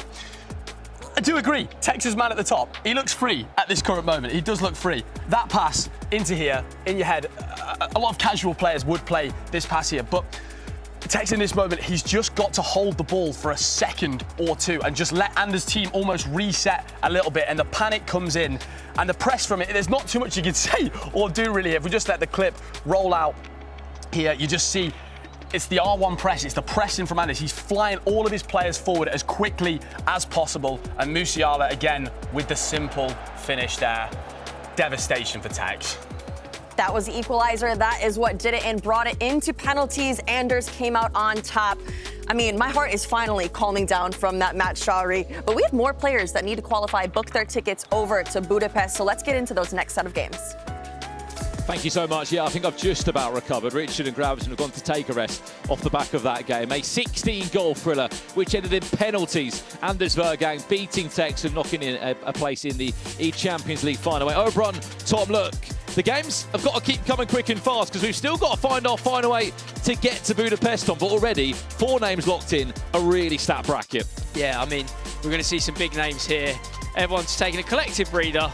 calm themselves down, and we're going to have more action. Now, we've got a real clash of styles here. Alihan, the king of the attack, a lot of quick attack, and Luke having a really good defensive record. So one thing I can promise you from this round, actually, knowing that Nasada is playing as well, is lots and lots of goals. Yeah, because I think this game will be attack against defense, because Luke just conceded in these 2 days just 14 goals. I mean, 6 games played. You know how it's difficult on FC26 not conceding. Also, of course, he was helping a lot with the team press, but he was defending really good. We'll come back to that game shortly with Nasada in action. He is the highest goal scorer we've ever seen in the Champions League so far. 51 goals scored. But we have to have a word on this man, Luke. He was clutch in the last moments against Schmalk. I'm sure you would have had a chat to him in the build-up to this game, O'Brien, of Schmalk, of what went wrong and how close he was to finding himself in this round of 16 game. But he just allowed him to come back in. It's Alian line. His shot saved. Yeah, I think that he played really good, especially in the last minutes, because, like I said, it was his first appearance, but he managed really good the pressure.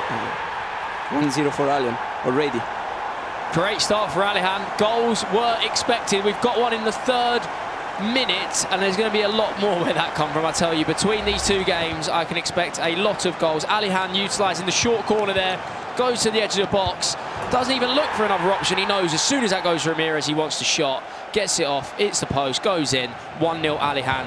And here we have Guga on the attack. Chance for Guga. Faraz to score early doors. It's going to go out for a corner. Remember, winner of this will play the winner of Luke against Alian Line in the quarter-final stage of the Champions League. Ramirez. What a play. One important part of the game he played, sorry, in the last match between Tex and Anders. Yamal will look to finesse. There was Lucio in the way. I mean, just a quick word on Musiala, Tom. He's in all 4 teams here. He's been a key part, and he was a key part in that last game between Tex and Anders. He doesn't break the banquet budget, but what does he offer these players? Yeah, I mean, Musiala's got a range of play styles, really. A load of play styles got upgraded throughout the title as well, like a slow improvements. I remember when he had a few upgrades, suddenly people going, hold on, Musiala's a bit of an option here. And he's now playing here. Some people use him as striker, some people use him as a cam, dependent on what you see best. But yeah, there's a reason everyone's picking him, mainly for value, but also he can hold his own. He will be a difference maker in these games. 10 minutes into this one, goalless.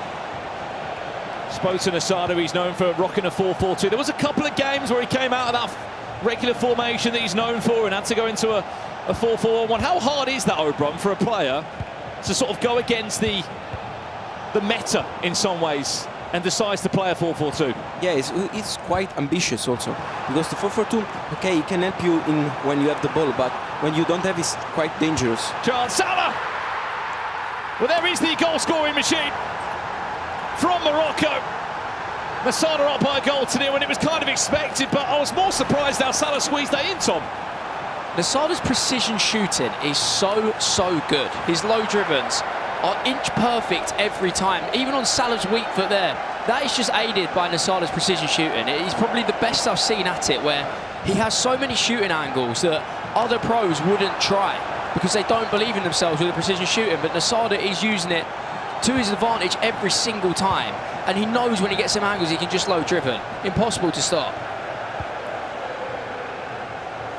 One thing that wasn't his strong point, O'Brien, in the group phase for Luke was the amount of goals he scored. Yeah, but also because he's just conceded 14 goals, but right now, like I said, he is playing against one of the best attackers in the world, because Alian Line is also playing 4-4-2. When you play against 4-4-2, it's really difficult to defend, especially because when you put the team press on, they play just 1v1. When you have 2 strikers, it's really difficult. O'Brien, have you played many games against Alihan? Not so many. Maybe just a little bit in the ladders this year. Chance! Alian Line 2-0 up in 60 minutes. And as good of a defender Luke has been, he may have scored the least amount of goals, but he also conceded only 14 goals in 6 games, as you were saying, O'Brien. He's got his work cut out here, but as you were saying to Tom, sorry. Yeah, I think against these kind of players like Alian, against Nasada, you have to keep the ball a little bit more, because they play on the quantity of the plays. So you know that they are quite dangerous when they have the ball, so you just keep it more, a little bit more. What kind of style do you prefer? Would you rather play a chess match? We see Guga nearly get the chip shot off. Would you rather play a chess match against Nicholas, for example, or someone who plays a bit more slower? Maybe Tuga, Nicholas, they come to mind. Or do you mind playing Nasada and Alihan, these guys that are just going to give you quantity, as you say? They're not really bothered about the quality of their chances. It's all about how many they can create and how quickly they can create. What kind of play style do you prefer coming up against? Yeah, 100% I prefer the kind of play like Nasada, like Emre, because I think they struggle a bit when your opponent is holding you the ball. And of course, especially for Nasada, it's the first year that they are competing in a really good like event like Champions League, like it will be also in the World Championship. So maybe if they start to struggle, like the game is better for you. Pass north of our post, it's 1-1. 20/20 vision there from Guga for us. How do you think he's feeling, Tom? Because suddenly he's gone from kind of being an unknown last season to now being a very well-known player. I mean, he's picking up experience all the time. Well, I've said this about the youngsters that come through. I do wonder actually if Guga was using the L1-R1 double tap square that we picked up on an R3 earlier for that ball across. But going back to Guga, some players explode and they win their first tournament. We've seen it with Tex, we've seen it with Anders. Some players need a bit of time, a bit of time to mature, a bit of time to feel the stage, get used to playing in high pressure moments. I think Guga must have learned a lot from FC Pro Open, when he drew like 5 games and maybe a little bit of inexperience didn't help him there. He's picking up experience all the time, starting to use it well in the eChampions League. What a performance was in Atlanta. Do you think it helps him, O'Brien? He hasn't really had that many bad experiences where he's so new into the scene. It's all positive and it must only give him confidence. Yeah, 100%, because when you start your career doing like these big results, of course, like you don't think anymore at doing bad results. You're just in a good mood, good vibes, and I think also that Manchester City is helping him. Here's Luke now trying to get a goal back.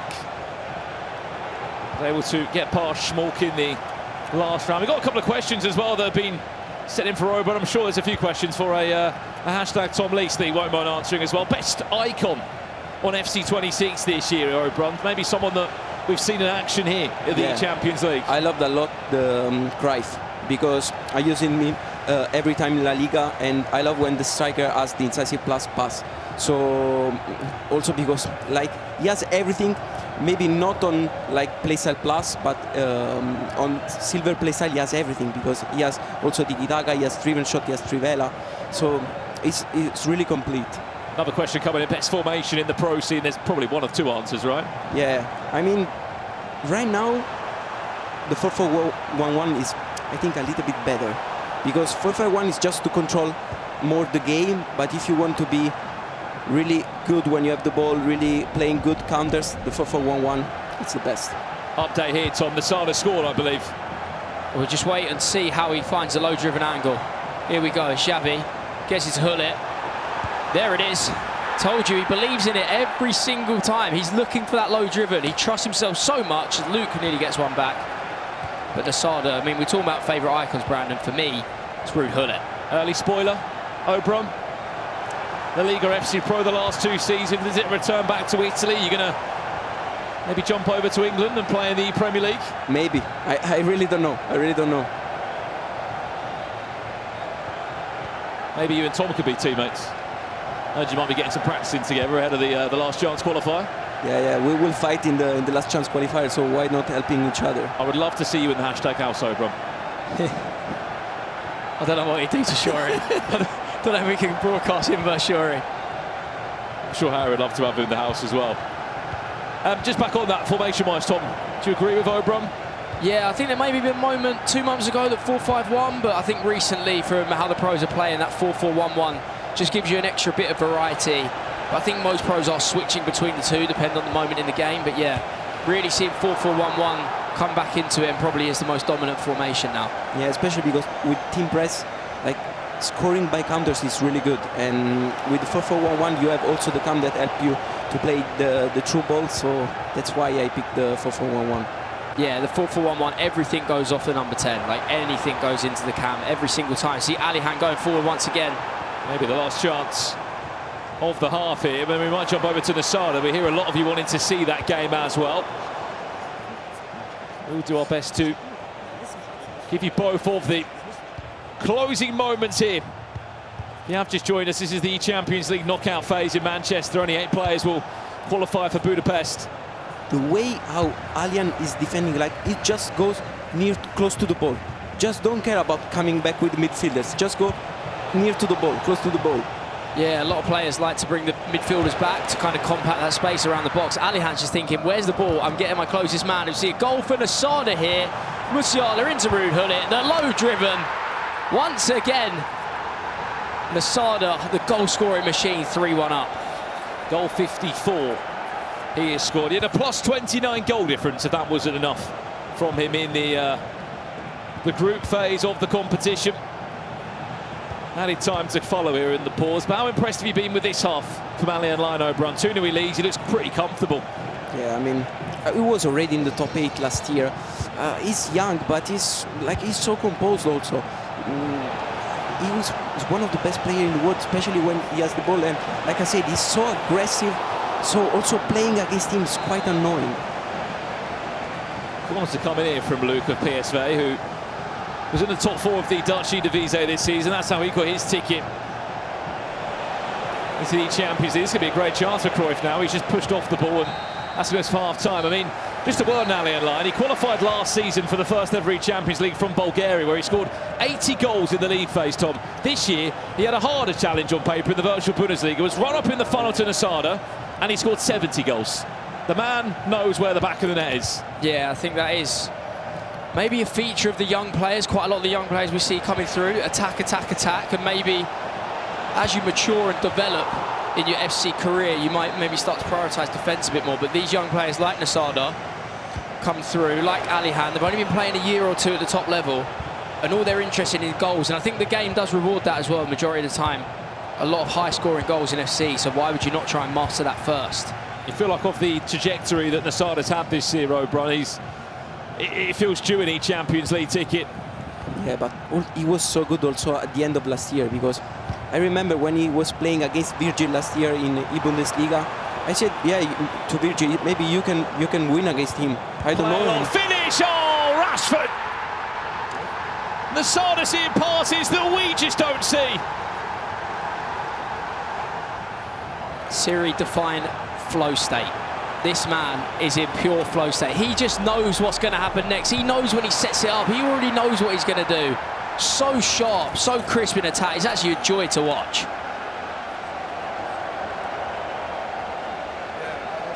Four-one.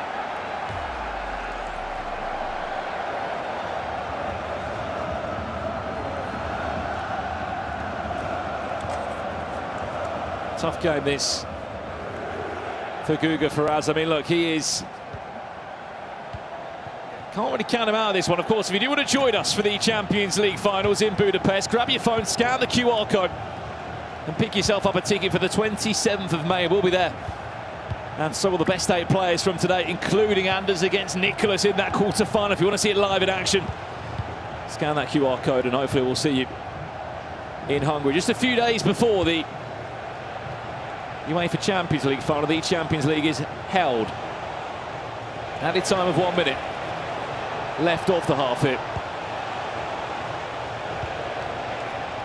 As we said, he never gave up against Matías Pinado. Went to penalties in the end to earn his spot in the round of 16. How will he be feeling at half-time, O'Brien? He's 3 goals down, but there's a long half still to play. Yeah, but it's difficult against Nasada, because, like I said, against these kind of players, you want to control the game.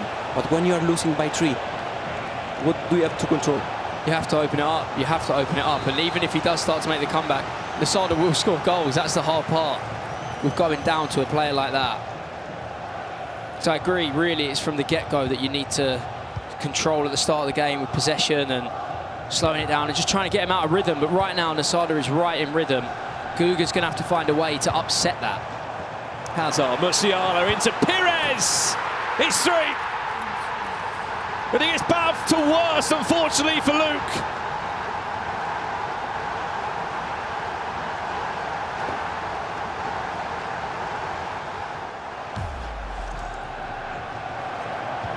Talk me through this one, Obra. I didn't expect the driven shot, because he don't have as a silver play style. So I was expecting just a normal cross goal. But yeah, I think that also during these days they shoot it a lot by driven, especially in this position. So he was right. And right now could be in the top 8 a rematch of the Bundesliga final.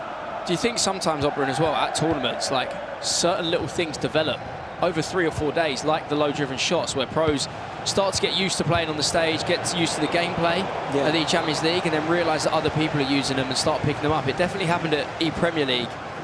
We noticed in warm-ups a lot of low-drivens went in there, and maybe players are picking it up, like Alihan, who's gone for that, when really, maybe at home you'd expect a different shot selection, but after so many games he's played here, he could be picking up things as the tournament goes on. Yeah, I remember the same happened last year, the World Championship, because Breeze was starting to do the Trivela driver shot, and then everyone was starting to do that, and he qualified to the final, like scoring every time with Trivela driven shot. So yeah, 100% like you said. Well, there's just a small technical pause coming in there. As we jump across to get that match sorted, the feed there. Is there ever a case, Oberon, where you lock in your draft, and then when you're in a 3-day tournament like this and you play a lot of FC, you kind of sit there and wish, oh, I wish I had that player on my team. Yeah. I wish I spent my money a little bit different. Yeah, especially when you see, I mean, like top players. I don't know. Maybe you want like a Douay or a... Yeah, but no, like, because sometimes you just want to have a look on the Emre's draft, on the Nicolas draft, because like you trust them, no? So, for example, when Marwan picked Douay, is Guga. Well, someone who's cheap, who's appeared in a lot of these teams, Tom, is Musiala.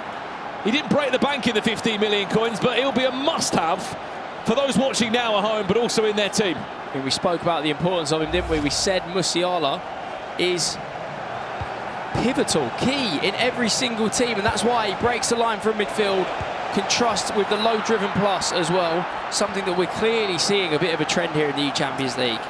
Everyone's low-driven shots, so he's perfect for that. He's got the low-driven. I mean, tiki-taka plus, a little bit pointless now, I think. You'd rather, it's okay to have it silver, but still really good. And we did say Guga has to upset the rhythm. Musiala has done that, and he starts the comeback trail.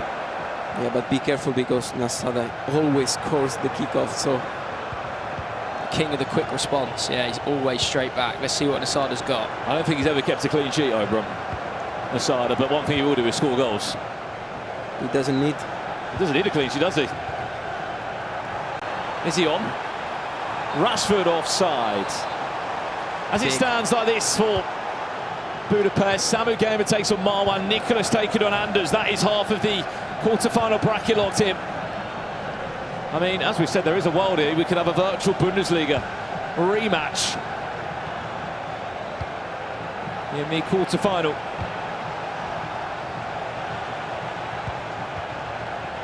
Musiala, Cruyff. So Campbell's done all right in there, Tom, hasn't he? Has he? I'm not sure. I haven't really been watching him, to be fair. Across the weekend, maybe the unlikely defender of choice. I mean, there's been quite a few mix-ups in there. Barzagli, Eder Militao was a hero. We even saw Jamie Carragher get subbed on. Don't think he starts the game, but he got subbed on by Tex Leon in that last match. Yeah, the stamina was quite low, so he needed also some centre back.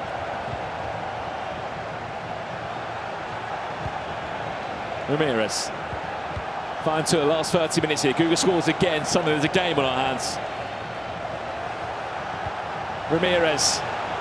Love that little pause on the ball there with Pires, just to make his opponent think. It's a brave tackle from Lucy, who had to get that right. Which he did.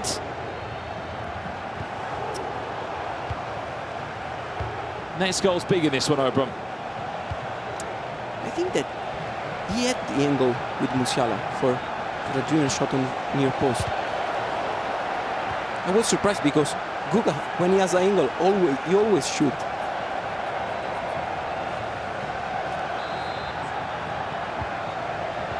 Final 28 minutes. There is a technical pause in the other game. We will give you updates on it as soon as we can between Luke and Ali and Lyon. It's a great through ball. The incisive pass unlocks the pass into Rashford. Buffon, where are you going? Luckily enough, Hullet was there. You feel like he's got a bit of a hold on this one now, Tom Guga. Next goal is huge for him. I mean, he's definitely disrupted Nasada. for the last 15 minutes now, Guga has been on top. The only thing with this game is when you are on top, you need to score your chances. Can Guga do it here? No.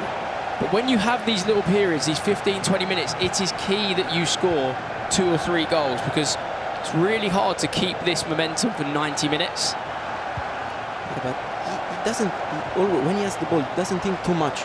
Just always go fast. Musiala, an interesting shot type there. That goes for a corner.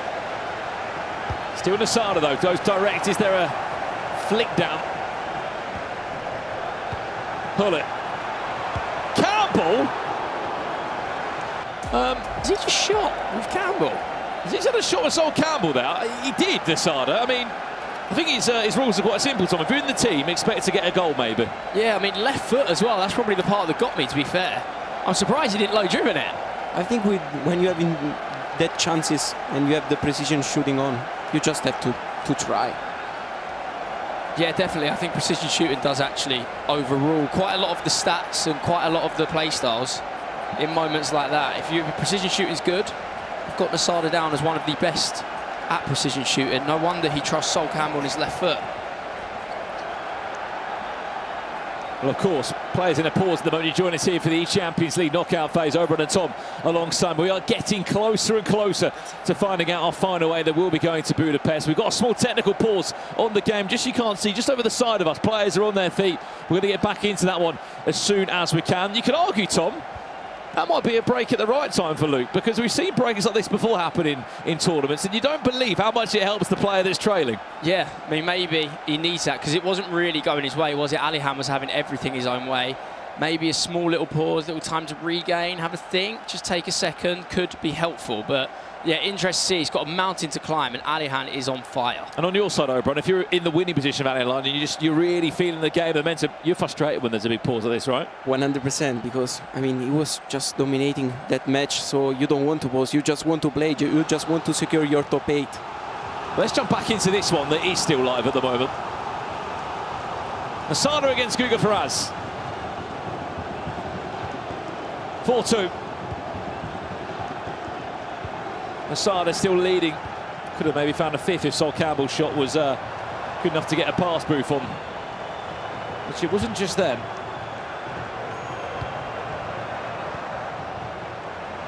Hullet. Salah interchanges once and twice. They're looking for the goal to kill the game.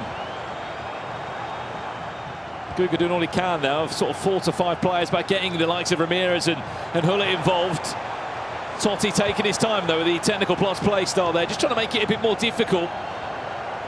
Is he doing a good job here, Guga, Tom? He's kept him out for, what, near 30 minutes now? Maybe 30 minutes without a goal? But just how hard is it just to continuously sort of guess the next move of your opponent, which he does right there. I suppose you are, in them situations, you turn team press on, and then you have to turn it off again because of how long he's kept the ball. Then you have to turn it back on when it's close to the box. So you really have to keep your composure, really stay focused, which he did that time. However, it was a bit of a waste. He did a lot of good defending there, was really patient, and then gave the ball back, and he's got to go again. So you'll see now, look, team press is turned on. And now suddenly he's under all this pressure. Salah Hincapie wins the ball back nicely this time, but time is running out. He's going to need something, and he can't keep giving the ball back that quickly as well. However, he's caught in a bit of a trap because he does need to go forward. Ramirez, Musiala. Abidi Pele now, final 15 minutes here. Gets a goal back. Big final 10 minutes on the cards. Michael, Musiala. Not rushing anything, Cruyff. Coach straight in to pause it there. What chance that was, Oberon. Yeah, it was a really good chance, especially because I love the drill shot on the near post. I think Buffon is saving a lot because it's just the second or third save that he did. And yeah, like, he don't have to play too much on the middle because Lansada is playing 100% on high depth, and he's also doing really good offside traps. So sometimes it's difficult against him. So maybe he has just have to play a little bit on the wing and then going inside.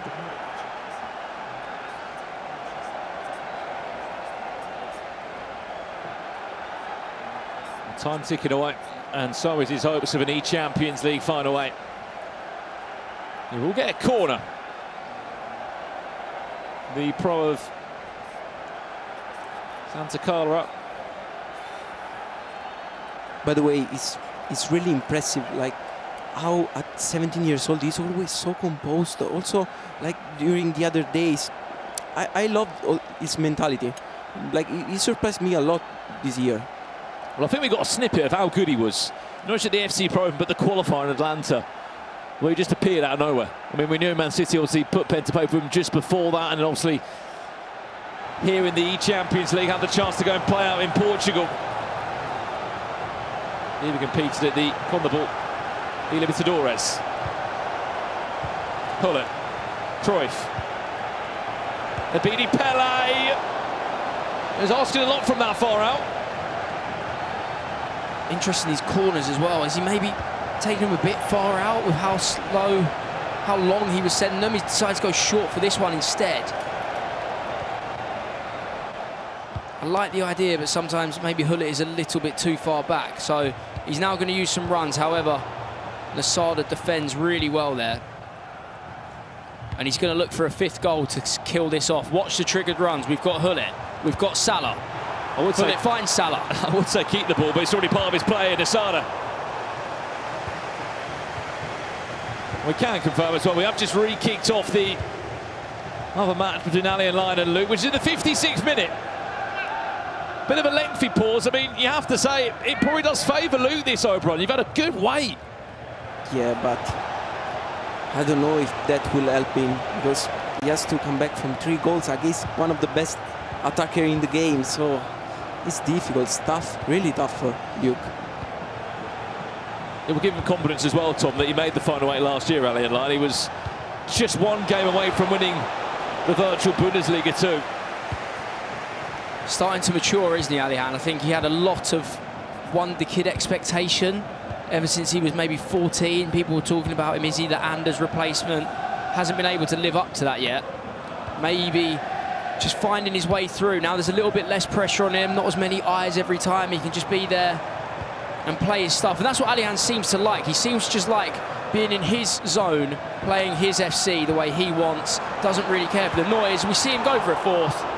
Just goes wide. 1 more goal to kill this off. He's really similar to Anders. That's also why people were compared him to him. I think that also in the way he was playing, because he always react to his opponent. He's not just like doing something, always reacting also when he plays 4-4-2. So like we say, it's not so normal that pro players right now plays 4-4-2. So I think they are similar. He's 3-0 up and he is cruising as it stands towards another top 8. He'll be there representing RB Leipzig, the team that, of course, Anders Hergang used to represent. He's probably a bit fed up of playing Dutch players out in line. He played Mane Bashore and Chris de Boer in the league phase across the last 2 days. The only player that was able to actually beat him in the league phase was Mane Bashore, who lost in the round of 16. Hazard. Another goal goes in, you have to say it's game, set, match. So there will not be a way back, unfortunately, for Luke at PSV.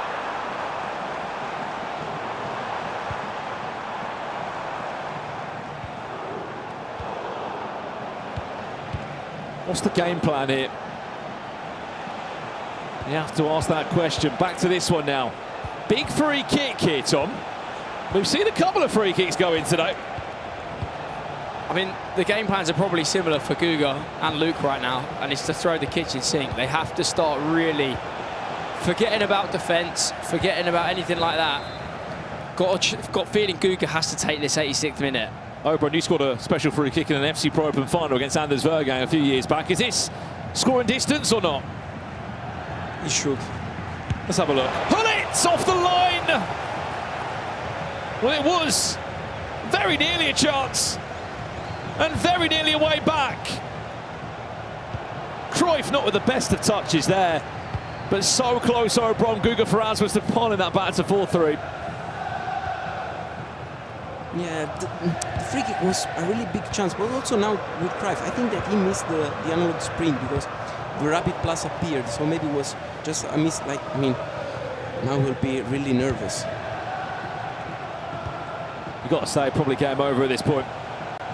Asada in possession. There has been questions asked of him, but one thing that has been consistent Here's the amount of goals he scored. He's looking for a fifth now. Hullet chips the keeper. 5-2. And there's going to be more European joy this season for Freiburg. They're off to an eChampionsLeague final eight. And Nasada's season, Tom, is just getting better and better. I think Nasada's reaction tells you a lot about where he's at. He's here to win this thing. Top 8 is just a thing, doesn't really care. It's about winning. We see a goal back for Luke. With 18 minutes on the clock, he's got his way back in, he needed that. But going back to Nasada, he's not bothered about top 8. He's here to win it. You can tell, you can see it in his eyes, unfazed. This is all just part of it, all part of the bigger picture, which is winning in Budapest. Yeah, I think also he was in control of the game. So like, also not big reaction, because also like Goga didn't score the free kick. Maybe it would have been completely different with that free kick. But yeah, 100% he has the quality to lift the trophy. Commiserations to Guga Ferraz. What a story still for this young man. He's only 17 years of age already. He's been competing with the best and at his best. He won't be the last we've seen of him. Nasada a lot more cooler than maybe what we saw of him the last couple of days. He's into a final eight, but who will he be playing as it stands? He's got a rematch. And if this goal has gone the way which it has, 4-1 Allianz line, it looks like we have got a rematch, Tom, of the virtual Bundesliga, but it's going to be in Budapest. Allianz finesses, by the way. A lot of finesses at some interesting angles. I think more sort of straight on. Yeah, it seems like, obviously on the finesse, normally you have the angle where you're trying to cut inside. Allianz doing it very centrally around the D. And especially when you play against a 4-4-2, against a really good offensive player. And you know that he's gonna try to shoot everywhere. It's so difficult to defend him. You always overstep it. You're always trying to tackle and get close to him, right? You're always trying to overstep and really go for it. I think that's why they're so dangerous. I mean, the time you step and you think they're shooting, they play the pass, and then you back off, they shoot the next one. It's so hard to keep up with them, especially when they're playing like this. Alihan and Nasada, I mean, if they both get through, it's going to be one hell of a game. The thing is that with 4-4-2, both conceded just 3 goals. 2 Nasada and 1 Allian. I mean, that's quite impressive, because with 4-4-2, defending is really difficult, especially when you activate the pressing. You don't have the winger, you don't have the striker, you have just 2 midfielders, but sometimes cover the middle is difficult when they play, especially with 4-5-1 or 4-4-1-1. Well, this is the last pause he'll have probably of the game, Luke. His headset was thrown off there, the first into the pause, because he knows he needs 3 goals in 10 minutes. Can he find a way past Allianz line?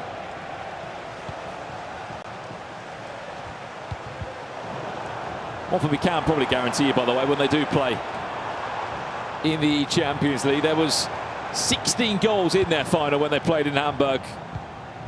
Leading back to the point about formation matchups, O'Brien and the play style between the two of them. I'm sure there'll be a lot more goals like that when they do face, if it stays like this in the quarterfinals.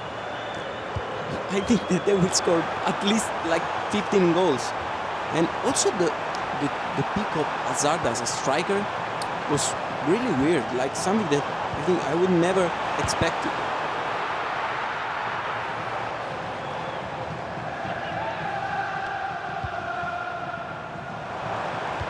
Five minutes to go, 6 minutes to go for Alihan. Now, just a time of seeing the clock down. Just keep the ball in the attacking third, right? You don't want to take it too far back to the goalie. Just keep it here with the good attackers, good passing stats, good dribbling. And just let that clock go down. You can see Alihan really mature here, really mature the way he's playing. Very good game management. I think especially when you are leading by 3 goals like that, you don't have any pressure. Controlling the game like this is not so difficult. Yeah. If I had to put you both on the spot, who wins that quarter-final? I can't look past Nasada. I think he's got the quality to go all the way. I said it was Emre and Anders. I think Nasada was just behind them. So Emre's gone. Anders just snuck in today. I mean, Nasada's probably been the most dominant player here. As it stands, 6 players locked in with this result. Minutes away from closing. Samu Gamer, Marwan, Nicholas, Anders Vergang, Nasada and Allianz line. 6 of the 8 confirmed. 2 more matches still to come here. And then all eyes will be on Budapest on the 27th of May. Added time of 1 minute. Congratulations to Lucas. Alian Lyon puts an exclamation mark on this performance, Oberon. 5-1. He's off back to another top 8 again. He showed to everyone that he's also here to lift the trophy. I mean, like the quantity of big names in these days is so massive. Like, I think looking also at the top 8, I think everyone can basically lift the trophy. Maybe just the first game, like Samoa against Marwan, they are a little bit the underdogs. But I mean, today Samoa Gamer deleted like Emre from the competition. Full-time result. 2 more players through to the final 8. Alian Lyon defeats Luke of PSV, and the Sada will eliminate the young Brazilian of Guga Ferraz. The hardest match to lose in the competition, but as we said, up next, the eChampions League rolls on. There are still 2 more big games to go, including this feature match here, as Lex takes on Hezzers.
This is Chris. He plays EAFC on PlayStation tournaments, winning FC points, cash prizes, and even a few exclusive experiences easily.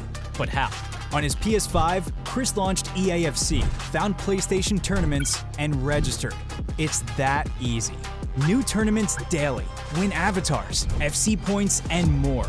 Compete, win, and claim your prizes today on PlayStation tournaments. PlayStation.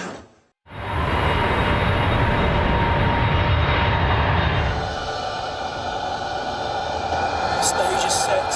What's promised to be? Beautiful rescue. This is what he does. Real? You alright?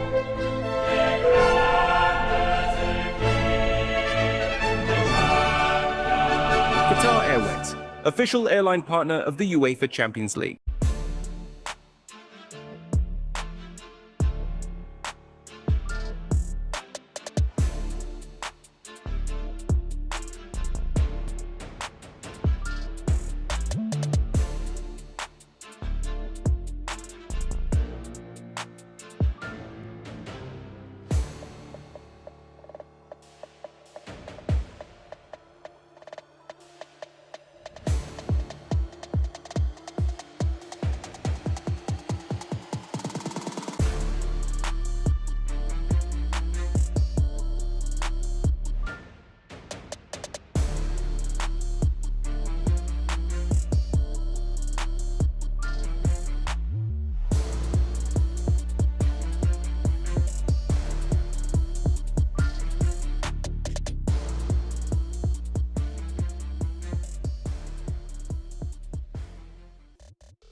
Right, everyone, welcome back to the eChampions League. 2 more players have booked their tickets to Budapest, one being Alihan and one being the man right next to me, Nasada, with his victory over Guga. First of all, congratulations. You are going to Budapest. How are we feeling?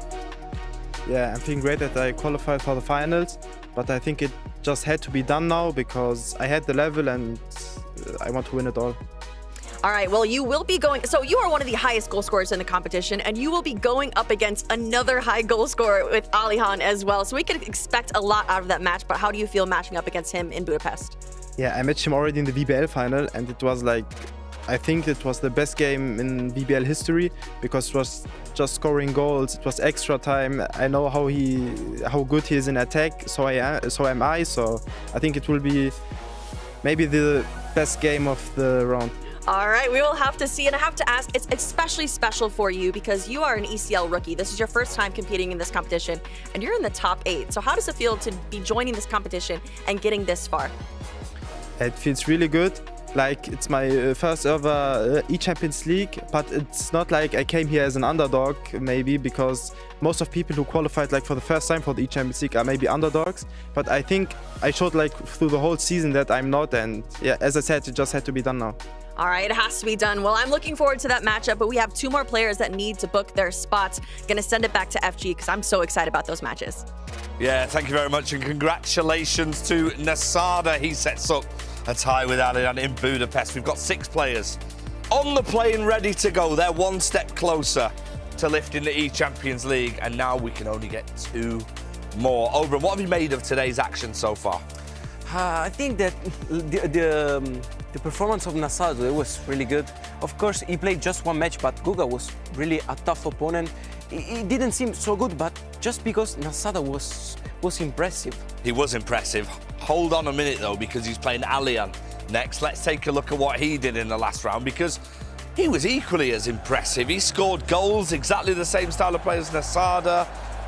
We've seen a 10-all here today, Tom. This fixture in Budapest, how many goals do you think there's going to be in it? I mean, they're not going to change their style for each other. We're going to see 2 attackers going straight at it. I mean, there's just something about Nasada, though. Can't explain it. I feel something. I feel like he's ready to win a major tournament. He saw it in his eyes. He stared the camera down and he said, yeah, this is good, but I'm here to win it. I've got the level to win it.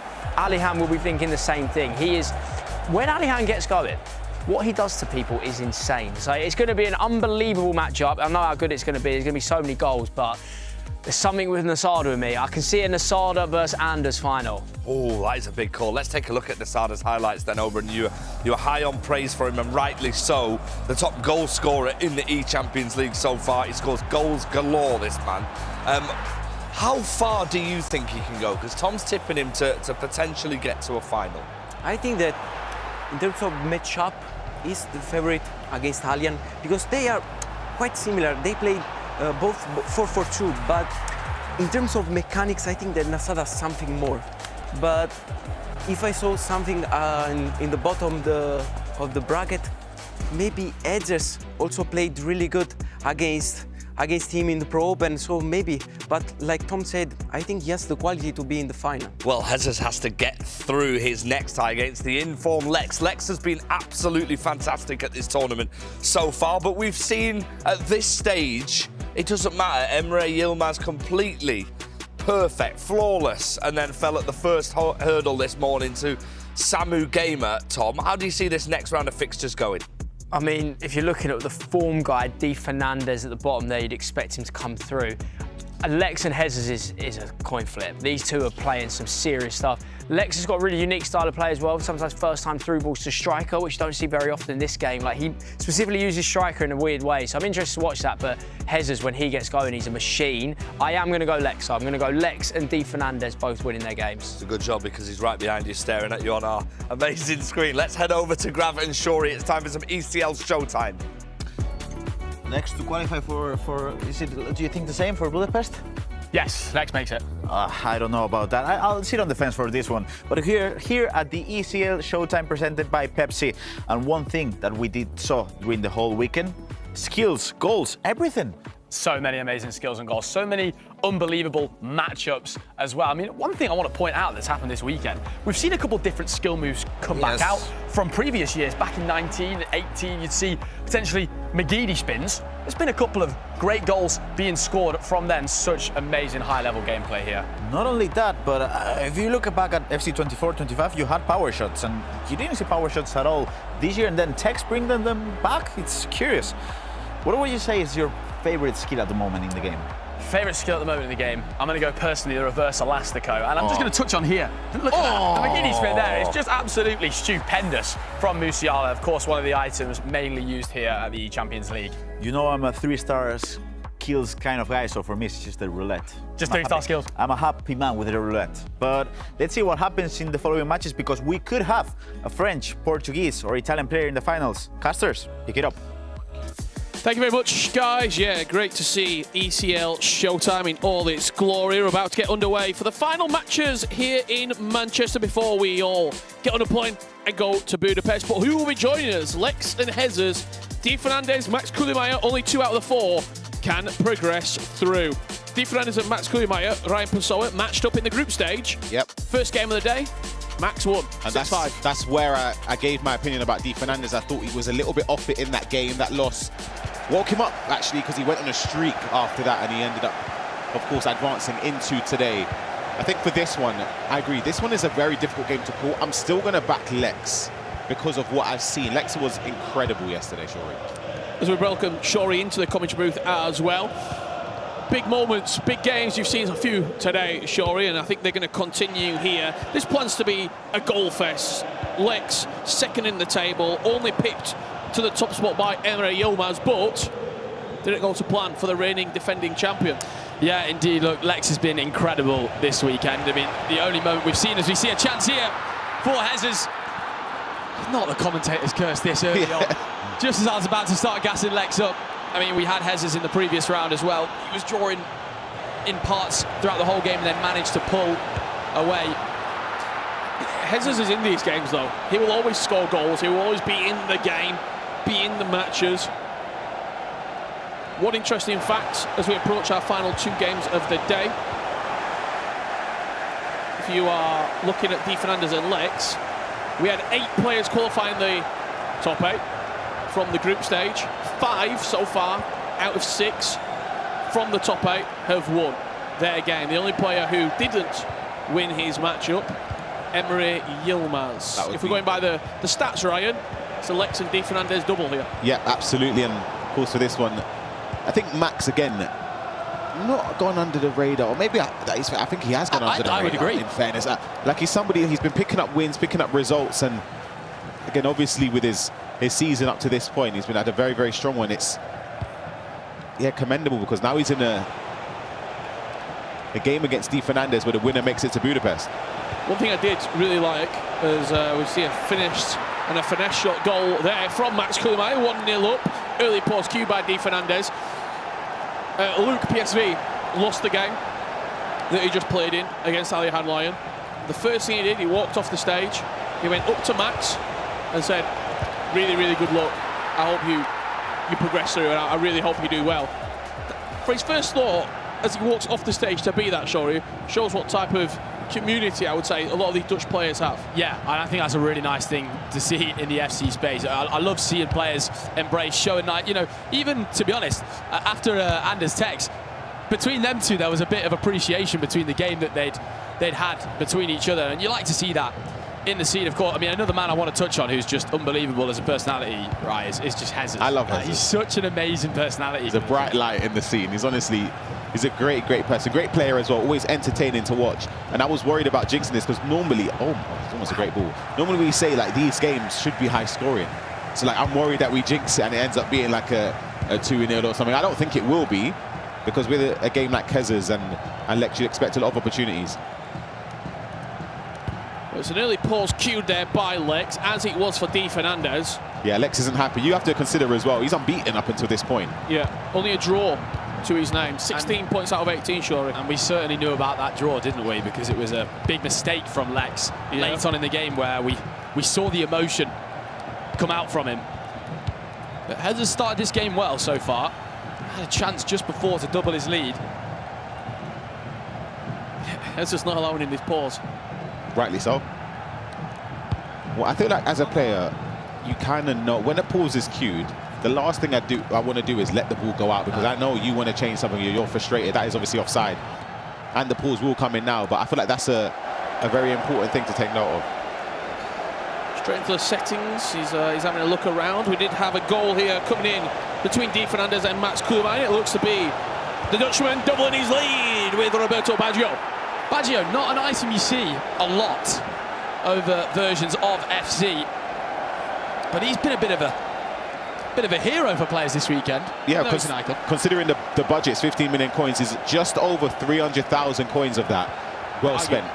So very well spent. It gives you the scope to spend that 6-7 million on like the big player, like in Hullet or Doué or something like that. Yeah, this is a really, really poor start from Di Fernandez. It's a replica of what happened in the. I'm telling you, this is what I thought. Goals for fun as well. He was, because me and Rich, we've been speaking a lot off stream, where obviously we've had the pleasure of being able to see Di Fernandez throughout the season, and I was disappointed that we. What a pass! Whoa. Yaya Touré 3-0. Max Kullermeyer. Woo! He's operating at another level right now. I didn't even see that pass, you know. Wow. I didn't even see it. I was sat next to him. I had the opportunity to sit with him while we were watching that last round. Schweinsteiger with the ball over the top. Yaya with the finish. Just there's a few chairs just off camera. He came and sat next to me and Grav while we were watching the previous game. Super relaxed, talking about the match that he's going to be seeing, saying that he's feeling good, he's feeling confident, and he's showcasing it right now. That pass wasn't even on the screen.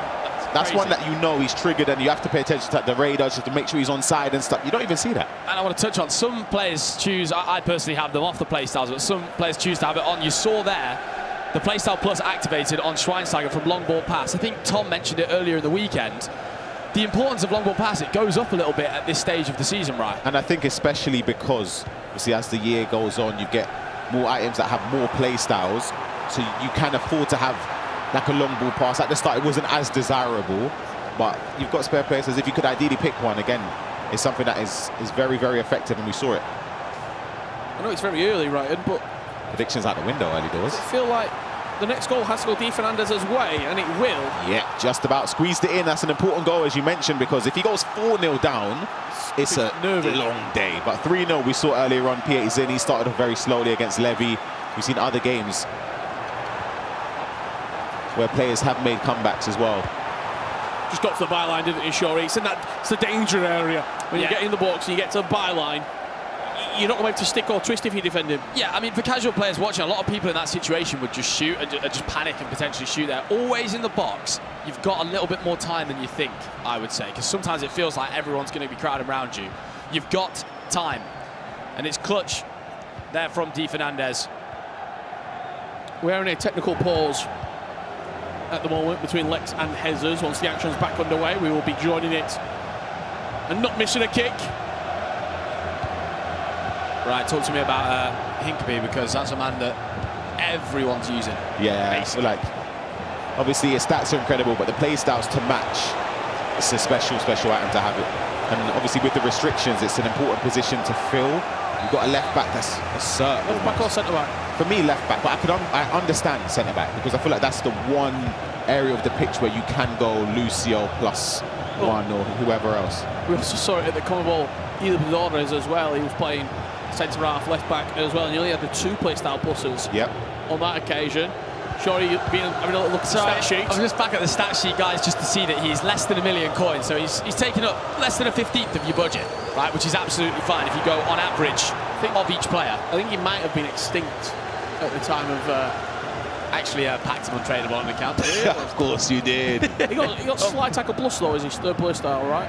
It's slide tackle, quick step, and bruiser. So it's 3rd play style plus with the slide tackle. Yeah. If that would have been something different, you could be looking at the best centre back on the game. Yeah. Because I'm just thinking left back, but as a intercept plus or something. Over the top again, Yaya Touré gets to it on this occasion. Di Fernandez as goalkeeper does manage to get just something on the ball, but he's showcasing a Swiss Army knife level of attack here.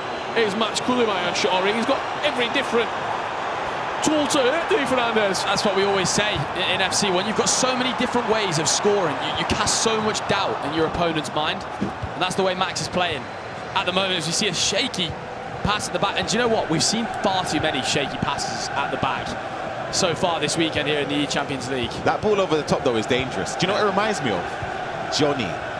I think it was in the 2024 season where he was utilising those balls over the top as well. It was crazy. And I know we see it here and there, but it's not a consistent theme amongst gameplay this year throughout the events I've been a part of. And yeah, Max is unpredictable because you have to track the run. That pushes your defensive line back. Bastian Schweinsteiger taking over on the edge of the box, just twisting and turning. Slight fortunate bounce there will fall Totti's way. Technical dribbling through the space. I'm not sure why he's not opened up his body there. Ness is so open there. Just a little bit of overthinking potentially coming in from Di Fernandez. And you can gain some confidence as Max in that. Was it not every finish other than the one he did? Literally. You don't everything need to, goes do in. you know what? I'd understand that finish if there's keeper movement. You have to worry about it. You take a little extra second. The keeper movement's not going to affect that finish shot. It's a goal. It's a goal. Yeah. I think that's really important for the people at home. You're so much better off in most scenarios opening up your body because they can't move the keeper far enough across. It's a goal. Don't get me wrong, the finesse, it's possible. It can get saved, but most of the time you will score the finesse. Precision shooting, you aim it properly, that's a goal. Here is Max on the edge of the box. Bastian Schweinsteiger, he's been pivotal in the centre of the park so far. In all his attacks on this occasion, we talked about Hincapié comes across and simply... And you can see there from Di Fernandez, he was using the team press in order to win the ball back, which you'll see a lot of these pros activate when the opponent's got the ball in sort of the final third. Just like Hincapié watch at the moment, aren't we? Bruising everyone out. Great step. Jason Park taking over, and you're just going to see Baggio involved in these attacks. Just opens up the middle of the pitch. On that occasion, nothing necessary other than a simple press of the circle button, right, Pessoa? Yeah, defence just split open. You can see here, it's just Bozelli following the run there of Totti at the lower side of your screen. It doesn't go there, and Schweinsteiger just occupies the space. And Di Fernandez, who was 3-0 down, has found a way back in. Yeah, absolutely massive goal for him. Can't really believe the way that the defence just opened up so simply, but you see Max there just having a couple of words with his coach. Nice deep breaths from the man. It felt important for Max to go 4-0 up.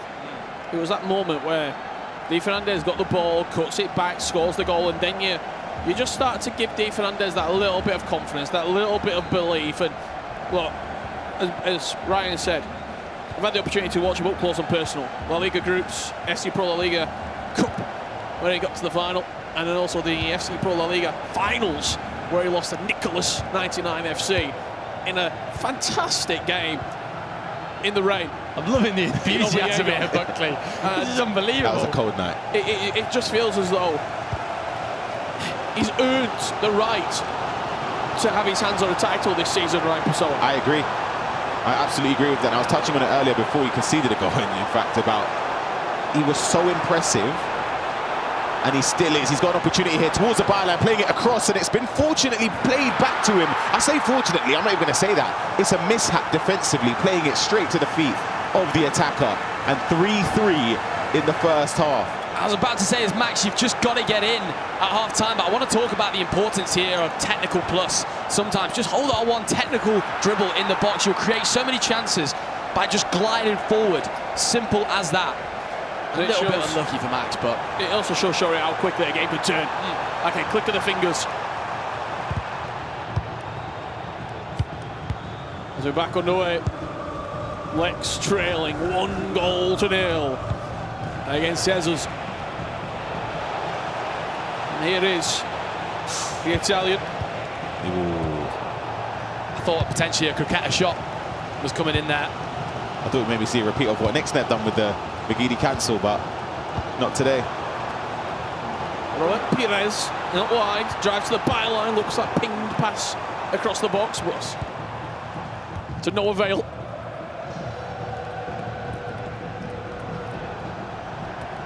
Hezza's looking locked in as ever. He actually plays with his hands on the desk. Yeah, he's relaxed. You know, it's Tex back in 20, he started doing that for a little bit. He was a dangerous man, and then he stopped doing it, so must be a reason behind it. Ramirez gets the rub with a green. What a save that is from Gigi Buffon. Fantastic save from the most picked icon goalkeeper. Wow. It's a big mistake from our own corner as well. Johan Cruyff into Baggio. Back to Roberto.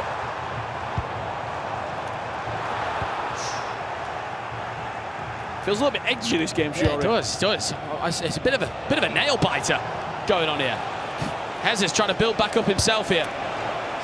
Offside, yeah, just a lot of mistakes coming in from both players right now. You are playing for a spot in Budapest. You have got that extra bit on your mind here that you're not, this is the last game of the day. You're flying away and on the play. Got booked.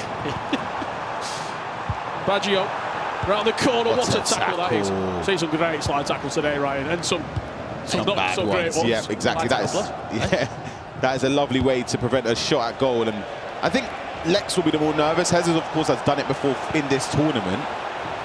But Lex, especially considering he hasn't lost the game, he would be thinking if this is the one to lose, like it's just, he would have changed that to a group or league phase match 3, for example. And of course, the other game, we left it at 3-3 after half-time. It's been Di Fernandez who's turned the game completely on its head, Rich. Well, that's the quality that Di Fernandez has. Can very, very quickly spin the game in his way. 3-0 down to 4-3 up. Yeah, and astonishing, just another goal simply from just technical dribbling. Through the midfield, the opponent's always anticipating a pass to the left or right. It just keeps going in a straight line. Full steam ahead.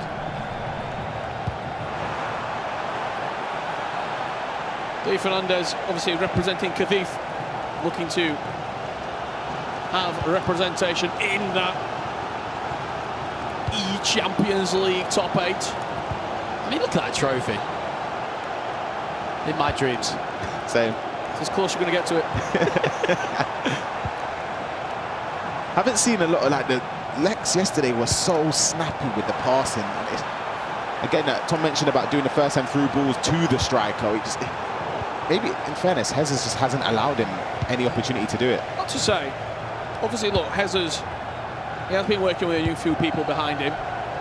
You're seeing the impact of Coach Fer behind him now. He worked for a long time and still does with Nicholas. And you're seeing those just slowing the game down, not getting drawn into these end-to-end battles. As I say that, he gives the ball away in an awful area, but gets away with it. And you've seen that now replicated in his gameplay a little bit. I think little elements here. I think especially after yesterday, I believe it was, where he made that crucial error and he ended up conceding late on. I'm wondering if it's going to cost him here, and it has. Lex, 1-1. 39 minutes and you see the deep breath there from Lex. He knows how important that goal is. Spent the last 4 minutes talking about his composure on the ball, and it's just passed it to him. It's just kind of inevitable that was coming, Buckley, wasn't it? 3 passes later, Lex scores. Still some really nice work with Cruyff there. An item I definitely want to touch on as well, because Obram has mentioned how important incisive pass on a striker. If you've got goal incisive pass, you can ping it either side, just using triangle first time. So many goals from that. Marcus Rashford, low driven, off the post, off the upright. Could have been 5-3. Should have been, in my opinion. I think that's an opportunity, especially with the play style. And now he's going to get punished. Eden Hazard cuts inside, finesse shot, goalkeeper rooted to the spot.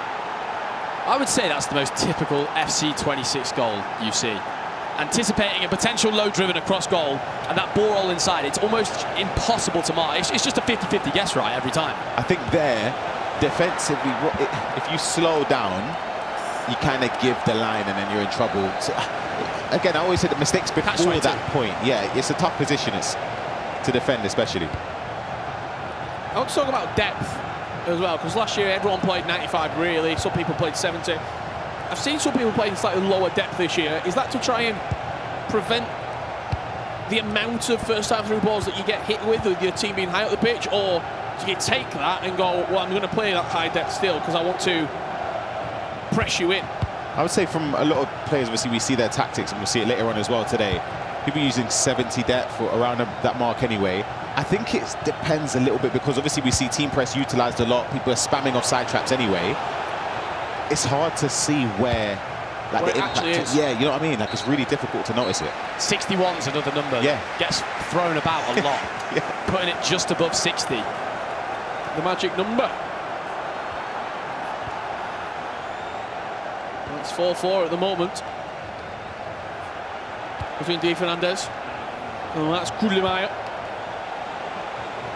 Max got out the races with a bolt-on, 3-0 up in the opening stages of this one, but Di Fernandez showing his quality to turn the tide back in his favour. The last goal in the game was scored by Max.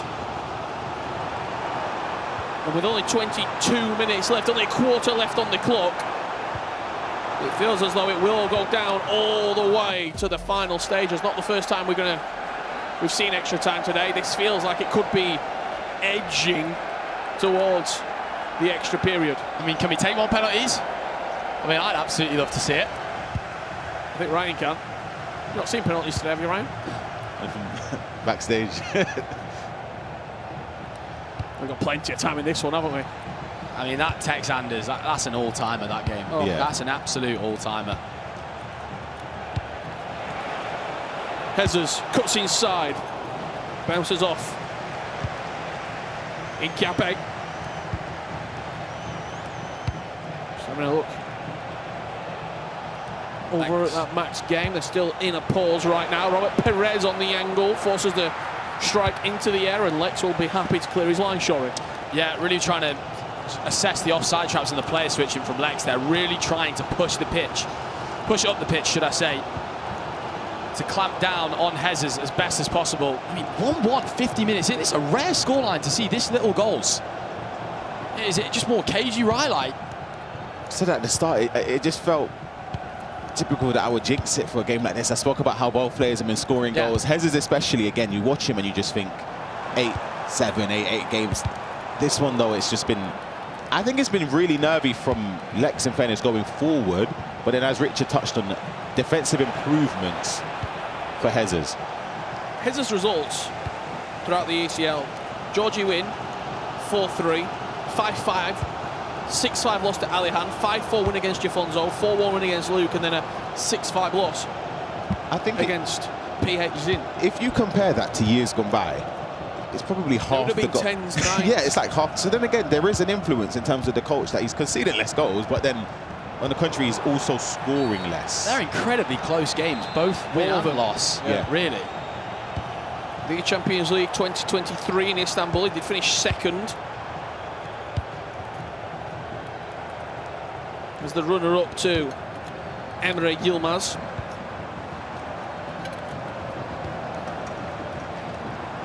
Hezes here just trying as many offside chances as possible. You see there the way really he well, brought his team up.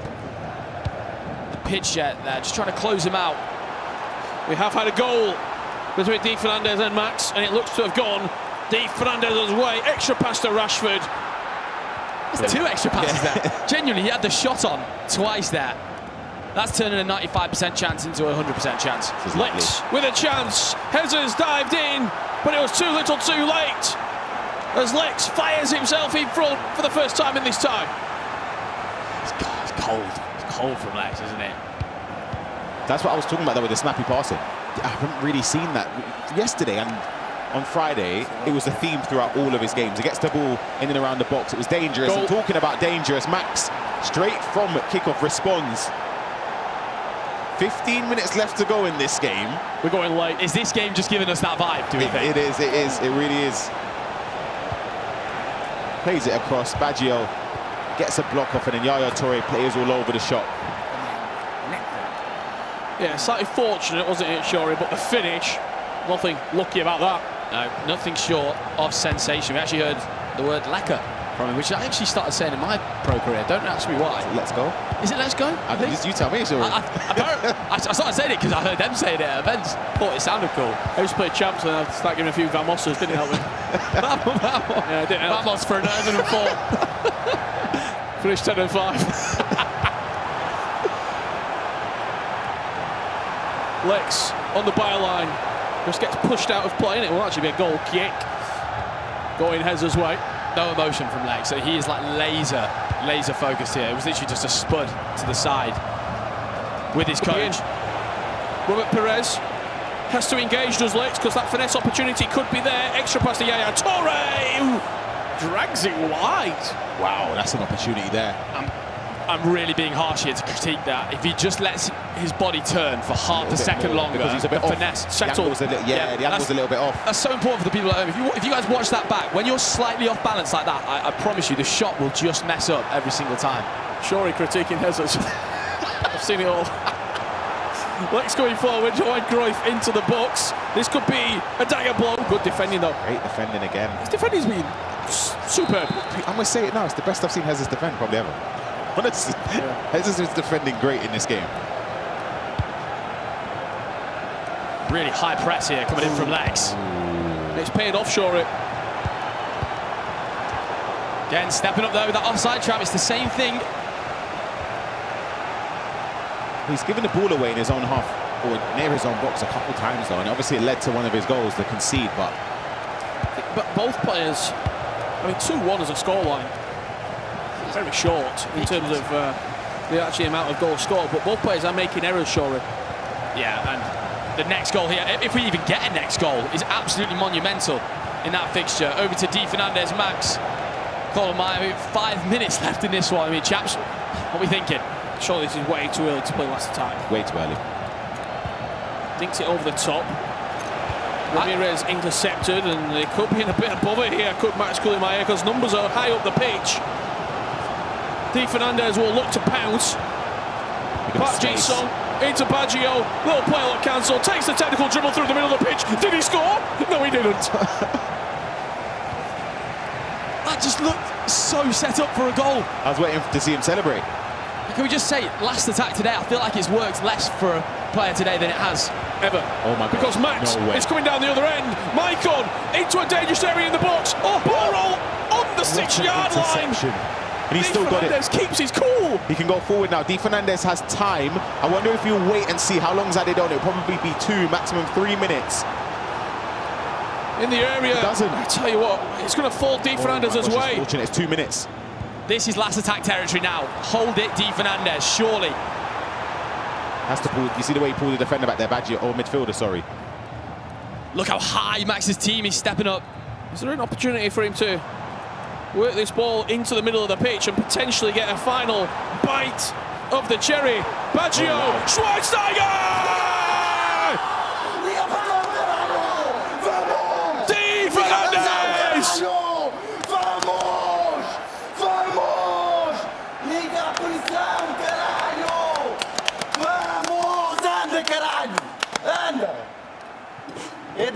É Deus, caralho! É Deus! É Deus! Vamos! Anda! Emotions running high. Apologies if anything crapped in there. Started Maduolingo, level 7 on Portuguese right now. We're not there yet. We're not there yet. Maduolingo guy's angry at me. I've logged off for like 400 days. I can tell you that I have a nice cap, but I can't tell you what Di Fernandez said. What I do know though, top 8 is locked in for that man right there, and you see how much it means to him.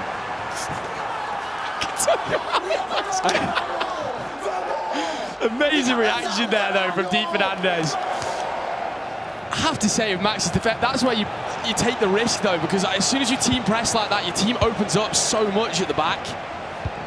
Now the emotion has settled. Apologies if you did hear anything unsavoury there. Di Fernandez has booked his spot to Budapest with their last second winner, and look what it means.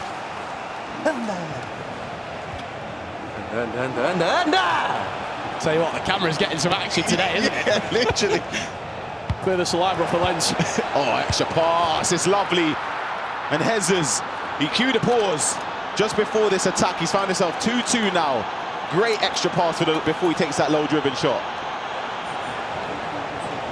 Maybe this is the game show that's going to go extra time. What an exciting set of games, lads, honestly. No place I'd rather be with the boys. Yeah, great work from Jesus there. I mean, we talk about that touch often. He plays the touch into Cruyff there. Touches back up, straight away. Low-driven finish. Light work for Jesus. Yeah, incredible defending, to be fair, from Jesus. I feel like you don't see it as often. I mean, especially when you consider Lex in this tournament. He finished second in the table.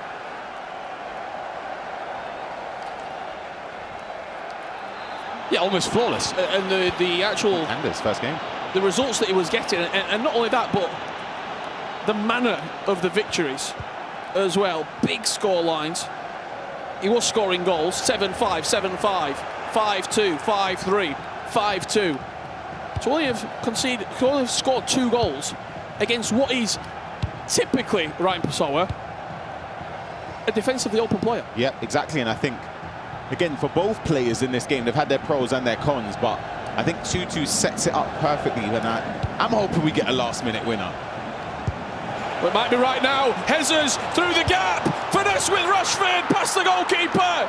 10 minutes left to play. Jesus is on the brink. Tom Lee should be proud of that one, I believe. Jesus just pulled off a creative run of dreams there to pull Rashford back inside. You see the way Rashford's run just changes inside, and it's a simple finesse.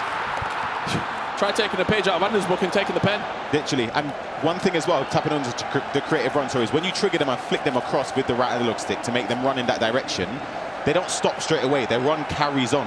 So you have to respect, you either track the run as a defender and push your defensive line back, or you step. Lex got it wrong in both ways there. And Jesus could be finding himself in the top 8 of the ECL again. I mean, Jesus at the double trouble in close proximity there. 2-1 down, straight into 3-2. And Lex Ryan hasn't shown that group stage form, that league phase. I think he would be disappointed in that more than anybody, but I think, again, just giving away possession needlessly. It's the pass, I know I've said it so many times, it's the passing that he was so good at yesterday, just getting those first-time through balls in towards the striker, the 1-2s, the quick driven and ping pass. He hasn't done, he done it to score one of his goals, but we haven't seen it a lot. Robert Perez, once again, the danger man, as he has been all weekend long here at the eChampionsLeague. The one thing I will say that probably give Lex confidence, Jesus is pretty bad at keeping the ball in the late stages of the game. I hope he can't hear you. After the ×2 what Rich said there, yeah. I'm sure it was yesterday. We saw him give it away last minute. It was Friday. It was one of the 2 days where I thought, he can't do that. Surely not. But maybe he's learned his lesson. This is where the coach comes in, and this is where experience of those negative scenarios help you move forward, and this could be the moment. Yeah, it's like, you know, if you're in that situation again, try this differently. Yeah.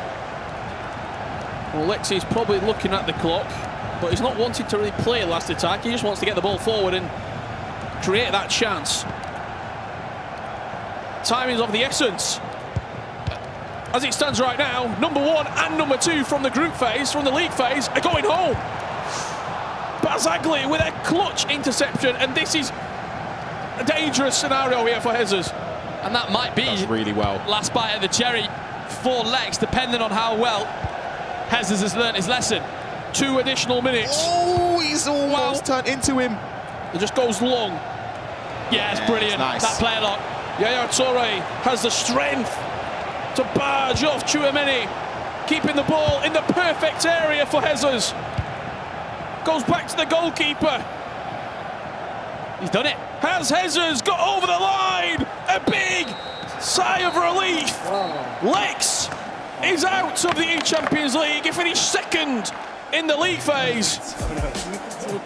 Jesus comes through, and Jesus is going to Budapest, Shori. What an amazing man to see make it. Always got a smile on his face. Look at the man just enjoying his moment there. I mean, right, well deserved for how well he defended. Yeah, he done really, really well. And the top 2 from the league phase, Emre Yilmaz and Lex, both undefeated, both eliminated. Is this a new and improved Jesus? Defensively, outstanding. He was great. I genuinely thought Jesus was great defensively. He should be proud of that. And of course, commiserations to Lex. His journey here comes to a close. What a day, Shori, we have had. I mean, the action we've seen unfold today, ladies and gentlemen, we hope you've enjoyed it, because honestly, that has been an absolute blast to commentate, analyse, all that jazz. Well, it's been an absolute pleasure here, bringing you all the action from the eChampionsLeague for the final time here in Manchester. We're going to throw over to the guys at the desk for the Pepsi post-show. Take it away, FG. We are indeed. Thank you so much to Rich, Ryan and Shori. Great work throughout this weekend. Here we are, the Pepsi Post Show. Before we get started, I know a lot of you have been asking at home for the tactics code. So get your screenshots at the ready. Let's get them on the screen. This is the moment you've been waiting for to hopefully improve your FC. We've got some tactics on the screen, including from our PlayStation Player of the Day, who I'm delighted to say is joining us here at the front with myself, Casey, Brandon and Oberon. But first, of course, we have to give you them all. There's Nasada's Alian, Jesus and D. Fernandez's tactics too. Well, congratulations, Samu. What a performance. You are our PlayStation Player of the Day. You also managed to beat a man who was in arguably the best form in this competition for over a year and a half, Emre Yilmaz. How do you feel? I'm feeling good. Obviously, Emre for me is the best player in the world. I beat him, and now I have just to win against Marwan, and after semi-final and final. So I'm so happy. It sounds really simple when you say it like that. So talk to me more about Marwan, because arguably you both had upsets today to even qualify. So how do you feel going into that match in Budapest? Obviously, Marwan win the Eligan. You know, he's a good player. He did a good performance today, but I don't care about nothing. I just beat the best player in the world for me. So I'm not. For me, it's not my problem, Marwan. How important is it, Samu, to be back at the top 8? Obviously, you didn't win the East Serie A this year, but you were still in the top 4. Can you go further this year in Budapest? I hope. I think game after game. Last year I made top 8 in the eChampionsLeague and in the World Championship. So now I will think only about the game of Marwan and after Nicolas or Anders.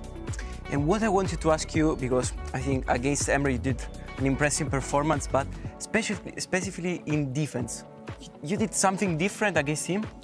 Honestly, I think bring all the player back and no fear. There was a verse right in the Bible, in all the pages, no fear. I think no fear, and I will. Well, listen, Samu, congratulations. We can't wait to see you in Budapest. We'll let you head off now. What a great day it's been. Our PlayStation Player of the Day. We'll let you walk out that way for us. Wow, what a performance from him. Our PlayStation Player of the Day, rightly so. He's on the way to Budapest alongside 7 other players, all decided in an incredible weekend here in Manchester.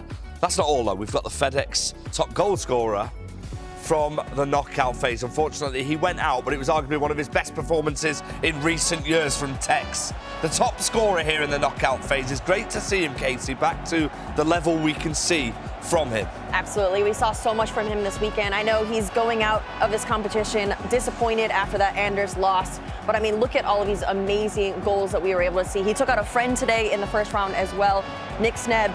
And so I know we'll see him again in another eChampions League. Well, I mean, listen, I can't believe we're already at this point. The weekend has flown by. There's been goals galore here in Manchester, Oberon. It's nearly time to reveal the finals bracket. A lot of people would have been back in the likes of Emre Yilmaz, Manu Bashore, but they're not going to be in Budapest. Who is your favourite from this?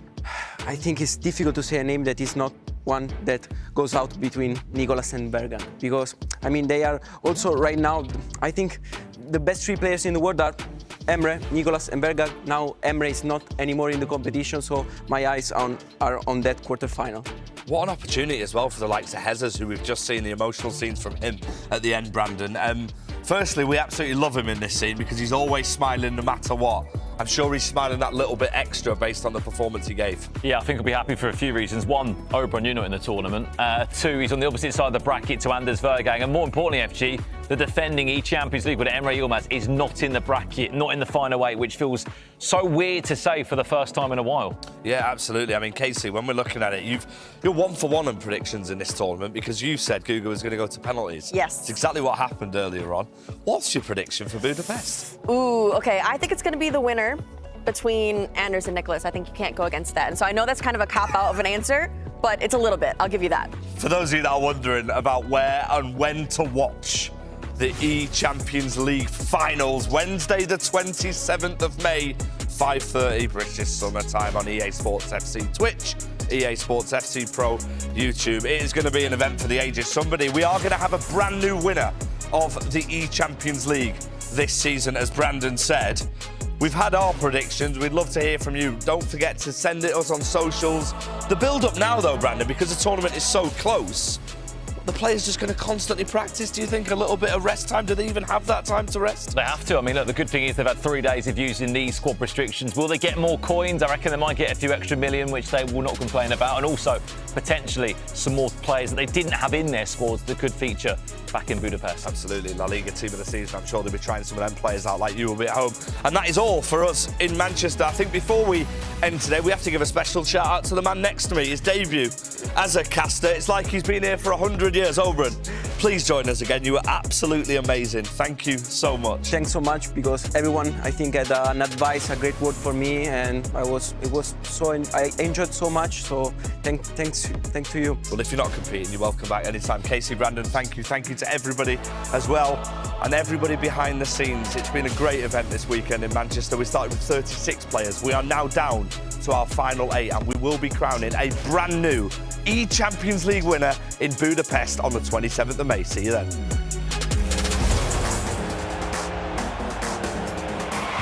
Finesse finds the top corner. Takes on his way. Finds the ball to Cruz. PH Zin is a winner. He's one game away from the eChampions League finals. Millimetres. We can't quite believe what we've just seen. What is going on here? Please explain this to me. We're going to penalties. Gugabraz has pulled it off. What a pass. Moan defeats the world champion. Emre Yilmaz eliminated. Nicholas through. It's Anders Vergaang, and he is going to Budapest. More European joy this season for Freiburg. He's off back to another top 8 again. World-class entertainment. This is box office. It's harsh, it's cruel, and he's going to Budapest with big names falling out the tournament.